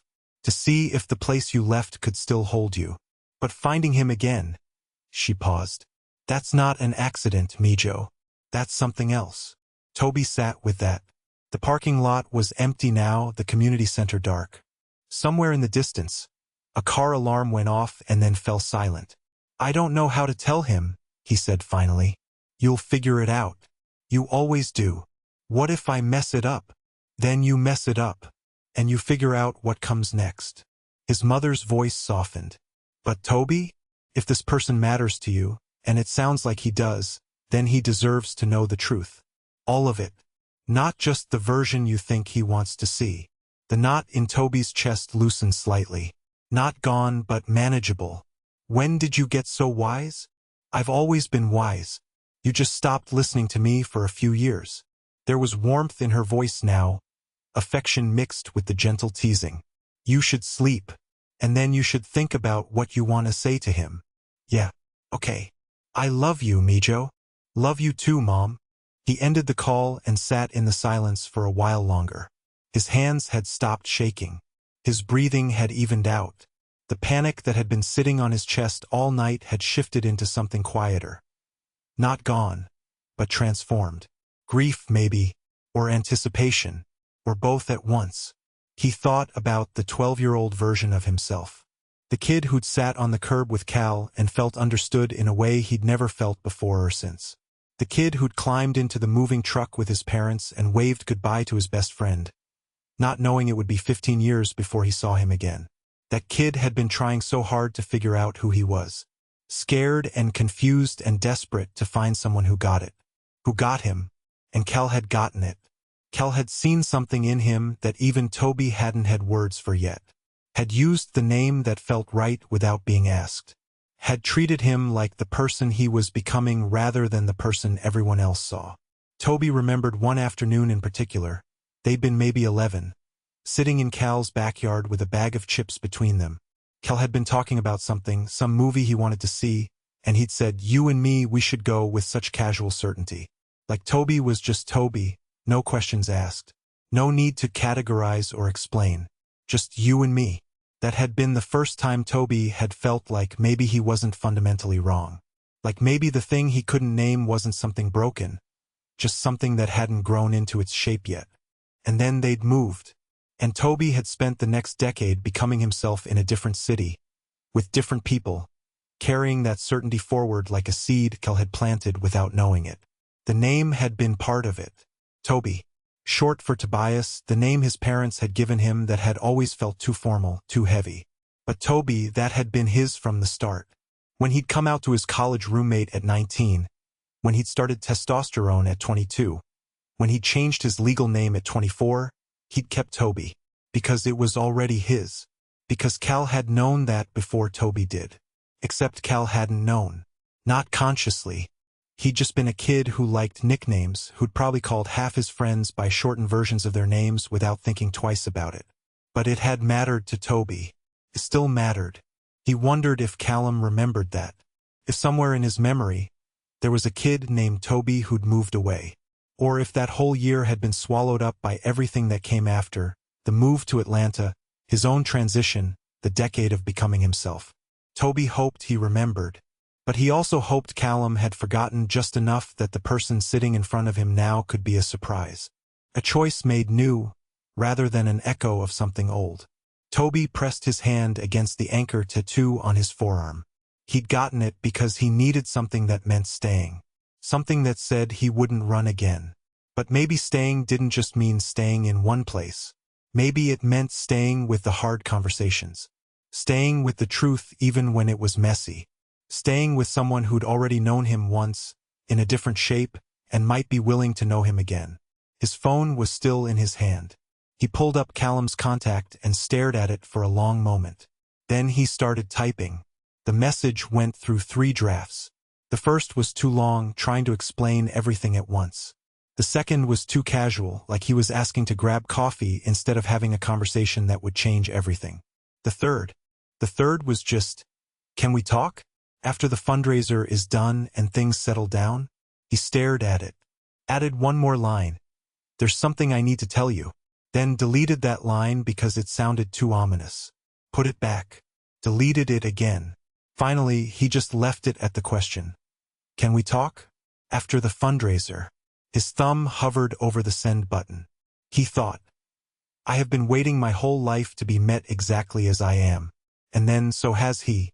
He pressed send. The response came back in under a minute. Yes, just that. One word. But it was enough. Tobi set the phone down and started the car. He drove home through empty streets, his mind quieter than it had been in hours. The conversation was still waiting for him. The truth was still sitting between them, unspoken and fragile and terrifying. But he'd taken the first step. He'd asked for the space to tell it. That was something. That was a start. When he got home, he didn't go straight to bed. Instead, he sat on his couch in the dark and thought about names. About the one he'd kept because it had always been his. About the one Cal had chosen, transforming from nickname to something fuller, more complete.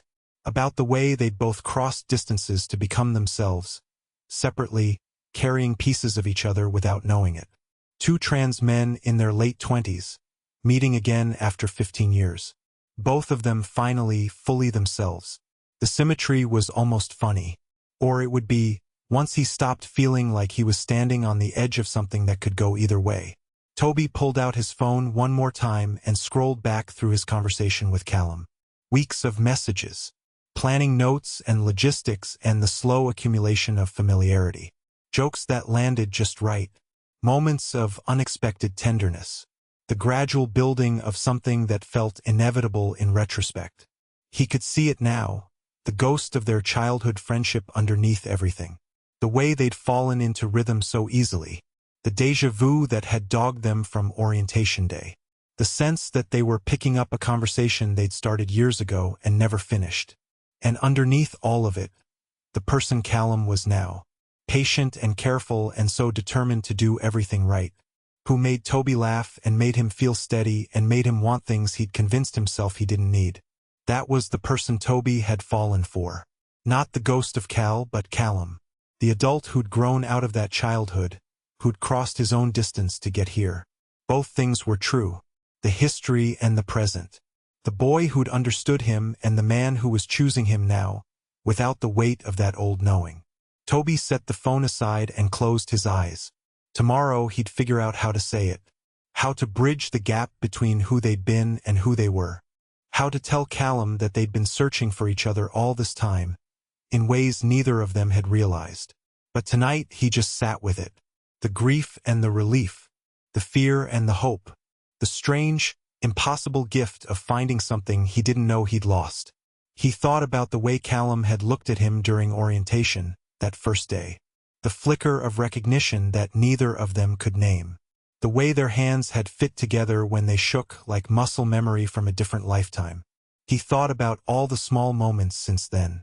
The way Callum listened, really listened when Tobi spoke. The way he laughed at Tobi's terrible jokes with genuine delight. The way he'd pulled Tobi into that storage closet earlier today, exhausted and overwhelmed, and just held on to him like Tobi was something solid to grip in the chaos. Those weren't echoes of their childhood. Those were new. Those were Callum choosing Tobi now, as the person he was now, without the context of their history weighing on it. And that was the thing Tobi kept circling back to. Callum had fallen for him without knowing who he used to be. Had seen Tobi.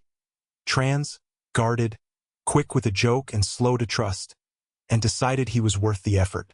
Worth the patience. Worth showing up for. That mattered. More than the history, more than the coincidence, that mattered. But so did the history, because Tobi could feel it now, humming underneath everything they'd built. The reason the attraction had felt so immediate. The reason working together had been so easy. The reason every conversation felt like picking up a thread they'd dropped years ago. They'd known each other before they knew themselves. And now they were choosing each other again, from the other side of becoming. If that wasn't worth fighting for, worth being brave enough to say out loud, then what was? Tobi pulled out his phone again and looked at Callum's response. Just one word, but it carried weight. Yes. An agreement to sit with whatever Tobi needed to say. To make space for the hard conversation. Callum didn't know what he was agreeing to yet. But he'd agreed anyway. That had to count for something. Tobi set the phone on the coffee table and leaned back into the couch. His body ached. From the long day, from the emotional whiplash, from holding tension in his shoulders for hours. But underneath the exhaustion, there was something else. Something that felt almost like peace. He'd survived the recognition. He'd called his mother and heard her wisdom. He'd asked Callum for space to tell the truth. The rest would come. The conversation. The revelation. Whatever Callum's reaction would be, surprise or recognition or something in between. The moment where they'd have to decide if their history was a foundation or a complication. But for now, sitting in his dark apartment with the weight of the day settling around him, Tobi let himself believe it would be okay. Not easy, not simple, but okay. He thought about what his mother had said. You came back to that city for a reason. Maybe the reason didn't announce itself. He'd thought the reason was the community center. Volunteering. Building something that mattered. Showing up for people the way he'd learned to show up for himself. But maybe the real reason was sitting across from him in planning meetings, handing him coffee, making him laugh when the fundraiser stress got too heavy. Maybe the real reason had been there all along, waiting for Tobi to catch up. Callum. The same person transformed. And Tobi. No longer the scared kid who'd waved goodbye from the moving truck, but someone who'd learned how to stay, how to be honest, how to stop running from the parts of himself that felt too big or too complicated to explain. For the first time all night, Tobi let himself feel the full weight of it. Not just the fear, but the wonder. The sheer improbability of two people finding each other again after 15 years, both of them finally themselves. It was terrifying. It was beautiful. It was both at once.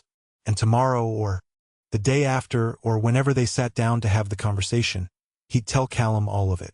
The recognition, the history, the way his body had known before his brain caught up. The childhood friendship that had shaped him in ways he was still discovering. He'd tell him, and then he'd wait. And whatever Callum did with that information, however he reacted, whatever he chose, Tobi would meet him there. Because that's what showing up meant. Not just the easy parts, but the hard ones too. And for the first time all night, Tobi let himself believe that maybe, just maybe, telling Callum the truth wouldn't break what they had. Maybe it would complete it. Chapter 22. Break into 3. The fundraiser was happening. That was the only thought Callum could hold on to as he stood in the main hall of Hargrove Community Center, watching people stream through the doors. The thing they'd been building for months was real now. Tables full of donated items for the silent auction, volunteers manning stations with practiced efficiency, the photo backdrop drawing people in exactly the way Tobi had predicted it would. It was working.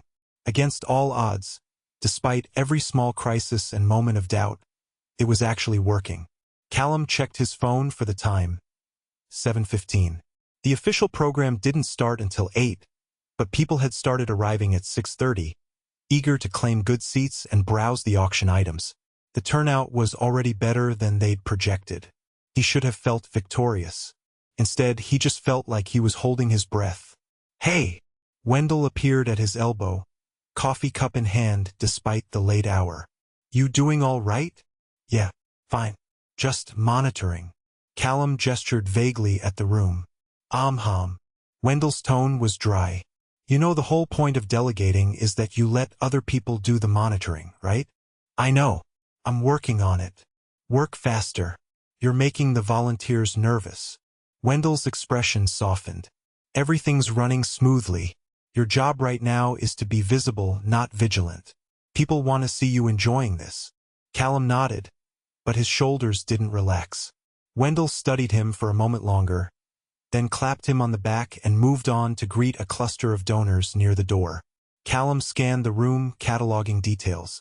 The registration desk was handling the influx well. Shanice and 2 other volunteers working in seamless rhythm. The auction tables were drawing steady interest.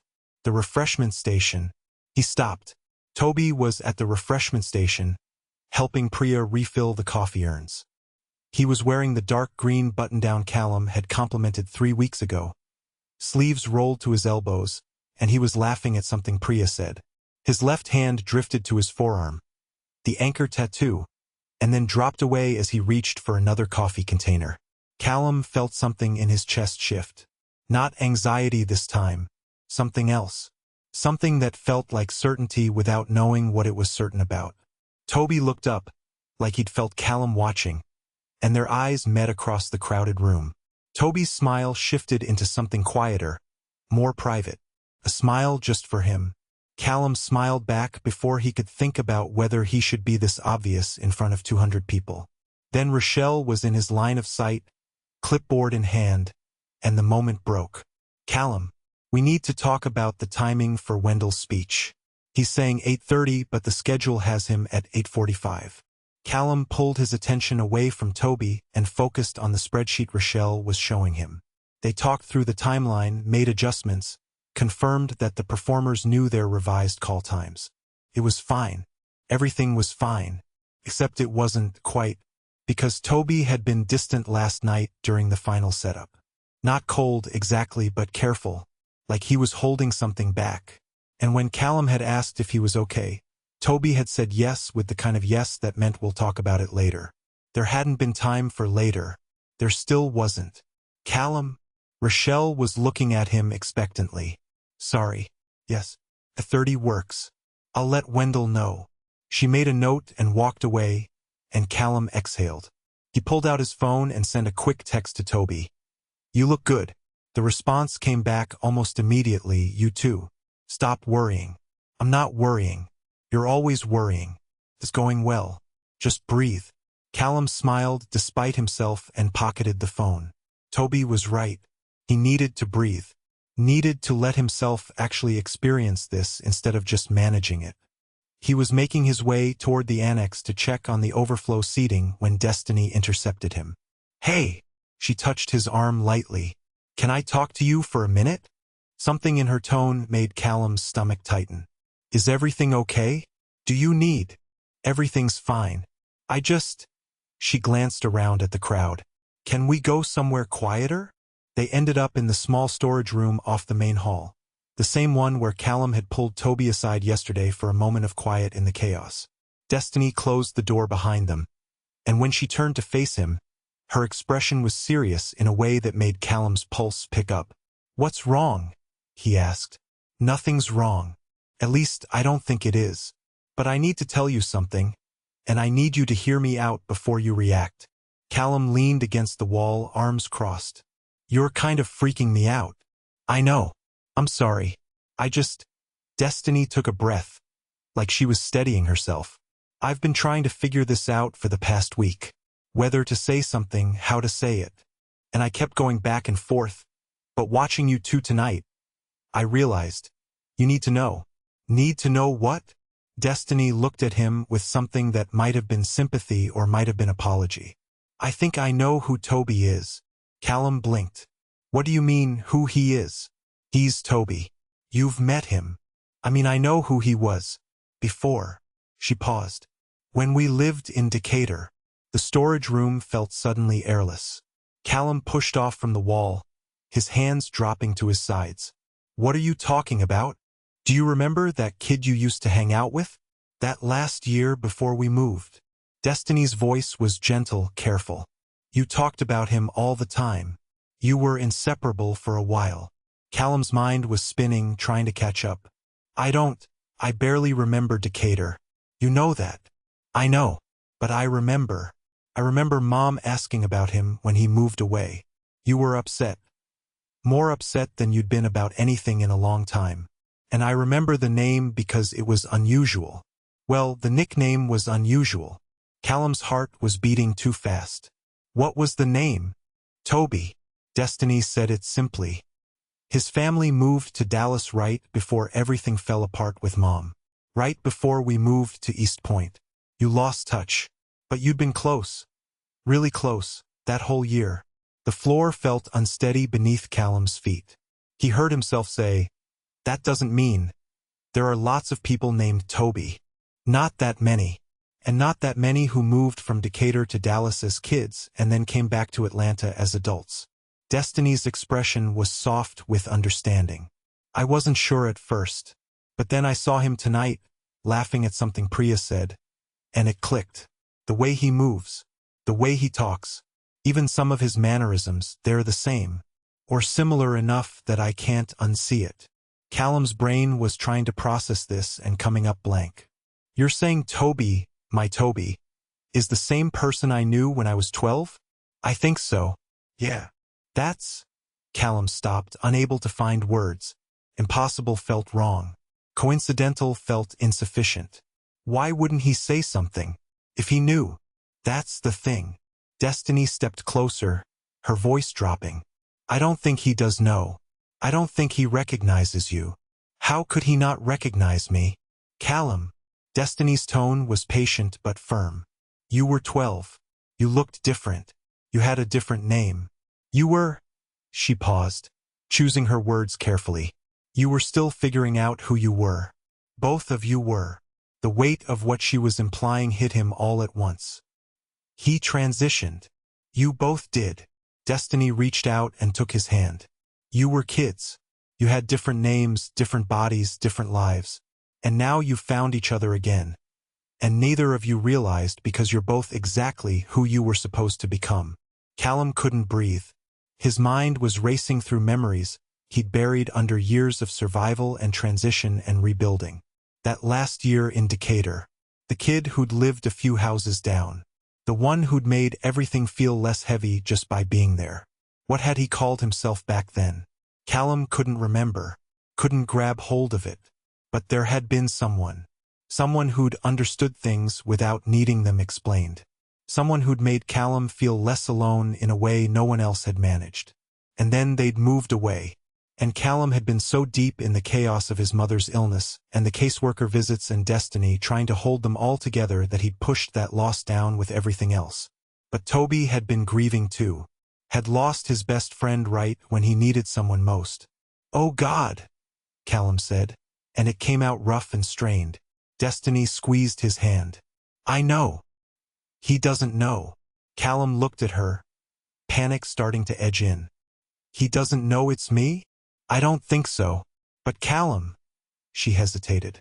"He will. Eventually. He's gonna remember or figure it out or something.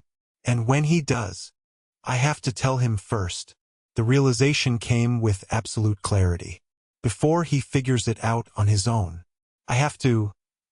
He looked toward the door, toward the fundraiser happening on the other side. "I have to tell him now. Not now. Not in the middle of this." Destiny's voice was firm. "You've worked too hard to let this derail the night. Tell him after. When you can sit down and actually talk it through." "But what if he—" Callum stopped, his thoughts tumbling over each other. "What if he's been feeling this too? The familiarity? What if he's going crazy trying to figure out why I feel like someone he's known forever? Then one more night won't break anything. But trying to have this conversation in the middle of a fundraiser definitely will." Destiny pulled him into a hug, and Callum let himself lean into it for a moment. "You'll tell him. Soon. But right now you have 200 people out there counting on you to hold it together." She was right. Callum knew she was right. But the knowledge was sitting in his chest like a live wire, buzzing and insistent and impossible to ignore. When Destiny pulled back, she kept her hands on his shoulders. "Are you okay?" "I don't know." It was the most honest answer he could give. "I don't know what I am." "That's fair." She gave him a small smile. "For what it's worth, I think this is a good thing. Complicated, maybe, but good." "How is this good?" "Because you've been falling for each other without the weight of who you used to be hanging over it. You chose each other as the people you are now." Destiny's voice was gentle. "That matters. That means something." Callum nodded, but he wasn't sure he believed it yet.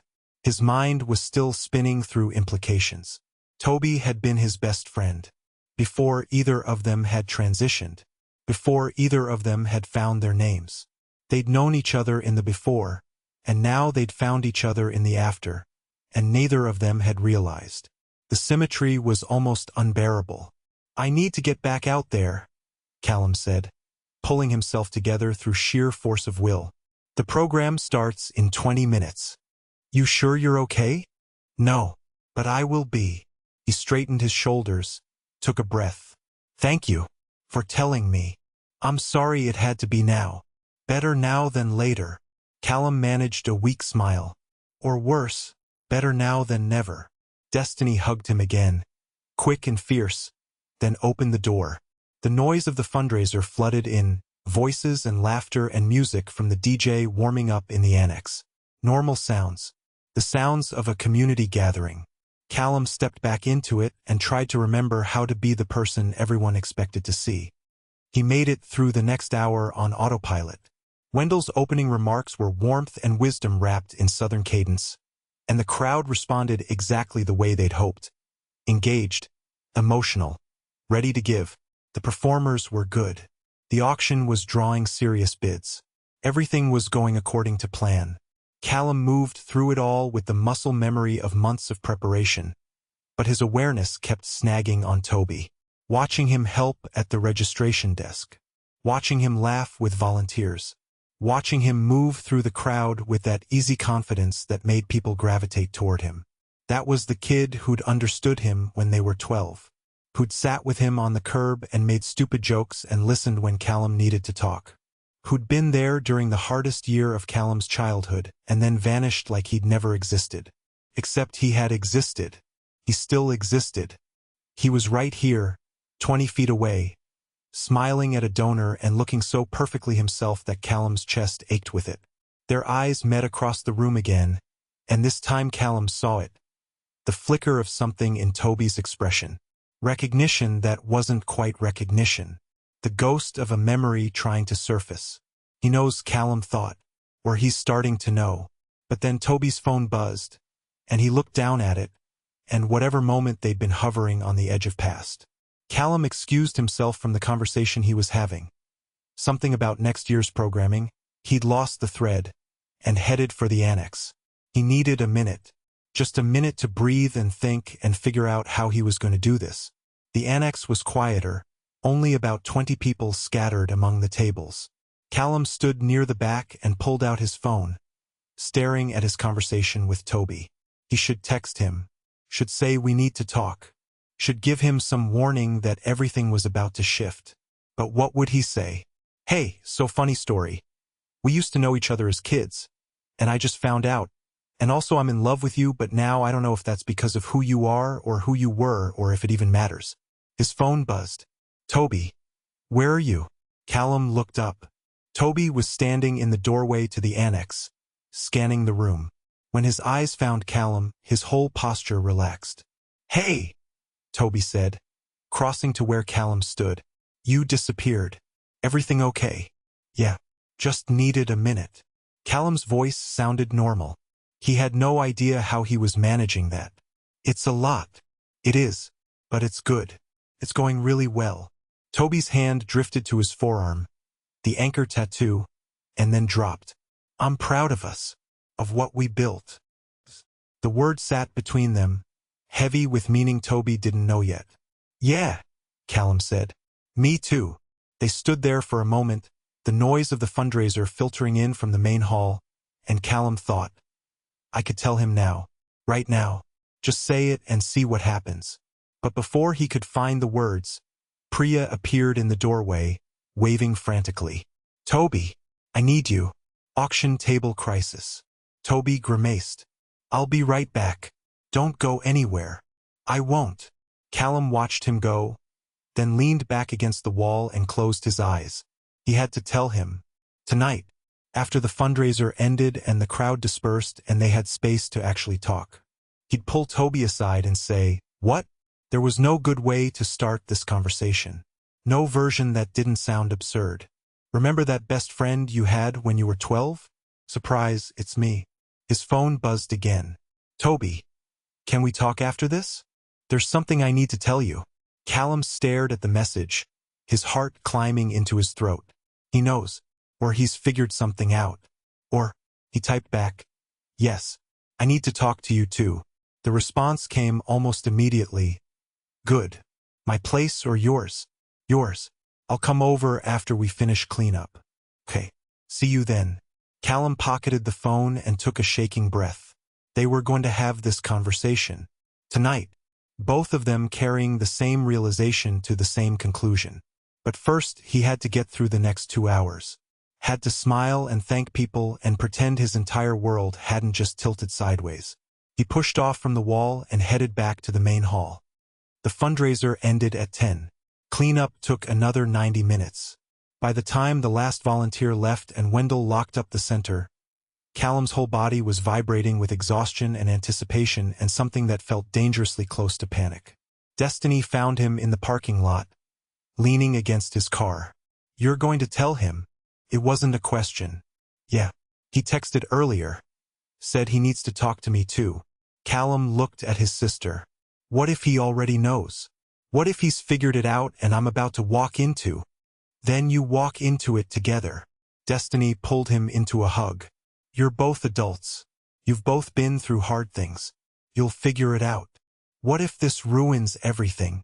What if it completes everything? She pulled back and met his gaze. Callum, this is a gift.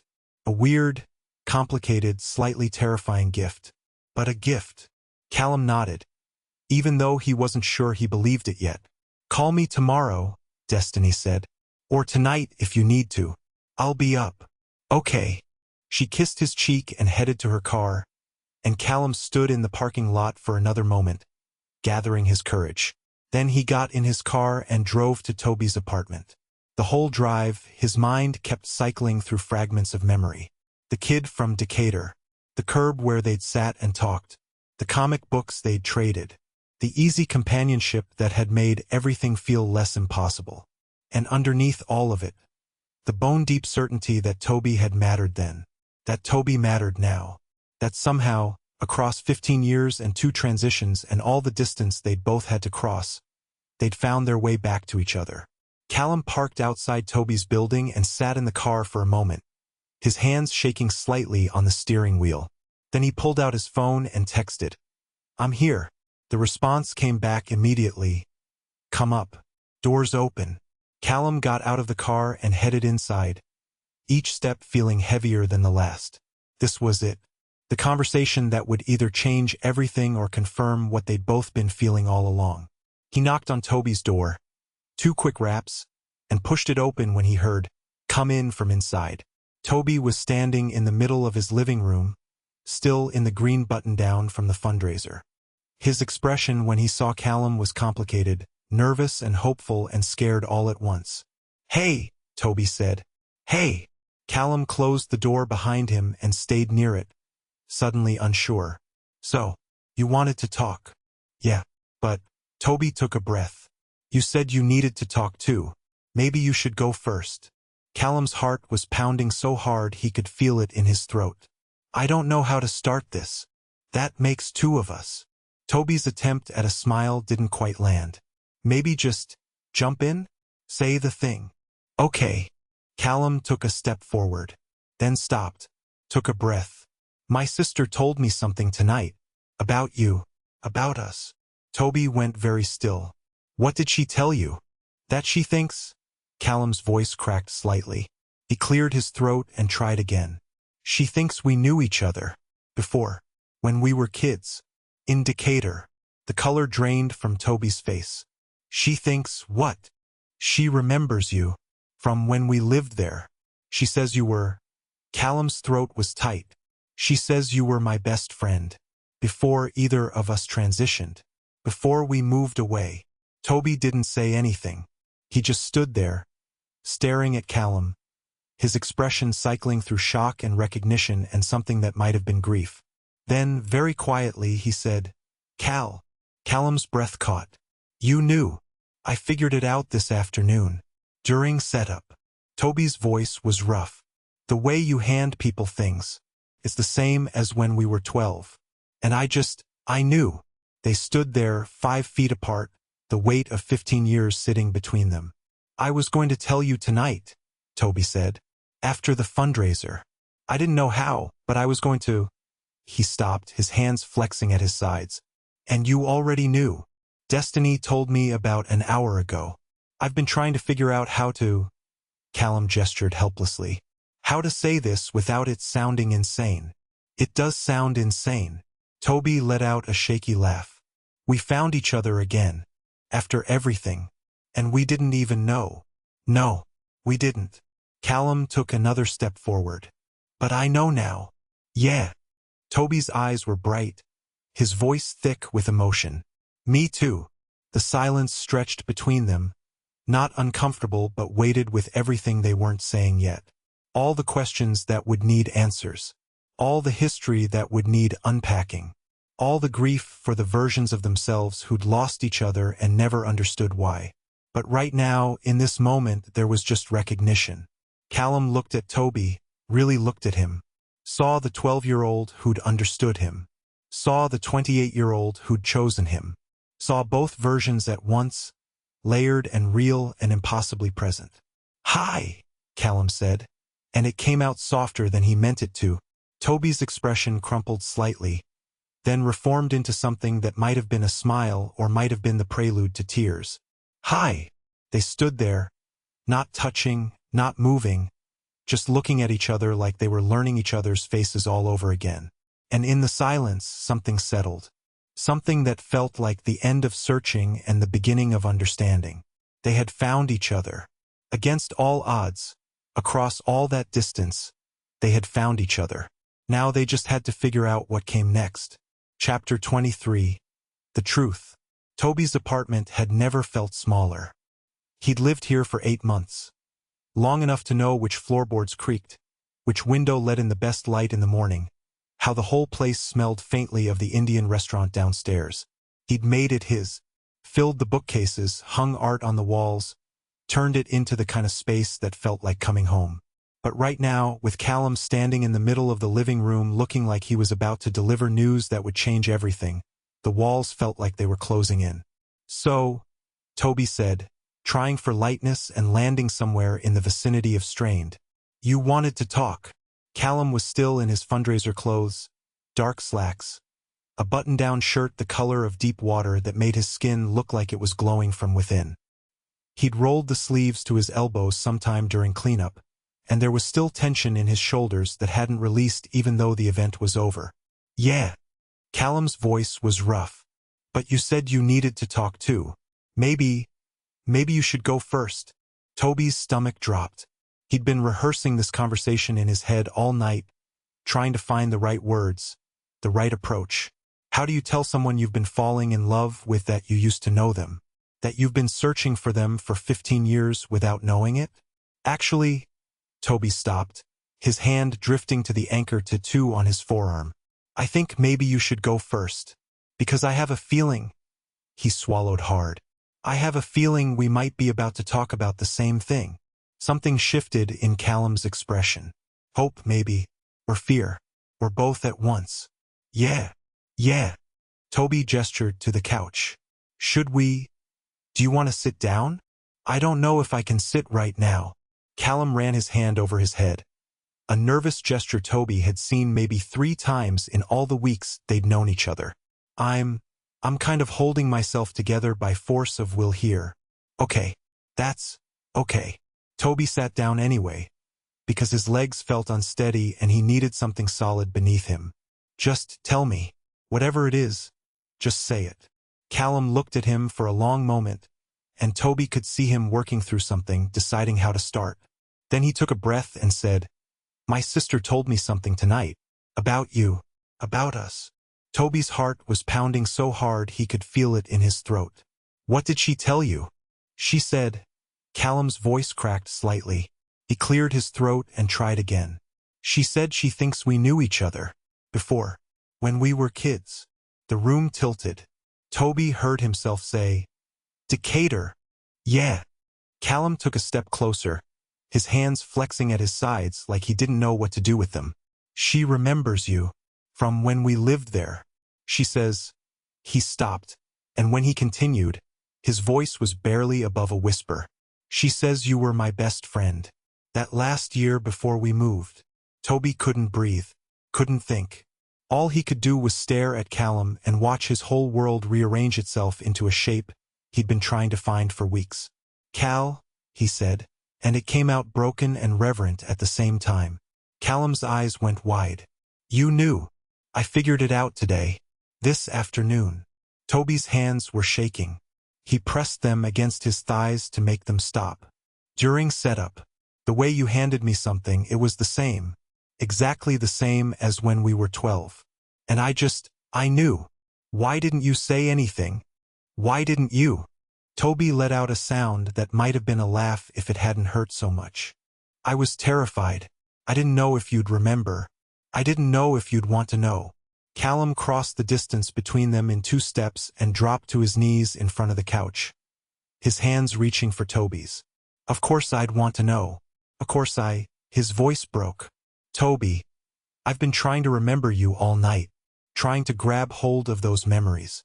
But everything from that year is so blurred, so tangled up with your mom," Toby finished quietly. "The caseworkers. Destiny trying to hold everything together." Callum stared at him. "How do you? You told me. Back then." Toby's thumb brushed across Callum's knuckles. "Not everything, but enough. You said your mom was sick and you didn't know what was going to happen. You said destiny was the only thing keeping you all from falling apart." Callum's eyes were bright, his breathing uneven. "I don't remember telling you that." "You did. We were sitting on the curb outside your house. It was..." Toby tried to pull up the specifics, but they were hazy, impressionistic. It was summer, I think. Late afternoon. You'd been quiet all day and I asked what was wrong. And you just told me. Like you'd been holding it in and couldn't anymore. What did I say? You said you were scared. That you didn't know how to keep everything from breaking. Tobi's voice was thick with emotion now. And I said I was scared too. That I didn't know how to be the person everyone wanted me to be. Callum's grip on his hands tightened. Did I understand? What you meant? I think so. I don't know if you had words for it. But Tobi swallowed hard. You never called me anything but Tobi. Even when everyone else used. He stopped, not wanting to say the other name out loud. You just knew. Somehow you knew. Tobi. Callum said it like he was testing the weight of it, the history. That's what I called you? That's what everyone called me. But you. Tobi had to stop, his throat too tight to continue. When he could speak again, his voice was barely audible. You were the first person who made it feel like mine. They sat like that for a moment, Callum kneeling on the floor in front of Tobi, their hands clasped between them. The silence was full of things neither of them knew how to say yet. Then Callum said, very quietly, I don't remember what I called myself back then. You didn't tell me your full name. You just said. Tobi's mouth curved into something that wasn't quite a smile. You said everyone called you Cal, but you were thinking about changing it. That it didn't fit right anymore. Callum's breath caught. Did you ask me what I'd change it to? No. I figured. Tobi shrugged slightly. I figured you'd tell me when you figured it out. And then we moved. And then you moved. Tobi felt the grief of it settle in his chest. Heavy and old. My family left a few months later. I remember asking my mom if we could get your new address, so I could write to you, but she said. He stopped, the memory surfacing sharp and painful.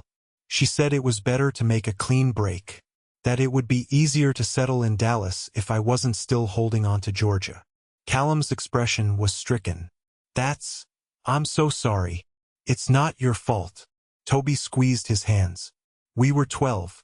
We didn't have any control over where our families went or what they decided for us. But Callum stopped, shaking his head. If I'd known how to find you, if I'd thought to look, you couldn't have. I didn't. Tobi took a shaky breath. I didn't keep the same name. Legally, I mean. So even if you tried to look me up, you wouldn't have found me. Understanding crossed Callum's face. Because you transitioned. We both did. Tobi's voice was soft. We both became ourselves. Separately. And then we found each other again. And neither of us realized because we're both. His voice cracked. We're both exactly who we were supposed to become. Callum made a sound that was half laugh, half sob. He leaned forward, pressing his forehead against their clasped hands, and Tobi could feel him shaking. Cal, Tobi said, using the nickname deliberately, testing how it felt in his mouth after all these years.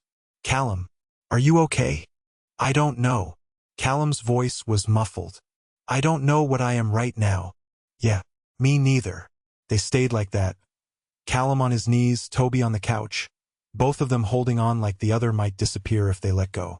Outside, Tobi could hear the city settling into its late-night rhythm. Distant sirens, the bass thump from someone's car stereo, the occasional burst of laughter from people walking past. Normal sounds. The world continuing like it always did, like everything hadn't just fundamentally shifted. Finally, Callum lifted his head. His eyes were red-rimmed, his expression raw. I need to ask you something. Okay. When you realized it was me, when you figured it out this afternoon. Callum's voice was careful, controlled in a way that meant he was barely holding himself together. Did it change things? How you feel about me? Tobi's chest ached. What do you mean? I mean, Callum pulled one hand free to gesture helplessly. Did it make what we have now feel less real? Like it was just, I don't know, nostalgia? Echoes of something that used to matter but doesn't anymore. No. The word came out fierce, certain. No, Callum. It didn't. Tobi stopped, trying to organize his thoughts. It made everything make sense. Why you felt like home from the first day. Why working with you was so easy. Why every conversation felt like picking up something we'd started a long time ago. But nothing. Tobi leaned forward, catching Callum's face in his hands. I've been falling for you for weeks. Not for the kid I knew when I was 12, but for the man you are now. The one who takes his responsibilities so seriously it scares him. The one who makes terrible jokes when he's nervous and waits for answers like they actually matter. The one who looked at me on orientation day and made me feel seen in a way I haven't felt in years. Callum's eyes were searching his face, looking for something. But you didn't know it was me. You were falling for someone you thought was a stranger. Exactly. Tobi's thumbs brushed across Callum's cheekbones. I chose you without knowing who you used to be, without the weight of that history hanging over it. And that, his voice broke slightly. That means something. That means everything. Callum closed his eyes, leaning into Tobi's touch. When he spoke, his voice was thick with emotion. I don't remember you. Not clearly. I've been trying all night, and there are pieces, fragments, but I can't hold on to them. I don't remember what you looked like or what we talked about or... He opened his eyes, and they were bright with unshed tears. I don't remember losing you, and I hate that. I hate that I forgot something that mattered. You didn't forget, Tobi said gently. You survived. You had to keep moving, keep holding yourself together. That year was... He stopped, remembering what he knew about Callum's mother, about the move to East Point, about everything that came after. That year was about survival for both of us, in different ways. But you remembered me, only because I recognized something in the way you move, a gesture that lived in my body longer than it lived in my conscious memory. Tobi smiled, even though his eyes were stinging. If you hadn't handed me those programs that specific way, I never would have figured it out. It would have just stayed déjà vu, a feeling we couldn't name. Callum was quiet for a long moment, processing. Then, do you think... He stopped, started again. Do you think we would have found each other anyway? Without the community center? Without the fundraiser? Tobi thought about that. About Atlanta's sprawl. About the sheer improbability of two people crossing paths in a city of 6 million. About how many near misses might have happened before orientation day. I don't know, he said honestly. Maybe, maybe not. But we did find each other. And we chose each other. And now we get to decide what that means. What do you want it to mean? The question hung in the air between them, heavy with possibility. Tobi took a breath. I want it to mean that we don't have to choose between who we were and who we are now. I want it to mean that both versions matter, the kids who understood each other, and the adults who fell in love without knowing why it felt so inevitable. He paused, searching Callum's face. What do you want it to mean? Callum was quiet for so long that Tobi started to worry he'd said too much, pushed too hard. Then Callum pulled his hands free and stood up, and for a terrible moment Tobi thought he was leaving. But instead, Callum sat down next to him on the couch, close enough that their thighs pressed together, and took Tobi's hand again. I want it to mean that I get to keep you this time, Callum said, his voice low and certain. I want it to mean that we don't lose each other again. Not to distance or circumstance or anything else. Tobi felt something in his chest crack open. Yeah. Callum squeezed his hand. He stopped, swallowed hard. I've spent so much of my life feeling like I was waiting for something, like there was a piece missing and I couldn't figure out what it was. And then you walked into orientation and it was like... He shook his head, searching for words, like something clicked into place. Like you were the answer to a question I'd been asking for years without knowing it. The déjà vu, Tobi said. More than that. It was... Callum turned to face him more fully. It was the feeling that I already knew how to be around you.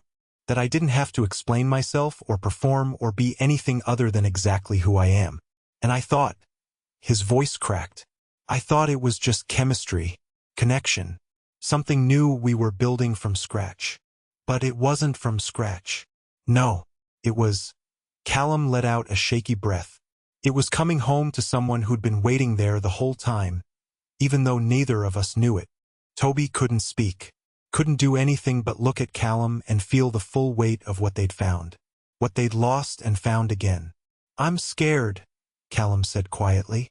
"I'm scared that this is too big, too complicated, that we're going to get tangled up in trying to figure out what parts are memory and what parts are now, and it's going to—" He stopped, his jaw tightening. "I'm scared it's going to break what we have." "I'm scared too," Tobi admitted. "I'm scared that you're going to start seeing me as that kid instead of the person I am now. That the history is going to overshadow everything else. Then we don't let it." Callum's voice was firm. "We figure this out together. We take it slow. He stopped, a faint smile crossing his face. "We keep showing up for each other. Twice and 3 times and however many times it takes." Tobi felt his own smile form in response. "You remember what Wendell said? First day of orientation. Show up for the same people twice." Callum's expression softened. "Yeah, I remember. We're doing that." Tobi shifted closer. "We're showing up for each other. Again." "Again," Callum echoed. They sat in silence for a moment, the weight of the conversation settling around them. Tobi could feel exhaustion pulling at him. The long day of setup, the emotional whiplash of the fundraiser, the intensity of the past hour catching up all at once. But there were still things that needed saying, questions that needed asking. "Can I ask you something?" Tobi said. "Anything. What do you remember? About that year? About us?" Tobi's hand found Callum's again. "You said the memories are blurred. But is there anything?" Callum was quiet, his gaze distant. "Fragments. Nothing clear." He paused, clearly trying to pull something forward. "I remember there was a comic book store. We went on Saturdays sometimes. The one on Ponce," Tobi said, his chest tightening. "Your mom used to drive us. My mom would give me allowance and I'd save it all week so I could get one new issue. What did we read? Everything. But you were really into X-Men. You said." Tobi smiled at the memory. "You said you liked that they were all different and that's what made them strong. That they didn't have to be the same to be a team." Callum's expression shifted, not quite recognition, but something close. "That sounds like something I would say." "You did say it. Multiple times. You were very serious about it." Tobi paused. "I think that's why I liked you so much. You saw differences as, I don't know, assets, not problems to solve." "And you?" Callum's voice was soft. "What were you into?" "Spider-Man, mostly. The original run, the ones my dad had saved from when he was a kid."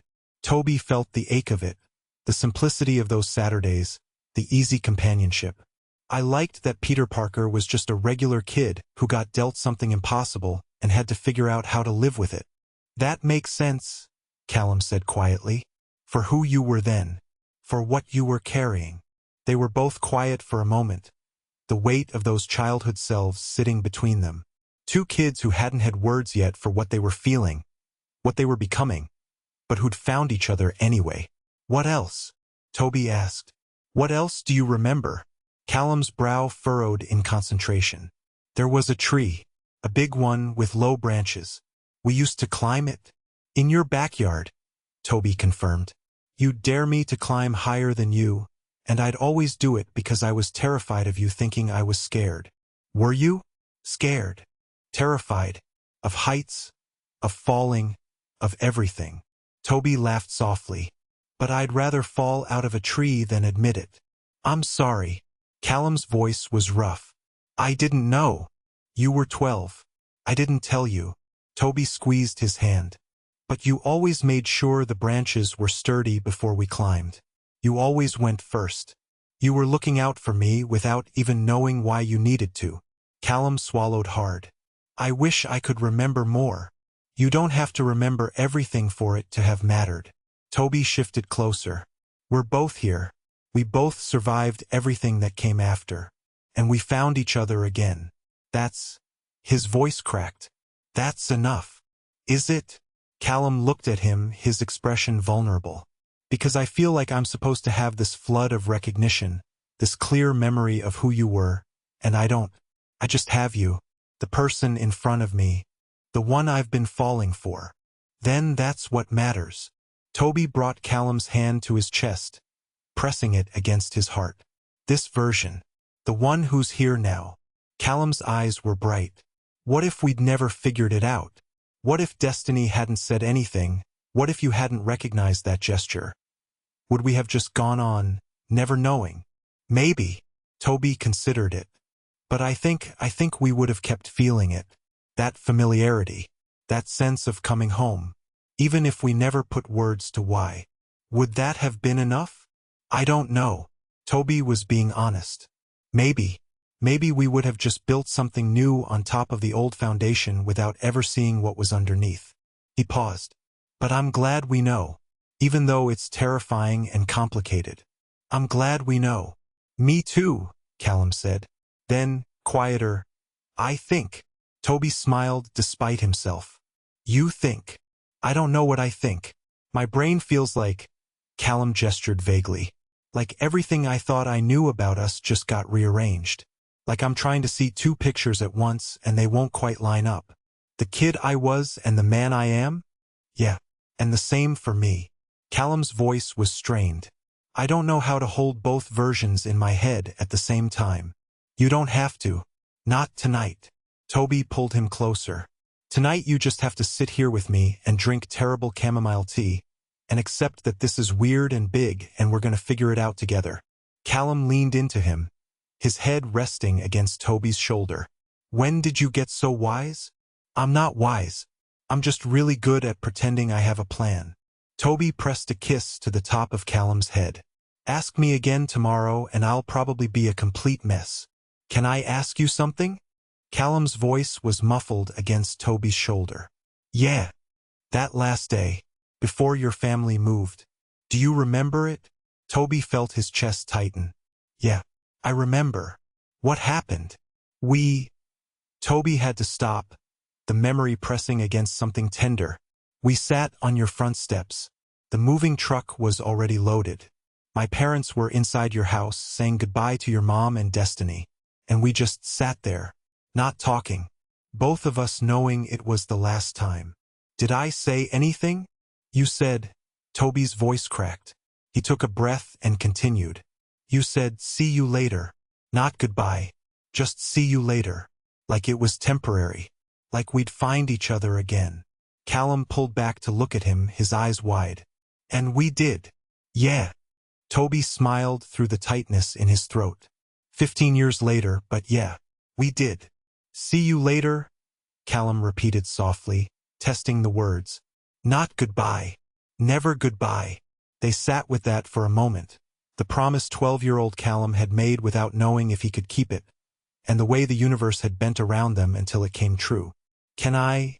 Tobi stopped, suddenly uncertain. Can I hug you? Is that okay? Yeah. Callum's voice was rough. Please. Tobi pulled him in, wrapping his arms around Callum's shoulders, and Callum's arms came around his waist immediately. They held each other tight, and Tobi felt something release in his chest. Some tension he'd been carrying since this afternoon, maybe longer. This was real. Callum was real. They'd found each other, and they were both here, and they got to decide what happened next. I don't want to leave, Callum murmured against Tobi's shoulder. I know I should probably go home. Let us both process. But I don't want to leave. Then don't. Tobi pulled back just enough to look at him. Stay.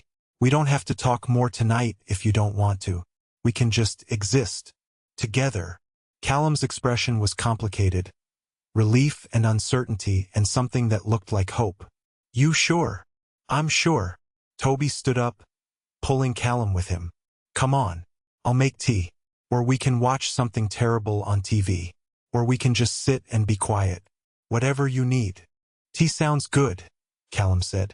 And quiet. Quiet sounds really good. They moved to the kitchen, and Tobi filled the kettle while Callum leaned against the counter, watching. The domesticity of it felt surreal. Making tea for the man he'd just discovered was his childhood best friend. The one he'd been falling in love with for weeks without knowing why it felt so inevitable. Tobi? Callum's voice was soft. Yeah. Thank you. He gestured vaguely. For not freaking out. For being steady about this. Tobi let out a surprised laugh. I'm not steady.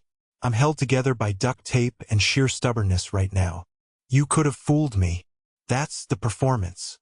Tobi pulled mugs from the cabinet. I'm very good at looking like I have my shit together when I absolutely don't. Yeah. Callum's mouth twitched. Me too.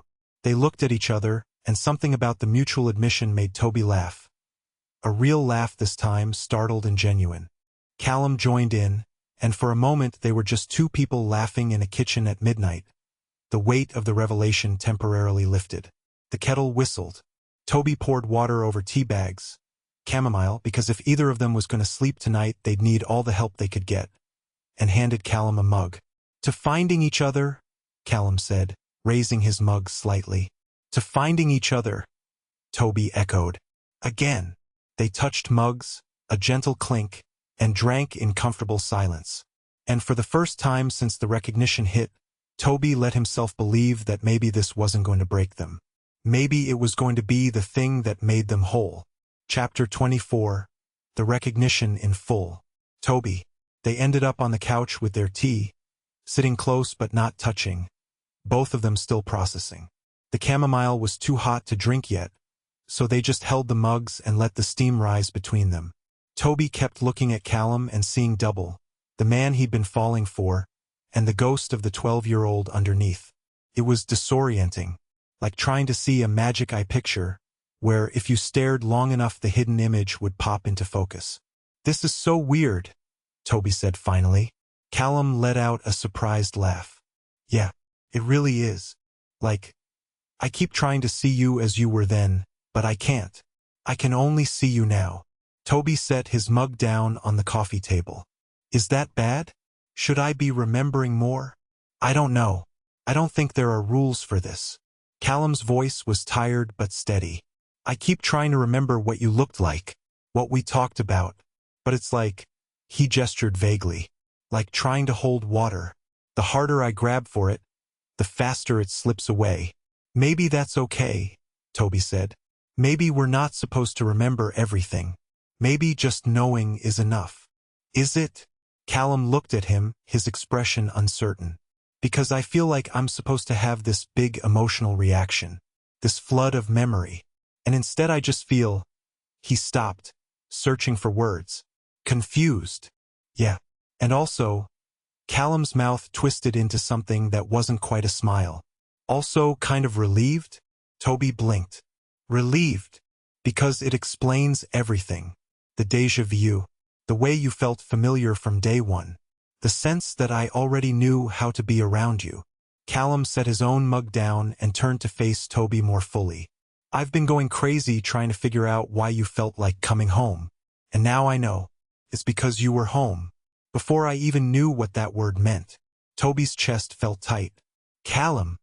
And also, Callum continued, his voice picking up momentum. It means I'm not losing my mind.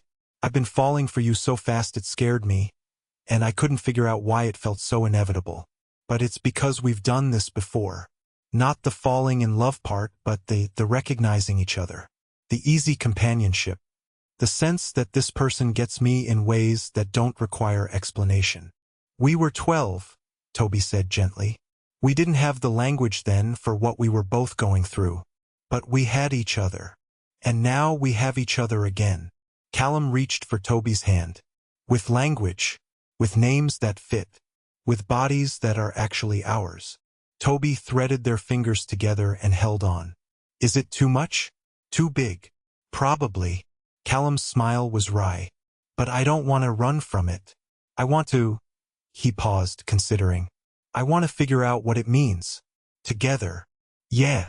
Tobi felt some of the tension in his shoulders release. Yeah, me too. They sat in silence for a moment, the weight of the revelation settling into something more manageable.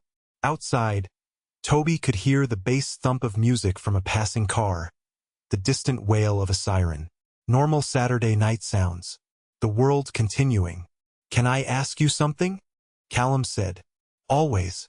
When you figured it out this afternoon, when you recognized the gesture, what was the first thing you felt? Tobi thought about it. About standing in the community center with a stack of programs in his hands, his whole world tilting sideways. Grief, he said finally. That was the first thing. Grief for all the time we lost. Callum's expression softened. Yeah, me too. And then, Tobi swallowed hard. And then I felt relieved, because it meant I wasn't going crazy. The connection was real. It had always been real. And now I feel... Tobi stopped, trying to find the right words. Scared, hopeful, confused. All of it at once. That's a lot of feelings. Tell me about it. Tobi let out a shaky laugh. I'm not usually this much of a mess. You're not a mess. Callum squeezed his hand. You're processing something impossible. We both are. Callum watched Tobi's face as they talked, trying to match the person in front of him to the fragments of memory he could barely hold on to. It was like trying to solve a puzzle with half the pieces missing. What do you remember about me? Tobi asked quietly. Not about us, but about me specifically. What was I like? Callum tried to reach back, to grab hold of something concrete. You were... He stopped, frustrated. I don't know. I don't remember. That's okay. It's not okay. You remember me. You remember things I said. Things we did. And Callum's voice cracked slightly. I have nothing. Just this sense that you mattered. But I can't tell you why. Because you were surviving, Tobi said, his voice gentle but firm. You were 12 years old and your whole world was falling apart. You didn't have room to hold on to memories that weren't about keeping yourself and destiny safe. But you mattered. Callum pulled his hand free so he could gesture, needing to move. You mattered enough that destiny remembered you, remembered your name, recognized you 15 years later. She was older. She had perspective we didn't have. Maybe. Callum stood up, needing to pace. But I should remember you. I should be able to tell you stories about who you were, what you were like. And instead all I have is... He stopped in the middle of the living room, his hands flexing at his sides. Is this thing I can't name. This feeling that you were important and I lost you and I didn't even notice losing you because everything was so fucked up. Tobi stood up too, crossing to where Callum was standing. Hey, look at me. Callum looked. Tobi's eyes were dark and steady, and there was something in his expression that made Callum's chest ache. You didn't lose me, Tobi said. We lost each other. Both of us. And it wasn't because you weren't paying attention or because I didn't matter enough. It's because we were kids and adults made decisions for us and we didn't have any say in it. I know that. Intellectually, I know that. Callum's voice was rough. But it doesn't change the fact that I forgot you. That you've been carrying this memory for 15 years and I didn't remember either, Tobi interrupted. Not consciously. Not until this afternoon when my body recognized something my brain had buried. We both forgot, Callum. We both survived by moving forward. Callum wanted to argue, but he couldn't find the words. Instead he just stood there, feeling the weight of everything they'd lost and found and lost again. Come here, Tobi said, and pulled him into a hug. Callum went, wrapping his arms around Tobi and holding on tight. They stood like that in the middle of Tobi's living room, both of them holding onto each other like anchors in a storm. I'm sorry, Callum said into Tobi's shoulder. I'm sorry I forgot you. I'm sorry I left. Tobi's voice was muffled. I'm sorry we lost all those years. They stayed like that until the weight of it became bearable. Until the grief settled into something they could carry together instead of separately. When they finally pulled apart, Callum's eyes were wet and his throat was tight, but something in his chest felt lighter. This is so much, he said. Yeah, Tobi agreed. It really is. But also, Callum stopped, trying to find the right words. Also kind of amazing? In a terrifying way. Tobi's mouth curved into a small smile. Yeah, terrifyingly amazing. That's exactly what it is. Tobi. They ended up back on the couch, this time sitting close enough that their shoulders touched. Tobi could feel the warmth of Callum's body next to his, solid and real and here. Tell me something, Tobi said. Something about who you are now. Something I don't know yet. Callum was quiet for a moment, thinking. I'm terrified of failure, he said finally. Not in a general way but specifically, I'm terrified of letting people down, of being the reason something important doesn't happen. The fundraiser. Everything. Callum's voice was soft. The fundraiser, my work at the center, my relationships. I hold myself to these impossible standards because I think if I'm perfect enough, if I plan well enough, then nothing will fall apart. He paused. But that's not how life works. No, Tobi agreed. It's not. Your turn, Callum said. Tell me something about you. Something I don't know. Tobi thought about it. There were so many things Callum didn't know, years of history, experiences, the whole shape of who he'd become. But what mattered right now? I came back to Atlanta because I was looking for something, Tobi said finally. I couldn't name what it was. Just this feeling that I'd left something unfinished here. Some part of myself I'd abandoned when we moved to Dallas. Did you find it? I think so. Tobi turned to look at Callum. I think I found it the day I walked into volunteer orientation and you said my name. Callum's expression did something complicated. He stopped, his voice catching. That's a lot of pressure to put on a first meeting. I'm not saying you were the answer, Tobi clarified quickly. I'm saying you were part of it. The community center, the volunteering, finding a place where I belonged, that was part of it too. But you, he had to stop, his throat tight. You made it feel like coming home, even before you knew who I was. Especially before I knew who you were.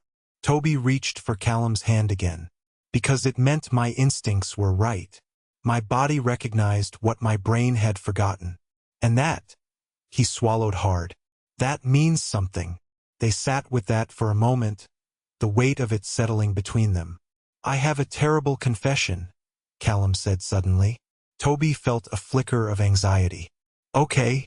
I kind of hate that I don't remember you as a kid. Callum's voice was frustrated. Like, rationally I understand why. But irrationally, I'm jealous that you have these memories and I don't. That you can picture us together and I can't. You want me to describe you to yourself? Tobi couldn't help smiling slightly. Maybe. Callum looked embarrassed. Is that weird? It's a little weird.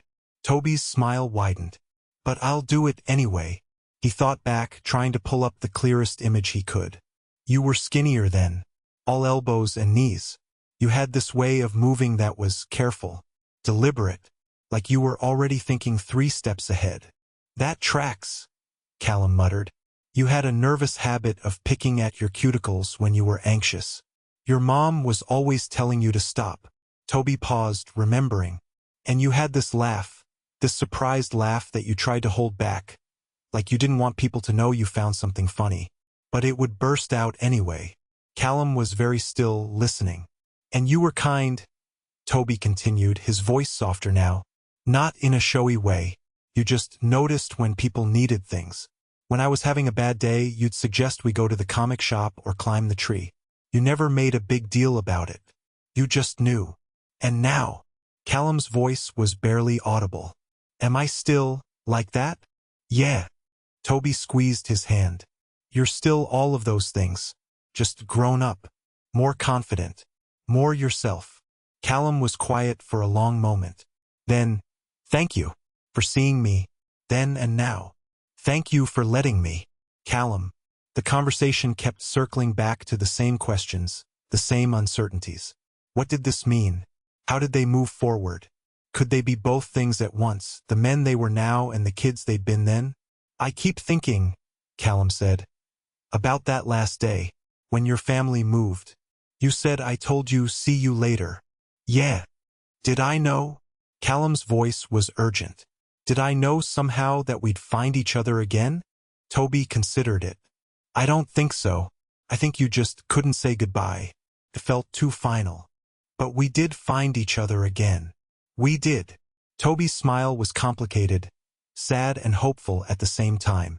It took 15 years and 2 transitions and moving back to the same city. But we did. Callum felt something loosen in his chest. Do you believe in fate? No. Tobi's answer was immediate. I believe in choice. I believe we both made 1,000 small choices that led us back to each other. You chose to volunteer at the center. I chose to come to orientation. Wendell chose to pair us up for the fundraiser. None of that was inevitable. It was all, he gestured, searching for words. It was all just us, making decisions that happened to converge. That's more beautiful than fate, Callum said quietly. Yeah. Tobi leaned into him slightly. It is. They sat in comfortable silence for a while, and Callum felt something shift. Not dramatically, no sudden burst of clarity or resolution. Just a subtle change in the weight of what they were carrying. The grief was still there. The loss of those 15 years, the versions of themselves who'd never gotten to grow up together, the friendship they'd had to abandon. All of that was real and it hurt. But underneath it, there was something else. Something that felt like possibility. You know what's funny? Callum said. What? If we'd stayed in touch, if we'd grown up together, gone through our transitions at the same time. Callum stopped, thinking it through. I don't know if we would have made it. As friends, I mean. Tobi turned to look at him. Why not? Because we both needed space to become ourselves. You needed to go to Dallas and figure out who you were away from everyone who knew you before. I needed to stay here and build a life without my mom's shadow hanging over everything. Callum's voice was thoughtful. If we tried to hold on to each other through all of that, through coming out, through transitioning, through learning how to be in the world, we might have dragged each other down, Tobi finished, or held each other back. Callum met his gaze. We both needed those 15 years to become people who could actually be here, really be here, without the weight of who we used to be making us small. Tobi was quiet for a long moment. Then, so you're saying losing each other was, what? Necessary? No. Callum shook his head. I'm saying we lost each other and it sucked and we both carried that loss. But we also survived it. We both built lives and became ourselves and figured out how to exist in the world as trans men. Separately. He squeezed Tobi's hand. And now we get to do it together. As the people we actually are, not the people we were trying to become. Tobi's eyes were bright. That's, his voice cracked. That's a really nice way to think about it. I'm trying, Callum said. I'm trying to find a way to hold all of this that doesn't break me. Me too. They sat with that for another moment. The shift was continuing, grief easing into something that looked like acceptance. Not happiness, not yet, but a willingness to sit with the complexity, to let it be both things at once. I have another terrible confession, Tobi said. Yeah. I'm kind of glad you don't remember everything. Tobi's voice was careful. Because it means you fell for me now. Not for some idealized version of who I used to be. You fell for the actual person I am. Messy and anxious and trying to figure out how to be in the world. Callum felt something warm spread through his chest. I did. I do. And I fell for you, Tobi continued. For the careful, competent, slightly uptight man who plans everything down to the minute and still manages to be kind when it matters. Not for the kid you were. I'm not uptight, Callum protested. You have color-coded spreadsheets for the fundraiser. That's just good organization. You alphabetized your spice rack. How do you know about my spice rack? I saw it last time I was at your place. Tobi was grinning now. Face it, Callum. You're a little uptight. Maybe, Callum admitted. But you like it. I do. Tobi's smile was soft. I really do. The mood had shifted again, from heavy processing to something lighter, more playful. The grief was still there, but it didn't feel insurmountable anymore. Okay, Callum said. New rule. For tonight, we're done processing. We've talked it through, we've cried about it, we've acknowledged that it's big and scary and we don't have all the answers. Now we just exist, together, without picking it apart. I can do that, Tobi said. What do we do instead? I don't know. Normal Saturday night things. Callum glanced at the clock. Except it's almost 2 in the morning, so maybe not that normal. We could watch something terrible on TV. Or we could just sit here. Yeah. Tobi settled more comfortably against Callum's side. We could do that. They sat in silence, but it was a different kind of silence now. Companionable. Easy. The kind of silence that didn't need to be filled. Callum felt his eyes drifting closed, exhaustion finally winning out over adrenaline. "I should probably move to the couch," he murmured. "In a minute," Tobi said, his own voice heavy with sleep. "In a minute," Callum agreed. But neither of them moved. They just sat there, leaning into each other, as the world outside continued its late-night rhythm and the weight of the day finally, fully settled. Eventually, Callum felt Tobi's breathing even out, his body going heavy with sleep. Carefully, so as not to wake him, Callum shifted them both so they were lying down on the couch, Tobi's head on his chest, the blanket pulled over both of them. It was cramped. It was going to make their backs hurt in the morning. It was perfect. Callum pressed a kiss to the top of Tobi's head and let his own eyes close. They'd figure out the rest tomorrow. Right now, this was enough. They sat in comfortable silence for a while, the exhaustion of the day finally catching up with both of them. Callum could feel his eyelids getting heavy, his body sinking into the couch cushions. "What time is it?" he asked. Tobi checked his phone. "Almost 2. Jesus." Callum rubbed his eyes. "We should probably sleep." "Yeah, probably." But neither of them moved. "Can I ask you something?" Tobi said. "And you can say no, but..." "What? Will you stay?" Tobi's voice was careful. Not like that. Just, I don't want to be alone tonight. And I don't think you do either." Callum felt relief wash through him. "Yeah, I'd like that. Guest room or couch?" Callum looked at where they were currently tangled together. "I think we've already decided on couch." Tobi's laugh was quiet and surprised. "Yeah, I guess we have. Is this okay?" Callum asked.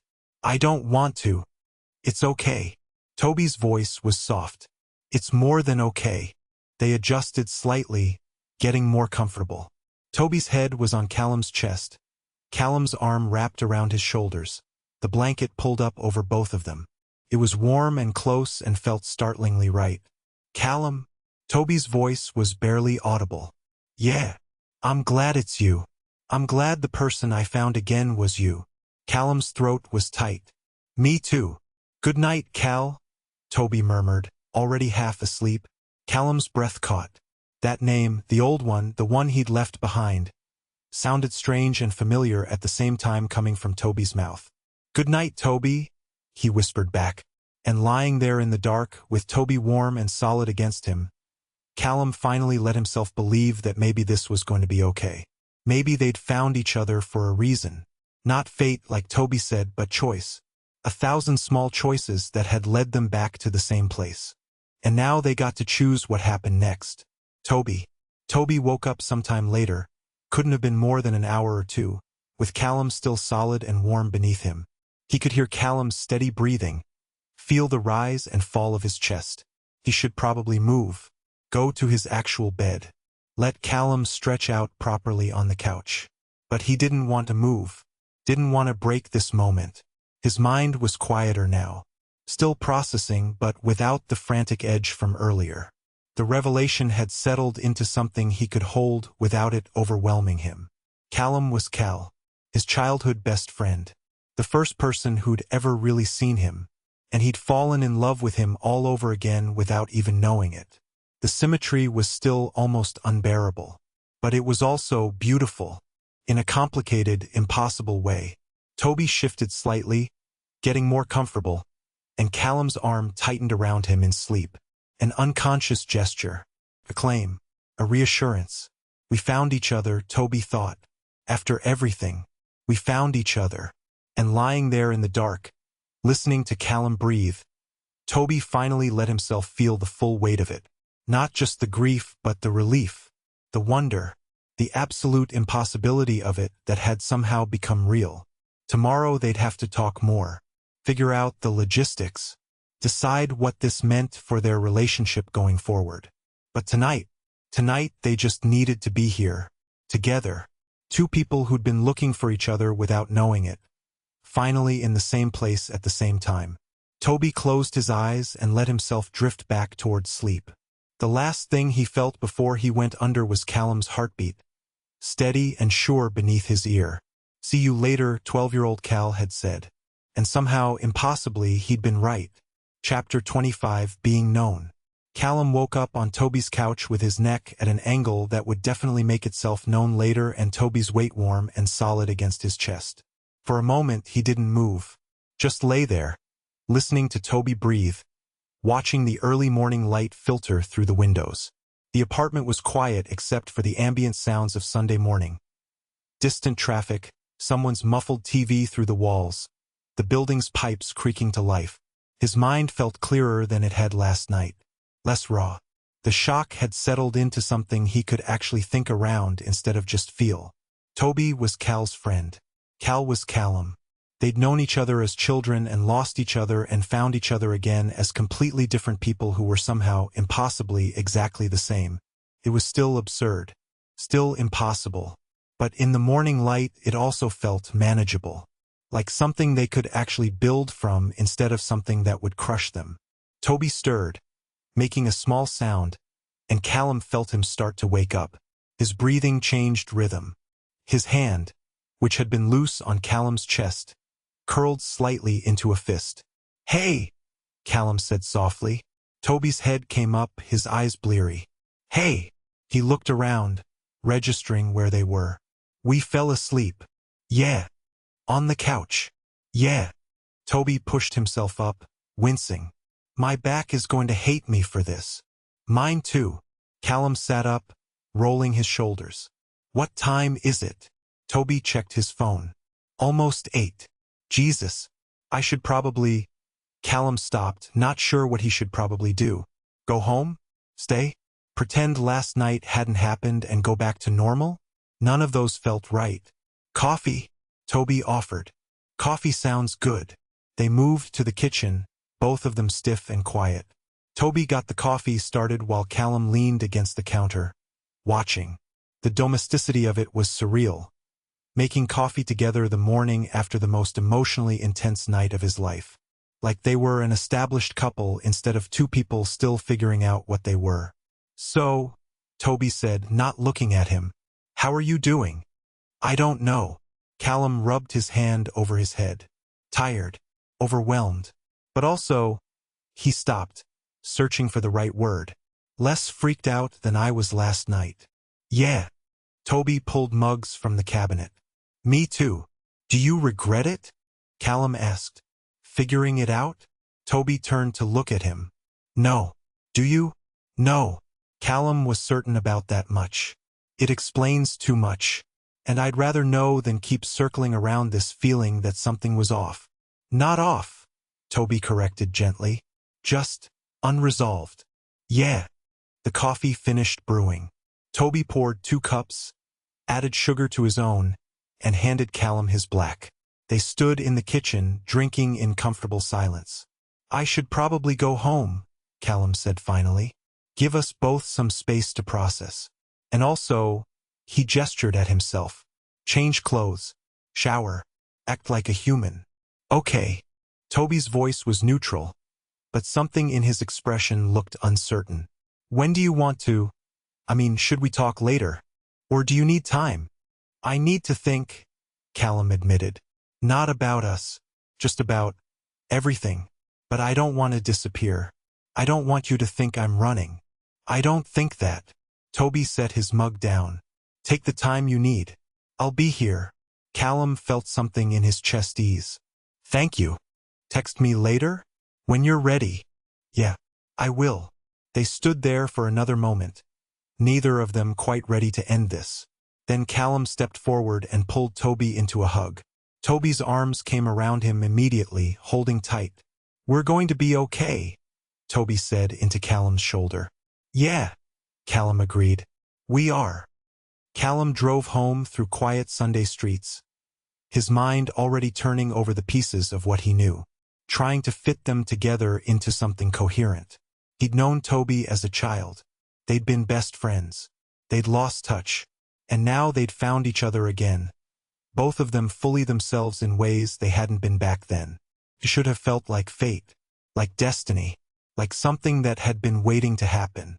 But it didn't. Felt like choice, like a series of small decisions, his to volunteer, Tobi's to come to orientation, Wendell's to pair them up, that had converged into this impossible thing. And that felt better than fate somehow. More real. More earned. When he got home, he showered and changed and made breakfast he didn't really want. Then he sat on his couch with his phone in his hand, staring at Destiny's contact. She'd known. She'd figured it out before he did, before Tobi did. She'd been carrying that knowledge and had made the choice to tell him. He should probably thank her, or yell at her, or something. But first, he needed to sit with it. Really sit with it. Callum set the phone down and closed his eyes. Tried to reach back to that year in Decatur. To grab hold of something concrete. There was the house on Maple Street. He remembered that clearly. The small backyard with the tree. The way the kitchen always smelled like whatever Destiny was cooking. She'd learned young out of necessity. And there had been another kid. Someone from the neighborhood. Someone who'd been, what? Important? Essential? Callum tried to picture a face and couldn't. Tried to remember a voice and came up empty. But there was a feeling. A sense of matching. Of being seen. He told Tobi he barely remembered that year. But that wasn't quite true. He remembered pieces. He remembered being terrified that his mother would die, that Destiny would give up, that everything would fall apart. He remembered feeling like he was holding himself together with wire and hope. And he remembered dimly, faintly, that there had been someone who made it easier. Someone who sat with him when things got bad. Someone who didn't need explanations. Had that been Tobi? It must have been. Destiny remembered him.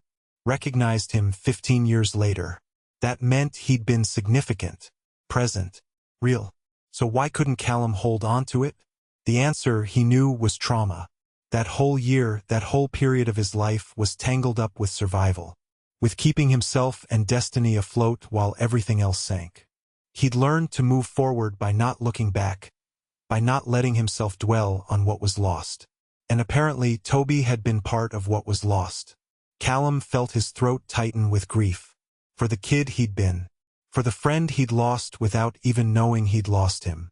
For all the years that had passed while they'd both been becoming themselves, separately carrying pieces of each other without knowing it.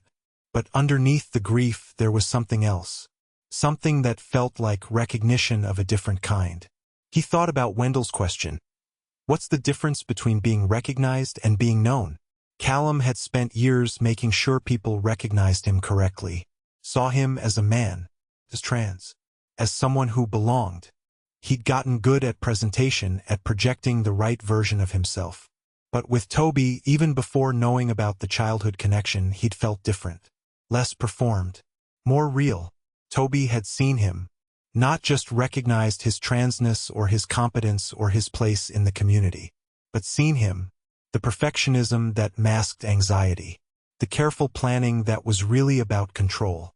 The way he used precision to keep chaos at bay. And Tobi hadn't flinched. Hadn't asked him to be different. Had just accepted it. Worked with it. Met him there. That was being known. That was the thing Callum had been waiting for without knowing he was waiting. And now he knew why it had felt so immediate, so inevitable. Because Tobi had known him before.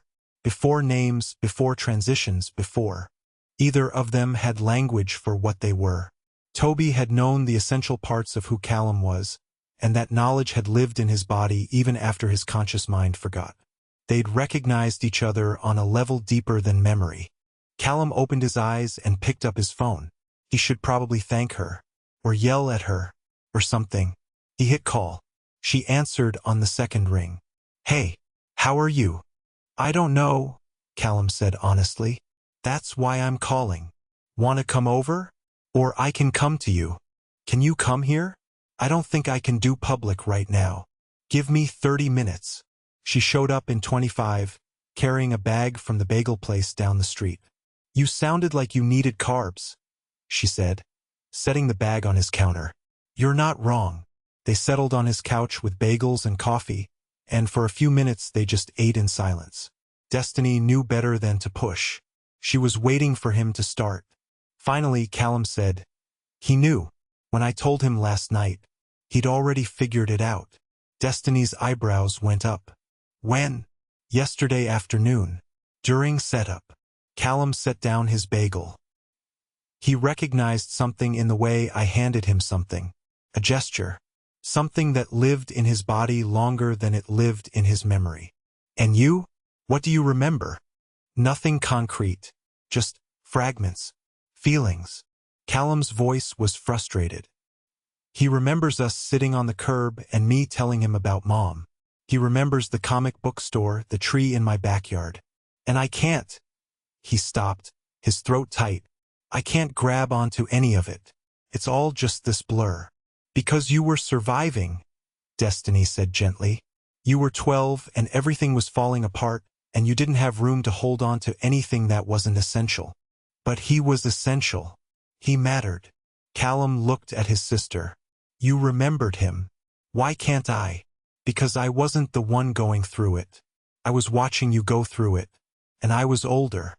I had perspective you didn't have. She reached over and squeezed his hand. But Callum? The fact that you don't remember doesn't mean it wasn't real. It doesn't mean he didn't matter. I know that. But it feels... Callum gestured helplessly. It feels like I'm getting something I don't deserve. Like he's been carrying this memory for 15 years and I forgot. And now I get to benefit from it anyway. That's not how it works. Isn't it? No. Destiny's voice was firm. You both lost each other. You both survived by moving forward. And now you've found each other again, and you get to decide what that means going forward. The past matters because it brought you here, but it doesn't define what happens next. Callum was quiet for a long moment. Then, he said something last night, about how he came back to Atlanta looking for something he couldn't name. And he thinks, his voice caught. He thinks it might have been me, or us, this feeling of unfinished business. Do you believe that? I don't know. Maybe. Callum rubbed his hand over his face. All I know is that from the moment I met him at orientation, something felt inevitable. Like we were always going to end up here. And I didn't understand why until last night. And now that you know? Now I'm terrified. The admission came out raw. Because what if this is just memory?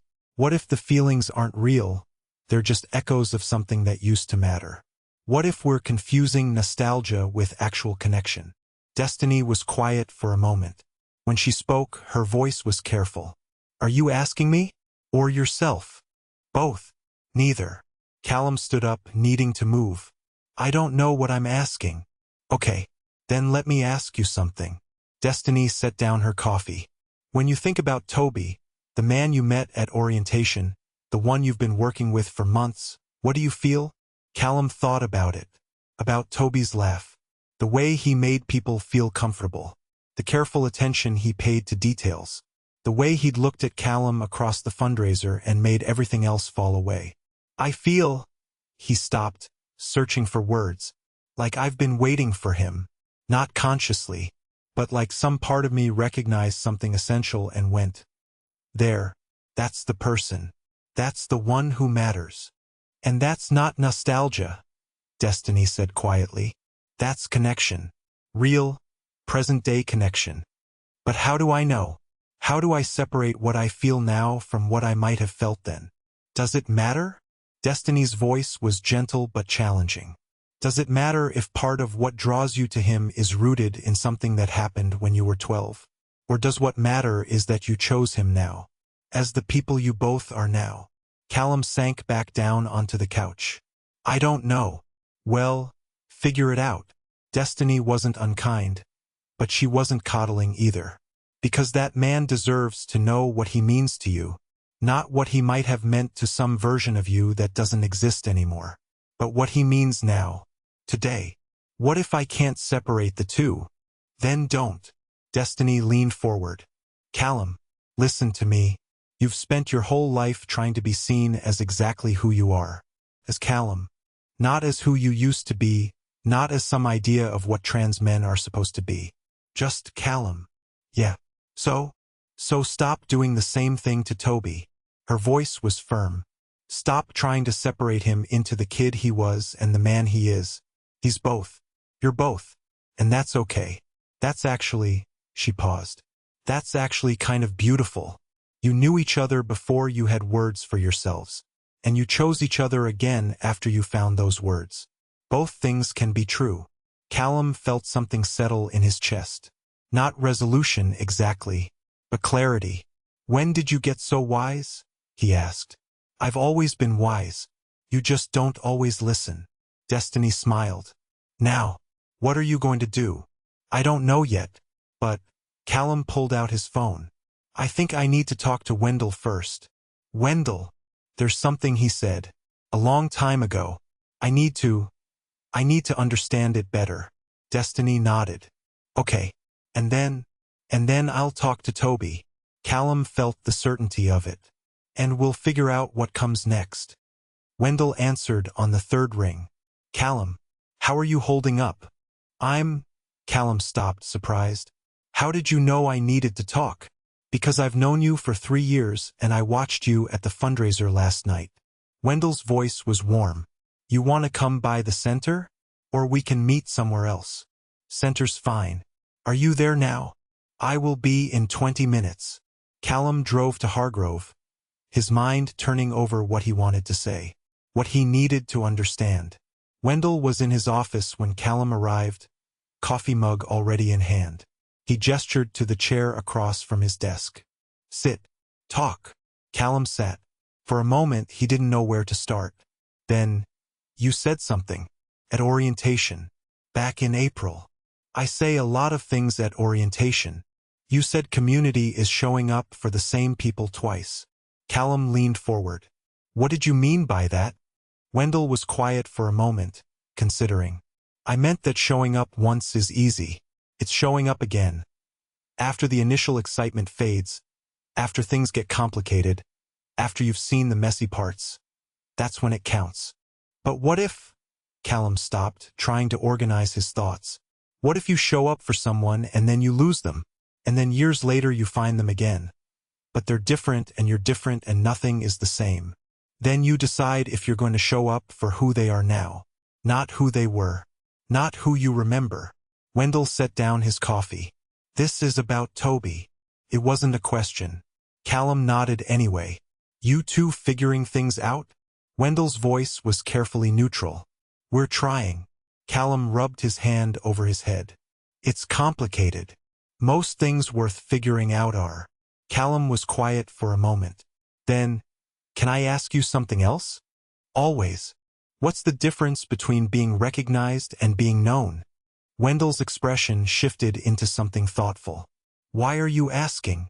Because Callum stopped, trying to find the words. I've spent a lot of my life wanting to be recognized. As trans, as a man, as someone who belongs in queer spaces. And I've gotten pretty good at it. At presenting myself in ways that make people see me correctly. But I don't know if that's the same as being known. As having someone see past the presentation to the actual person underneath. Callum's voice was rough. And I'm realizing that might be what I've been waiting for. Not recognition, but to be known. Wendell was quiet for a long moment. When he spoke, his voice was gentle. You've been waiting for someone to recognize you.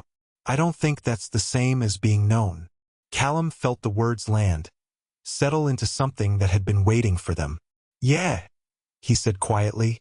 Yeah, I think you're right. Tobi knows you, Wendell said. I've watched you two work together. He doesn't just recognize you. He knows you. The way you think, the way you move through the world, what matters to you. He paused. Does he know all your history? No. But does he know you? The essential parts of who you are. I think he does. We knew each other as kids, Callum said. Before either of us transitioned. Before we knew who we were. Wendell's eyebrows went up, but he didn't look surprised. And you just figured this out? Last night. Wendell stopped, then smiled. That's quite a revelation to have right after a major fundraiser. Tell me about it. How do you feel about it? Terrified, overwhelmed. Callum paused, but also relieved, because it explains everything. Why he felt familiar. Why working with him was so easy. Why, his voice cracked slightly, why falling for him felt inevitable. And now I need to figure out if what I feel is real. If it's about who he is now or if it's just memory, nostalgia, something that doesn't actually exist anymore. Callum, Wendell's voice was firm. That man chose to work with you for months. Chose to spend hours planning a fundraiser that mattered to both of you. Chose to keep showing up even when things got complicated. You think that's nostalgia? No. But nothing. Wendell leaned forward. Listen to me. The past matters because it brought you here. Because it gave you a foundation you didn't know you had.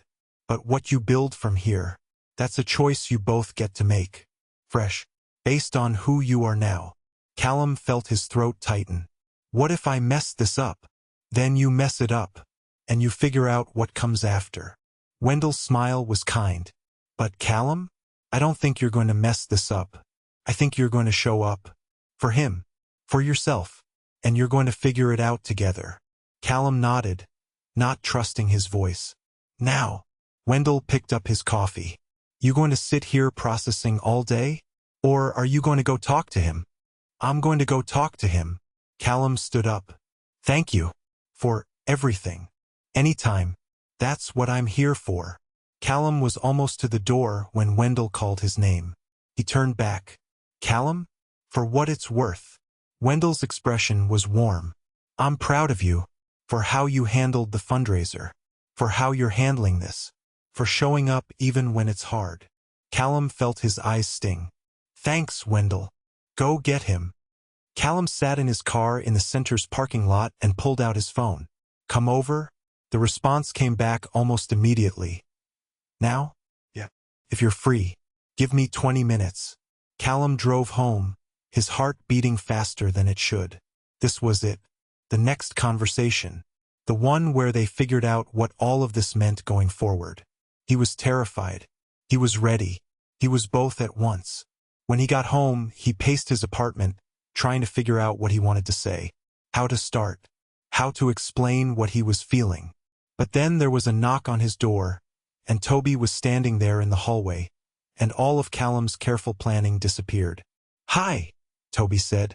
Hi. Callum stepped aside. Come in. Tobi came in, and they stood in Callum's living room, looking at each other. So, Tobi said, you wanted to talk? Yeah. Callum took a breath. I've been thinking. About us. About everything. And I think... Callum stopped, gathering his courage.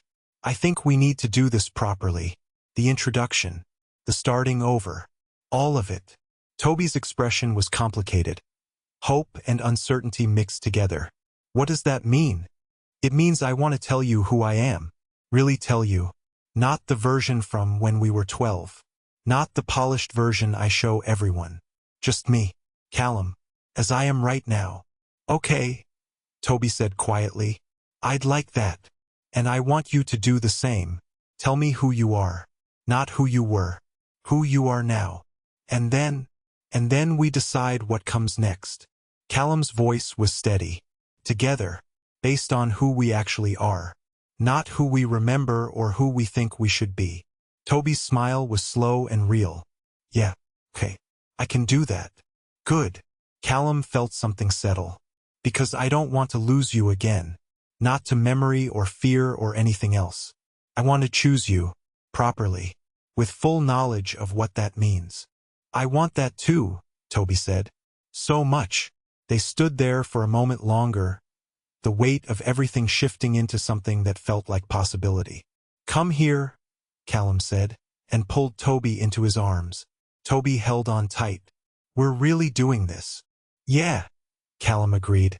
We really are. And for the first time since the revelation, Callum felt certain.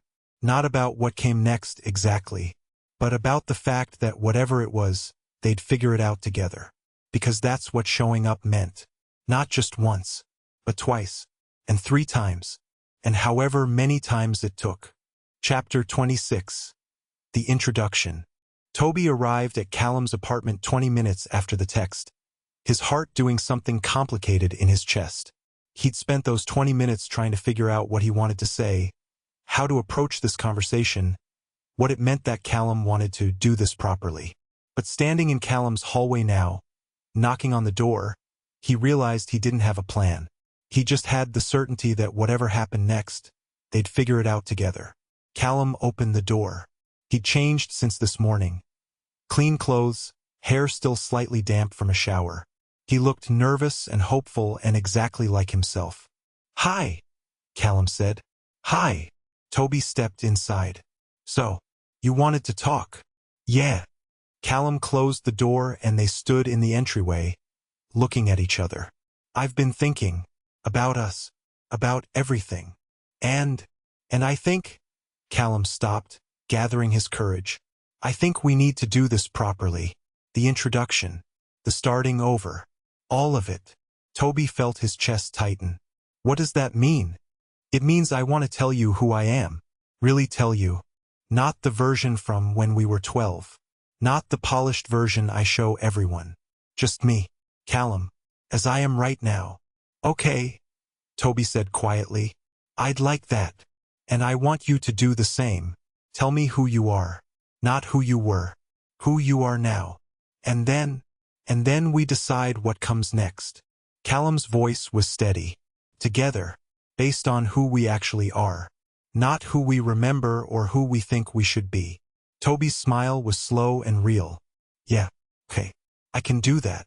They moved to the living room, settling on Callum's couch with the careful distance of people who weren't quite sure how close they were allowed to be anymore. The afternoon light was slanting through the windows, warm and golden, and Tobi could hear the ambient sounds of the building. Footsteps overhead, someone's muffled music, the distant hum of traffic. "So," Tobi said, "who goes first?" "I will." Callum turned to face him more fully. "If that's okay." "Yeah, go ahead." Callum took a breath. When he spoke, his voice was careful but not guarded. "My name is Callum Osei. I'm 29. I've been out as trans for almost 10 years. Been on T for 8. Had top surgery 6 years ago." He paused, like he was deciding how much to share. "I moved to Atlanta with my family when I was 17. My mom died 2 years after that. My sister raised me more than my mother did, which is something I'm still processing in therapy." Tobi listened, not interrupting. "I work part-time at an accounting firm, which is boring but stable, and I volunteer at the community center because—" Callum stopped, searching for words. "Because it's the first place that felt like home after my mom died. Because Wendell saw something in me and gave me responsibility before I knew I could handle it. Because I need to feel useful." "You are useful," Tobi said quietly. "I'm working on believing that." Callum's smile was wry. "I'm a perfectionist to a degree that's probably unhealthy. I plan everything because planning makes me feel like I have control. I hold myself to impossible standards because I'm terrified of letting people down." He paused. "I'm also terrible at asking for help. I overthink everything, and I have a tendency to carry other people's problems because it's easier than dealing with my own." "That's a lot of self-awareness," Tobi observed. "Therapy," Callum said again, with a slight smile. "Also, my sister doesn't let me get away with my bullshit." "I like your sister. She likes you too." "Which is—" Callum's expression shifted into something more serious. "Which is rare. She's protective. She doesn't trust easily. But she trusted you, even before she figured out who you were." Tobi felt warmth spread through his chest. "What else? What else?" Callum thought about it. "I'm British Ghanaian. I grew up straddling cultures and never quite fitting in either. I'm gay, which I figured out pretty early but didn't have language for until I was older. I like cooking, but I'm not very good at it. I'm obsessive about organization. I prefer tea to coffee, but I'll drink coffee if it's the only option. And I—" He stopped, his voice going softer. "I've been alone for a long time. Not physically. I have friends, I have community. But emotionally, I haven't let anyone close in years because it felt safer not to." "And now?" Tobi asked. "Now I want to let you close." Callum met his gaze. "I want to try, even though it's terrifying." Tobi felt his throat tighten. "Your turn," Callum said. "Tell me who you are." Tobi took a breath, organizing his thoughts. "My name is Tobias Reyes. Most people call me Tobi. I've been Tobi since I was a kid. It was a nickname my dad started, and I kept it because it already felt like mine. I'm 28.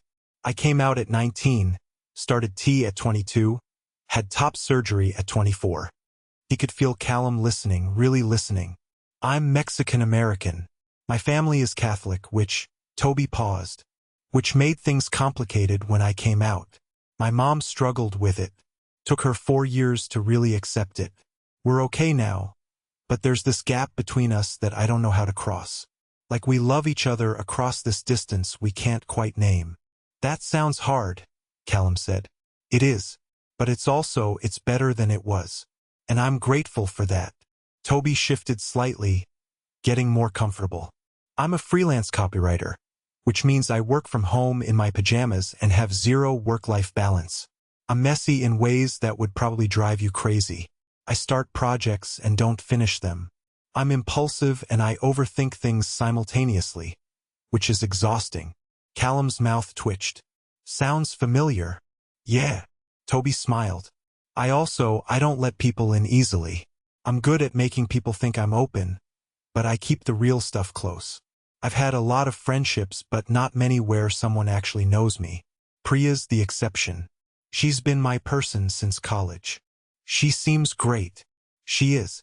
She's also the only one who calls me on my shit. Everyone else just lets me perform. Tobi's hand drifted to his anchor tattoo, then dropped. I came back to Atlanta 8 months ago because I felt like I'd left something unfinished here. Some part of myself I'd abandoned when we moved to Dallas. I didn't know what it was. Just this feeling of incompleteness. Did you find it? Callum asked. I think so. Tobi looked at him. I think I found it the day I walked into orientation and you said my name. Not just you, but the whole thing. The center. The community. The sense that I could stop running and just be here. Callum was quiet for a moment. Then, what else do I need to know about you? Tobi thought about it. I'm gay. Figured that out around the same time I figured out I was trans, which made for a fun adolescence. I'm terrible at cooking but excellent at ordering takeout. I have this habit of touching my anchor tattoo when I'm nervous, which you've probably noticed by now. I've noticed, Callum said softly. And Tobi stopped, his throat tight. I fall fast. I always have. It's one of my patterns. I meet someone and I feel it immediately and I panic about it later. And with you, he had to stop, the emotion catching up with him. With you it was immediate. From day one. And I've been trying to figure out if it was real or if it was just my usual thing. But now I know. Know what? That it's real. That it's always been real. That some part of me recognized you before my brain caught up. Tobi's voice was rough. And I'm terrified of that. Of how much I feel. Of how fast it happened. But I'm more terrified of not telling you. Callum reached for his hand, threading their fingers together. I'm terrified too. Yeah. But I think, Callum paused. I think we get to be terrified together. That's better than being terrified alone. Tobi felt something in his chest crack open. Yeah, it is. They sat like that for a moment, hands linked, the weight of their introductions settling between them. So, Callum said finally, now we know who each other is, as we are now, not who we were. Not who we were, Tobi agreed. Does it change anything? No. Callum's answer was immediate. It just makes it more real. Makes you more real. Good. Tobi squeezed his hand. Because I don't want to be anything other than exactly who I am with you. You don't have to be. Callum's voice was firm. You never have to be. Tobi felt the truth of it settle into his bones. With Callum, he didn't have to perform. Didn't have to manage how he was perceived. He could just be. Messy and impulsive and overthinking and all of it. Can I ask you something? Tobi said. Always. The keloid scar on your chin. I've noticed it since, he stopped. Since the beginning, actually. But I never asked. Callum's hand went to his chin, fingers brushing the raised tissue. I got it when I was 13. Fell off my bike, hit the curb. Needed stitches. It healed badly. He dropped his hand. I used to hate it. Thought it made me look, I don't know, less put together. Less myself. And now it's just part of me, like everything else. Callum's smile was slight. Why do you ask? Because I wanted to know the story. Because it's part of you and I want to know all the parts. Tobi reached out slowly, giving Callum time to pull away. When he didn't, Tobi's fingers brushed the scar gently. It doesn't make you less yourself. It makes you more real. Callum's breath caught. No one's ever... He stopped, his voice rough. No one's ever touched it like that. Like it's something worth noticing. It is worth noticing. Tobi's voice was soft. Everything about you is worth noticing. Callum caught Tobi's hand, holding it against his face for a moment. Then he turned his head slightly and pressed a kiss to Tobi's palm. Thank you. Tobi felt his heart do something complicated. For what? For seeing me, really seeing me, not just the version I present. Callum let go of Tobi's hand but didn't move away. For asking about the scar. For caring about the story. I want to know all the stories, Tobi said. The big ones and the small ones. The ones you think don't matter and the ones that shaped you. All of it. That's... Callum's voice cracked slightly. That's a lot to ask for. Is it too much? No. It's exactly right. Callum's expression was complicated. Vulnerable and hopeful at once. I want to know all your stories too. They fell into easier conversation after that, the weight of the formal introductions giving way to something more natural. They talked about their transitions, the timeline, the choices they'd made, the things they wished they'd known earlier. When did you know? Tobi asked. About being trans? I'm not sure there was a single moment, Callum said slowly. It was more like a gradual realization that the shape everyone expected me to fit into wasn't right. That I was building myself around a lie. He paused. But there was a moment when I knew I had to do something about it. I was 19. Destiny and I were watching a documentary about trans men. And I just... He stopped, the memory clearly still strong. I couldn't breathe. Because I was watching these men talk about their experiences and it was like they were describing me. Like they'd climbed into my head and were saying all the things I'd been too scared to name. What did you do? I told Destiny. That night, we sat on her couch and I said, I think I'm trans, and she said, I know. And then we both cried for an hour. Callum's smile was soft. She'd known before I did. She said she'd been waiting for me to figure it out. That's... Tobi felt his throat tighten. That's beautiful. What about you? When did you know? Tobi thought about it. I think I always knew, but I didn't have language for it until I was older. I just knew that something was wrong with the way people saw me. That the name they used felt like wearing someone else's clothes. He paused. But the moment I knew I had to transition, I was 17. I was at church with my family and the priest was talking about God's plan and how we're all perfectly made and I just... He stopped, the memory still raw. I thought, if this is God's plan for me, then God got it wrong. And then I thought, what if it's not about God's plan? What if it's about my plan? And that's when I knew I had to do something. Did you tell your mom right away? No. I waited until I was 18. Until I was legally an adult and she couldn't stop me. Tobi's voice was quiet. I was scared she'd kick me out. She didn't. But she also didn't accept it right away. Took years. I'm sorry. It's okay. We're better now. Not perfect, but better. Tobi met Callum's gaze. What about your family? How did they take it? My mom was already sick by the time I came out. She was... Callum's voice was careful. She was supportive in the ways she could be. Used my name. Tried with pronouns. But she was dying and I think that took up most of her energy. She died about a year after I came out. Right before I was planning to start hormones. He paused. I used to wish she'd lived longer. So she could see me as I actually am. See that I was okay. Tobi reached for his hand. I think she knew. Even if she didn't see all of it. Maybe. Callum's smile was sad. Destiny says the same thing. They talked about their families, their work, the small daily textures of their lives. Tobi learned that Callum spoke Chui with his grandmother on the phone every Sunday. That he had a collection of cookbooks he'd never cooked from but couldn't bring himself to get rid of. That he alphabetized his spice rack not because he was obsessive but because his sister had done it once as a joke and he'd kept it that way out of spite. Callum learned that Tobi had 17 unfinished projects in various states of completion around his apartment. That he wrote better late at night than during the day. That he still had the first comic book he and Cal, his childhood friend, had bought together at that store in Decatur, tucked away in a box he hadn't opened in years but couldn't throw away. "Wait," Callum said, sitting up straighter. "You still have it?" "Yeah. I know it's—" Tobi stopped, seeing Callum's expression. "What?" "Nothing. Just—" Callum's voice was rough. "I wish I'd kept something. Some physical thing from back then. But I didn't. I was so focused on moving forward that I didn't think to hold on to anything." "That makes sense," Tobi said gently. "You were surviving. You didn't have room to be nostalgic." "I know. But still." Callum looked at him. "What comic was it?" "X-Men.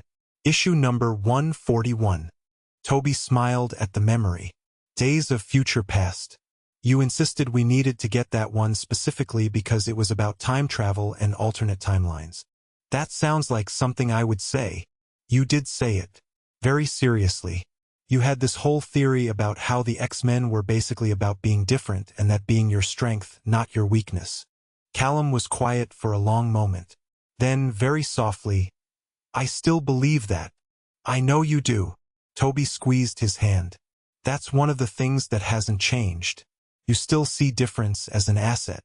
You still make space for people to be exactly who they are. So do you. Maybe we learned it from each other. Back then." Tobi's voice was thoughtful. "Maybe that's part of what we carried forward. Not consciously, but in the way we move through the world. In what we value." "That's—" Callum stopped, his expression doing something complicated. "That's a really beautiful way to think about it." Yeah. Callum pulled him closer. "It means we didn't lose those years completely. We carried pieces of them forward. Into who we became." Tobi felt his chest tighten with emotion. "I like that. That we've been carrying each other forward this whole time without knowing it." "Me too," Callum said quietly. "Maybe," Callum agreed. "Then, can I tell you something?" "Of course. I'm glad I don't remember everything." Callum's voice was careful. "I know that probably sounds terrible, but I'm glad, because it means I fell for you now, as Callum, not as some echo of who I used to be." "I felt the same way this morning," Tobi admitted. "When I woke up next to you, I realized I'm not in love with the kid you were. I'm in love with the man you are." Callum's breath caught. "In love?" Tobi felt his face heat. Yeah, I am. Is that too much? Too fast?" "No." Callum's voice was rough with emotion. "No, it's not too much. Because He stopped, then pushed forward. "I love you too. The you who's sitting here right now. The one who makes terrible jokes and overthinks everything and sees things I can't see. That's who I love." Tobi felt tears prick his eyes. Yeah. Callum pulled him closer. "Is that okay?" "It's more than okay." Tobi's voice was thick. "It's perfect." They sat like that for a moment, the confession hanging in the air between them, and Tobi felt the weight of it settle. Not heavy, just real, just true. "We should probably talk about logistics at some point," Callum said eventually. "What this looks like going forward." "Yeah, probably." Tobi wiped his eyes. "But not right now. Right now I just want to sit here with you." "I can do that." They shifted, getting more comfortable. Tobi ended up half lying against Callum, his head on Callum's shoulder, Callum's arm around him. It was warm and close and felt startlingly right. "Tobi?" Callum's voice was quiet. "Yeah. I'm really glad we found each other again, even if we didn't know we were looking." "Me too." Tobi pressed closer. "Me too." They stayed like that for a while, just existing together. The afternoon light faded into evening, and at some point Callum suggested ordering food, and they spent 20 minutes debating pizza toppings before Tobi gave in and let Callum order whatever he wanted. They ate on the couch, plates balanced on their laps, talking about nothing and everything. The fundraiser wrap-up meeting they'd need to schedule. Whether Tobi should apply for the long-term volunteer coordinator position Wendell had mentioned. How Callum's spice rack alphabetization was definitely obsessive and not just organized. It was easy. It was comfortable. It was exactly what Tobi had been looking for without knowing he was looking for it. "We should do the thing," Callum said suddenly. Tobi looked at him, confused. "What thing?" "The proper introduction. The one we talked about." Callum set his plate aside. "I want to do it right. With intention. Not just assuming we've already done it." Tobi felt his heart start beating faster. "Okay. Yeah. Where do we do this?" "Somewhere that matters," Callum said. "Somewhere that's ours." "The community center?" "Too public. Too many associations." Callum thought about it. What about outside? At the center, but outside. After hours. "When?" "Tomorrow." Callum's voice was hopeful. "After the wrap-up meeting? We could meet there after everyone leaves." "Yeah." Tobi felt the certainty of it. "Yeah, okay. Let's do that." "Good." Callum's smile was nervous and excited at once. "It's a date. Or not a date. An introduction." "Both," Tobi said. "It can be both." They spent the rest of the evening talking and laughing more than either of them expected. Tobi told stories about his disastrous attempts at cooking. Callum described the time Destiny had tried to teach him to braid hair, and it had ended with them both giving up and ordering Chinese food. They found shared favorite movies, discovered they both hated the same TV show that everyone else loved, debated whether tea or coffee was objectively superior. It was comfortable. It was easy. It was everything Tobi had hoped it would be. When Tobi finally looked at his phone, it was past midnight. "I should probably go," he said reluctantly. "Let you sleep. Or you could stay," Callum said. Then quickly, Not like that. Just stay. It's late and I like having you here." Tobi felt warmth spread through his chest. "Yeah, okay. I'd like that." Callum lent him clothes to sleep in, sweatpants and a t-shirt that were slightly too long but comfortable. They brushed their teeth side by side at Callum's sink, catching each other's eyes in the mirror and smiling. Felt domestic. Felt right. They ended up in Callum's bed, lying facing each other in the dark. "Tomorrow," Callum said quietly, "we'll do the proper introduction. Start fresh." "Not fresh," Tobi corrected. "We're not starting from nothing. We're starting from informed. From knowing." "From knowing," Callum agreed. "I like that better. Good night, Callum." "Good night, Tobi." Tobi closed his eyes and let himself drift toward sleep, Callum's breathing evening out beside him. Tomorrow they'd do the formal thing, the introduction that honored who they were now while acknowledging who they'd been. But tonight, lying here in the dark with Callum close enough to touch, Tobi felt something settle, something that felt like coming home, not to a place, to a person, and that, he thought as sleep pulled him under, was what he'd been searching for all along. Chapter 27. Nice to finally meet you. The wrap-up meeting ran long. Tobi sat in one of the folding chairs at Hargrove Community Center, watching Wendell lead the post-fundraiser debrief with his characteristic unhurried calm. Around the table, volunteers shared their experiences from Saturday night. What had worked, what hadn't, small victories and smaller disasters. Marcus made everyone laugh with a story about nearly dropping the sound equipment. Rochelle offered pointed feedback about registration desk efficiency that no one had asked for. Callum sat across from Tobi, taking notes and asking follow-up questions and being exactly the kind of organized, thoughtful co-lead that had made this whole thing possible. Every so often, their eyes would meet, and Tobi would feel that pull, the same one from orientation day, but different now. Informed. Intentional. They both knew what was coming after this meeting. The formal introduction. The conscious choice to meet each other as they actually were. Tobi's hand drifted to his anchor tattoo, then dropped. He was nervous, excited, both at once. "All right," Wendell said finally, closing his notebook. "I think that covers it. I want to thank you all, especially Tobi and Callum, for making this fundraiser what it was. We raised more than we projected, we brought in new donors, and more importantly, we reminded people what this space means to the community." He paused, his gaze settling briefly on Tobi and Callum. "You two did good work. Together. I hope you'll consider doing it again. Thank you, Callum said, his voice steady. It was an honor. Tobi nodded his agreement, not trusting his voice. The meeting dissolved into smaller conversations as people gathered their things. Priya caught Tobi's eye from across the room and raised an eyebrow. A silent question. Tobi gave her a small nod. Later. He'd tell her everything later. Slowly, the volunteers filtered out. Wendell was the last to leave, pausing at the door to look back at Tobi and Callum, who were still sitting at opposite ends of the now empty table. You two staying? Wendell asked. Just for a bit, Callum said. Need to talk about some things. Wendell's expression was knowing but kind. Take your time. Lock up when you're done.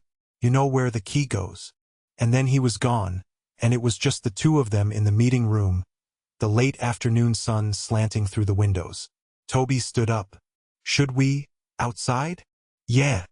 Callum gathered his things. Outside feels right. They walked through the center in comfortable silence, past the main hall where they'd set up the fundraiser, past the registration desk where Tobi had first signed in back in April. Everything felt the same and completely different. Outside, the air was warm and thick with the particular quality of an Atlanta summer evening. The parking lot was mostly empty now, just their two cars and a handful of others from tenants in the building next door. They walked to the small courtyard behind the center, a space Tobi had only been to a few times. There were a few benches, some scraggly plants in raised beds, a bike rack. It wasn't much, but it was quiet, private. They stood facing each other, and for a moment neither of them spoke. Tobi could feel his heart beating in his throat. This was it, the moment they'd been building toward.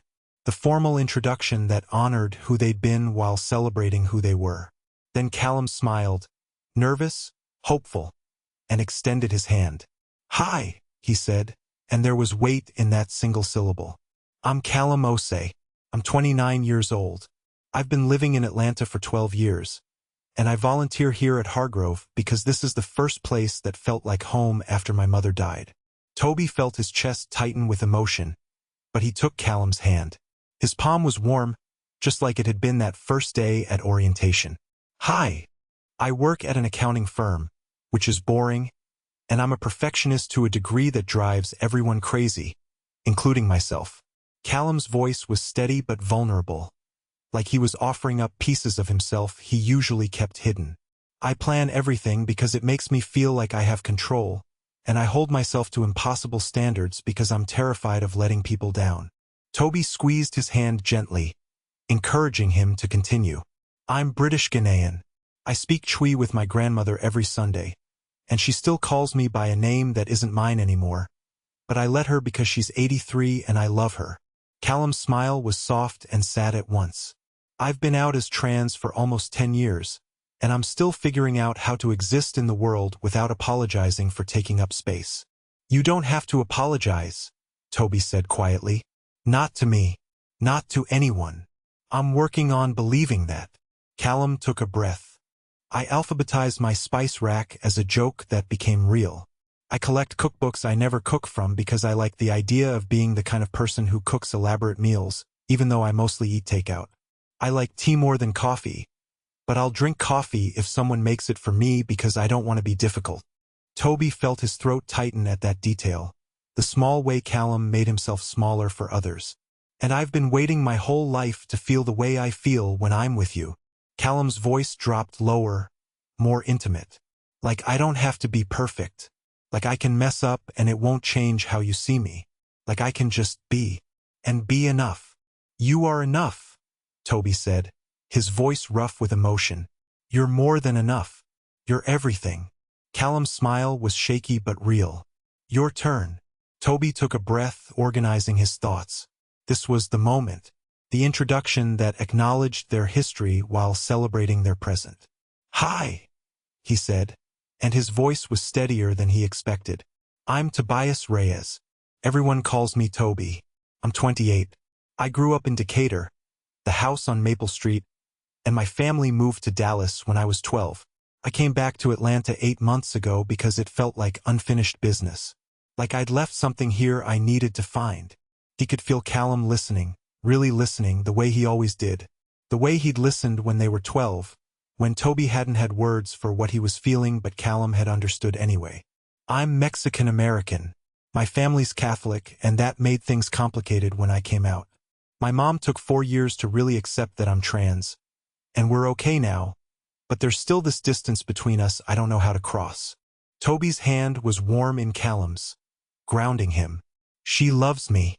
I know she loves me, but sometimes I wonder if she loves who I actually am, or if she's still mourning the daughter she thought she had. Callum's thumb stroked across his knuckles, a small gesture of comfort.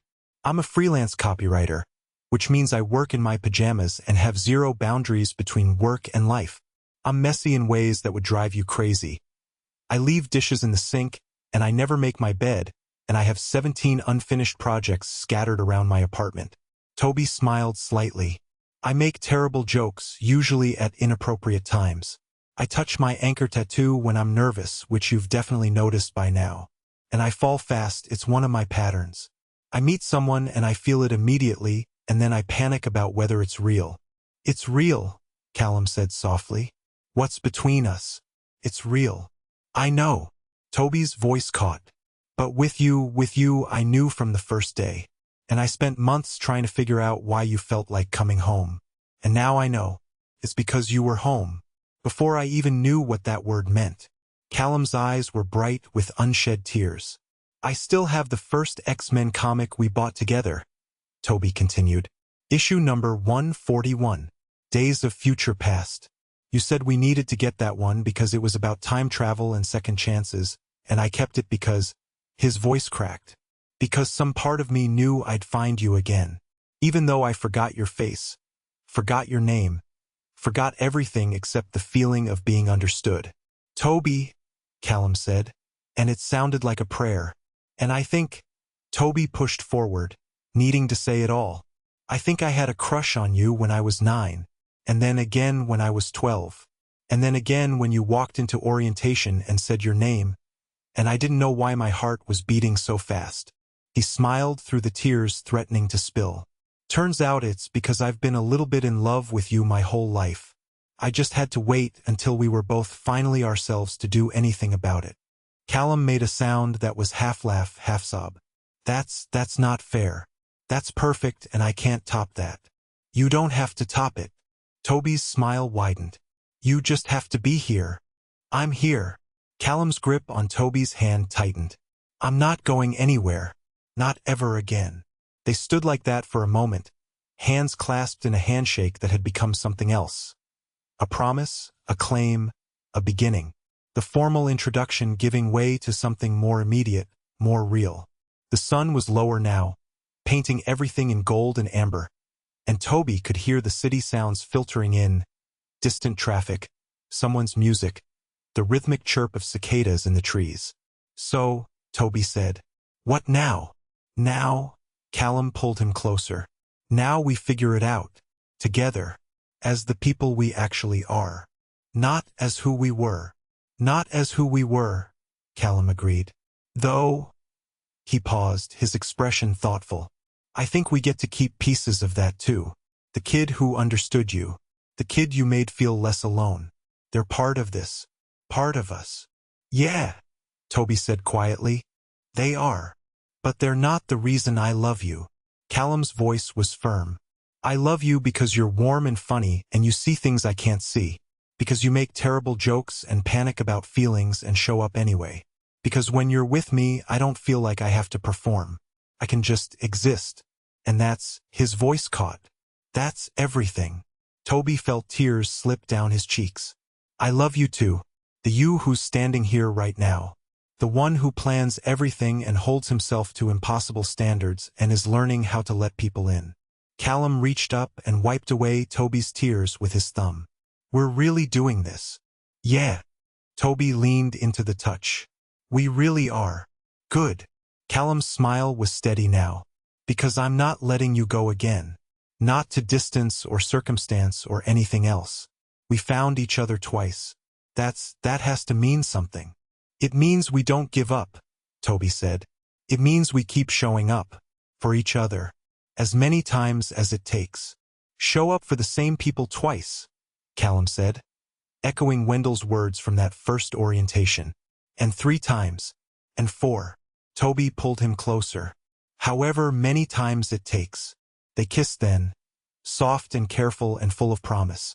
Not their first kiss, but the first one that felt like a beginning rather than a maybe. When they pulled apart, they were both smiling. "I should probably let go of your hand," Callum said. "We've been shaking hands for like 5 minutes now." Tobi laughed. "That's definitely weird. It's very weird."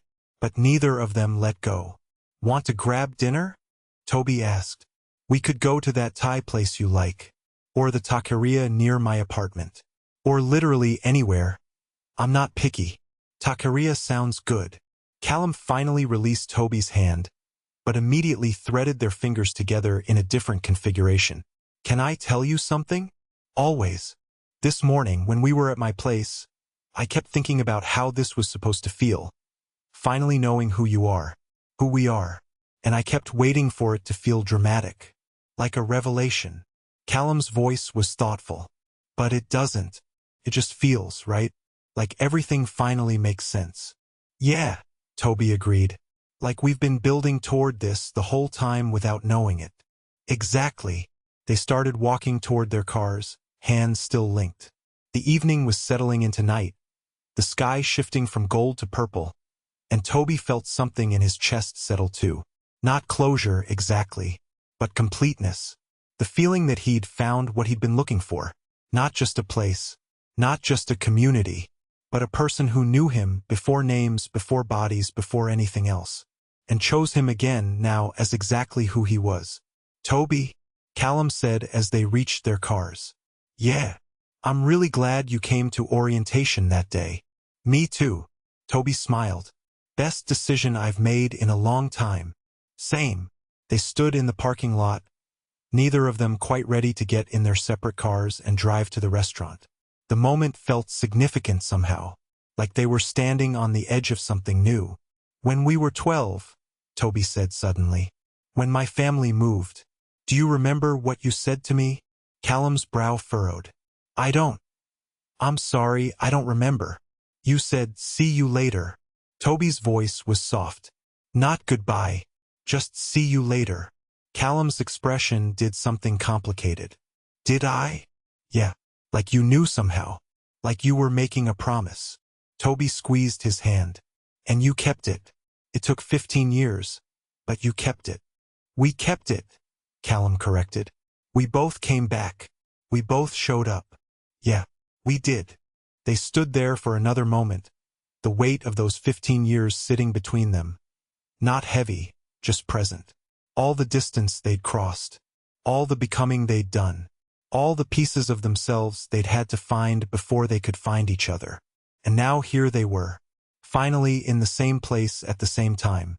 Finally themselves. Callum pulled Tobi into a hug, and Tobi went willingly, wrapping his arms around Callum's waist and pressing his face against his shoulder. "Thank you," Callum said quietly. "For what?" "For finding me. For recognizing me. For..." Callum's voice was thick. "For being exactly who you are. For making this feel possible." "You make it possible too," Tobi said into his shoulder. "You make everything feel possible." They held each other for a long moment. Then, reluctantly, they pulled apart. "Taqueria," Callum said. "Taqueria," Tobi agreed. "I'll meet you there?" "Yeah. Don't get lost. I have GPS." Callum's smile was fond. "I'll be fine." They got in their separate cars. Tobi watched Callum pull out of the parking lot first, his taillights disappearing around the corner. Then he started his own car and sat for a moment, letting it all wash over him. He'd come to orientation 6 months ago looking for community, for a place to belong, for something to fill the space inside him that had felt empty since he moved away from Atlanta as a kid. And he'd found it, all of it. But more than that, he'd found Callum, or refound him, or maybe they'd found each other, the way they were always supposed to. Tobi pulled out his phone and sent a quick text to Priya. "We did the thing. The proper introduction. I'll tell you everything tomorrow, but it's good. It's really good." Her response came back almost immediately. "I'm so proud of you. And also I told you so." Tobi laughed and set the phone down. He pulled out of the parking lot and headed toward the taqueria, following the same route Callum had taken.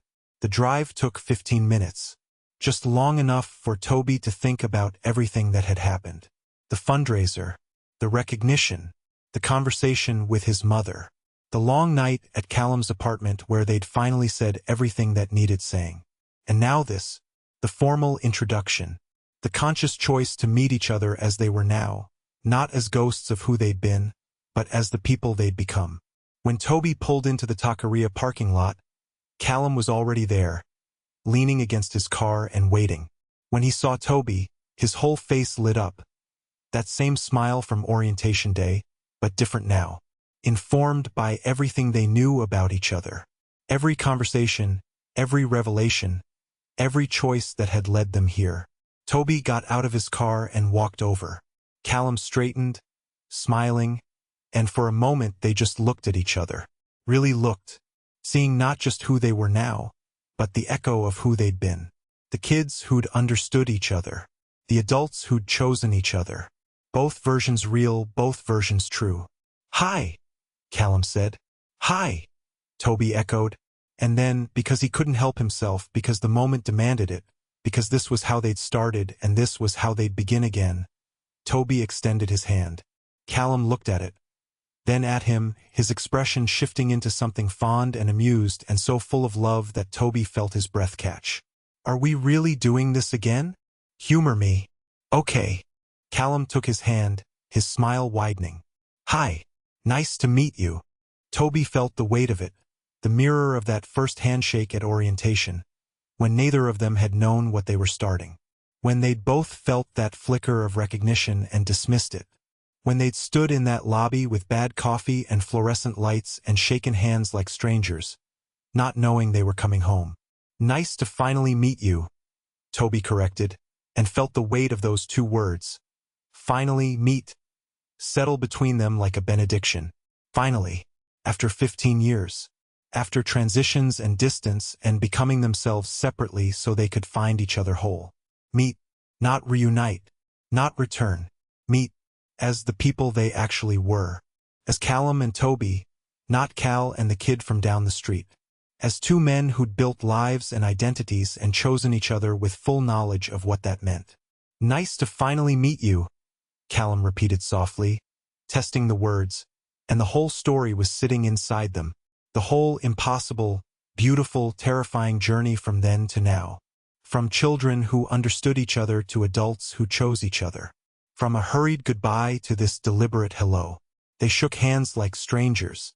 Except they weren't strangers. They had never been strangers. They were two people who'd known each other before they knew themselves. Who'd lost each other and found each other and were standing here now, hands clasped, choosing to begin again. They had never been strangers. And standing there in the parking lot of a taqueria in East Atlanta, hands clasped and hearts full, Tobi finally understood what he'd been looking for when he came back to the city. Not a place, not a memory, not even community, though he'd found that too. He'd been looking for this, for Callum, for the person who'd known him before he knew himself and chose him again once they both finally did. He'd been looking for home, and he'd found it.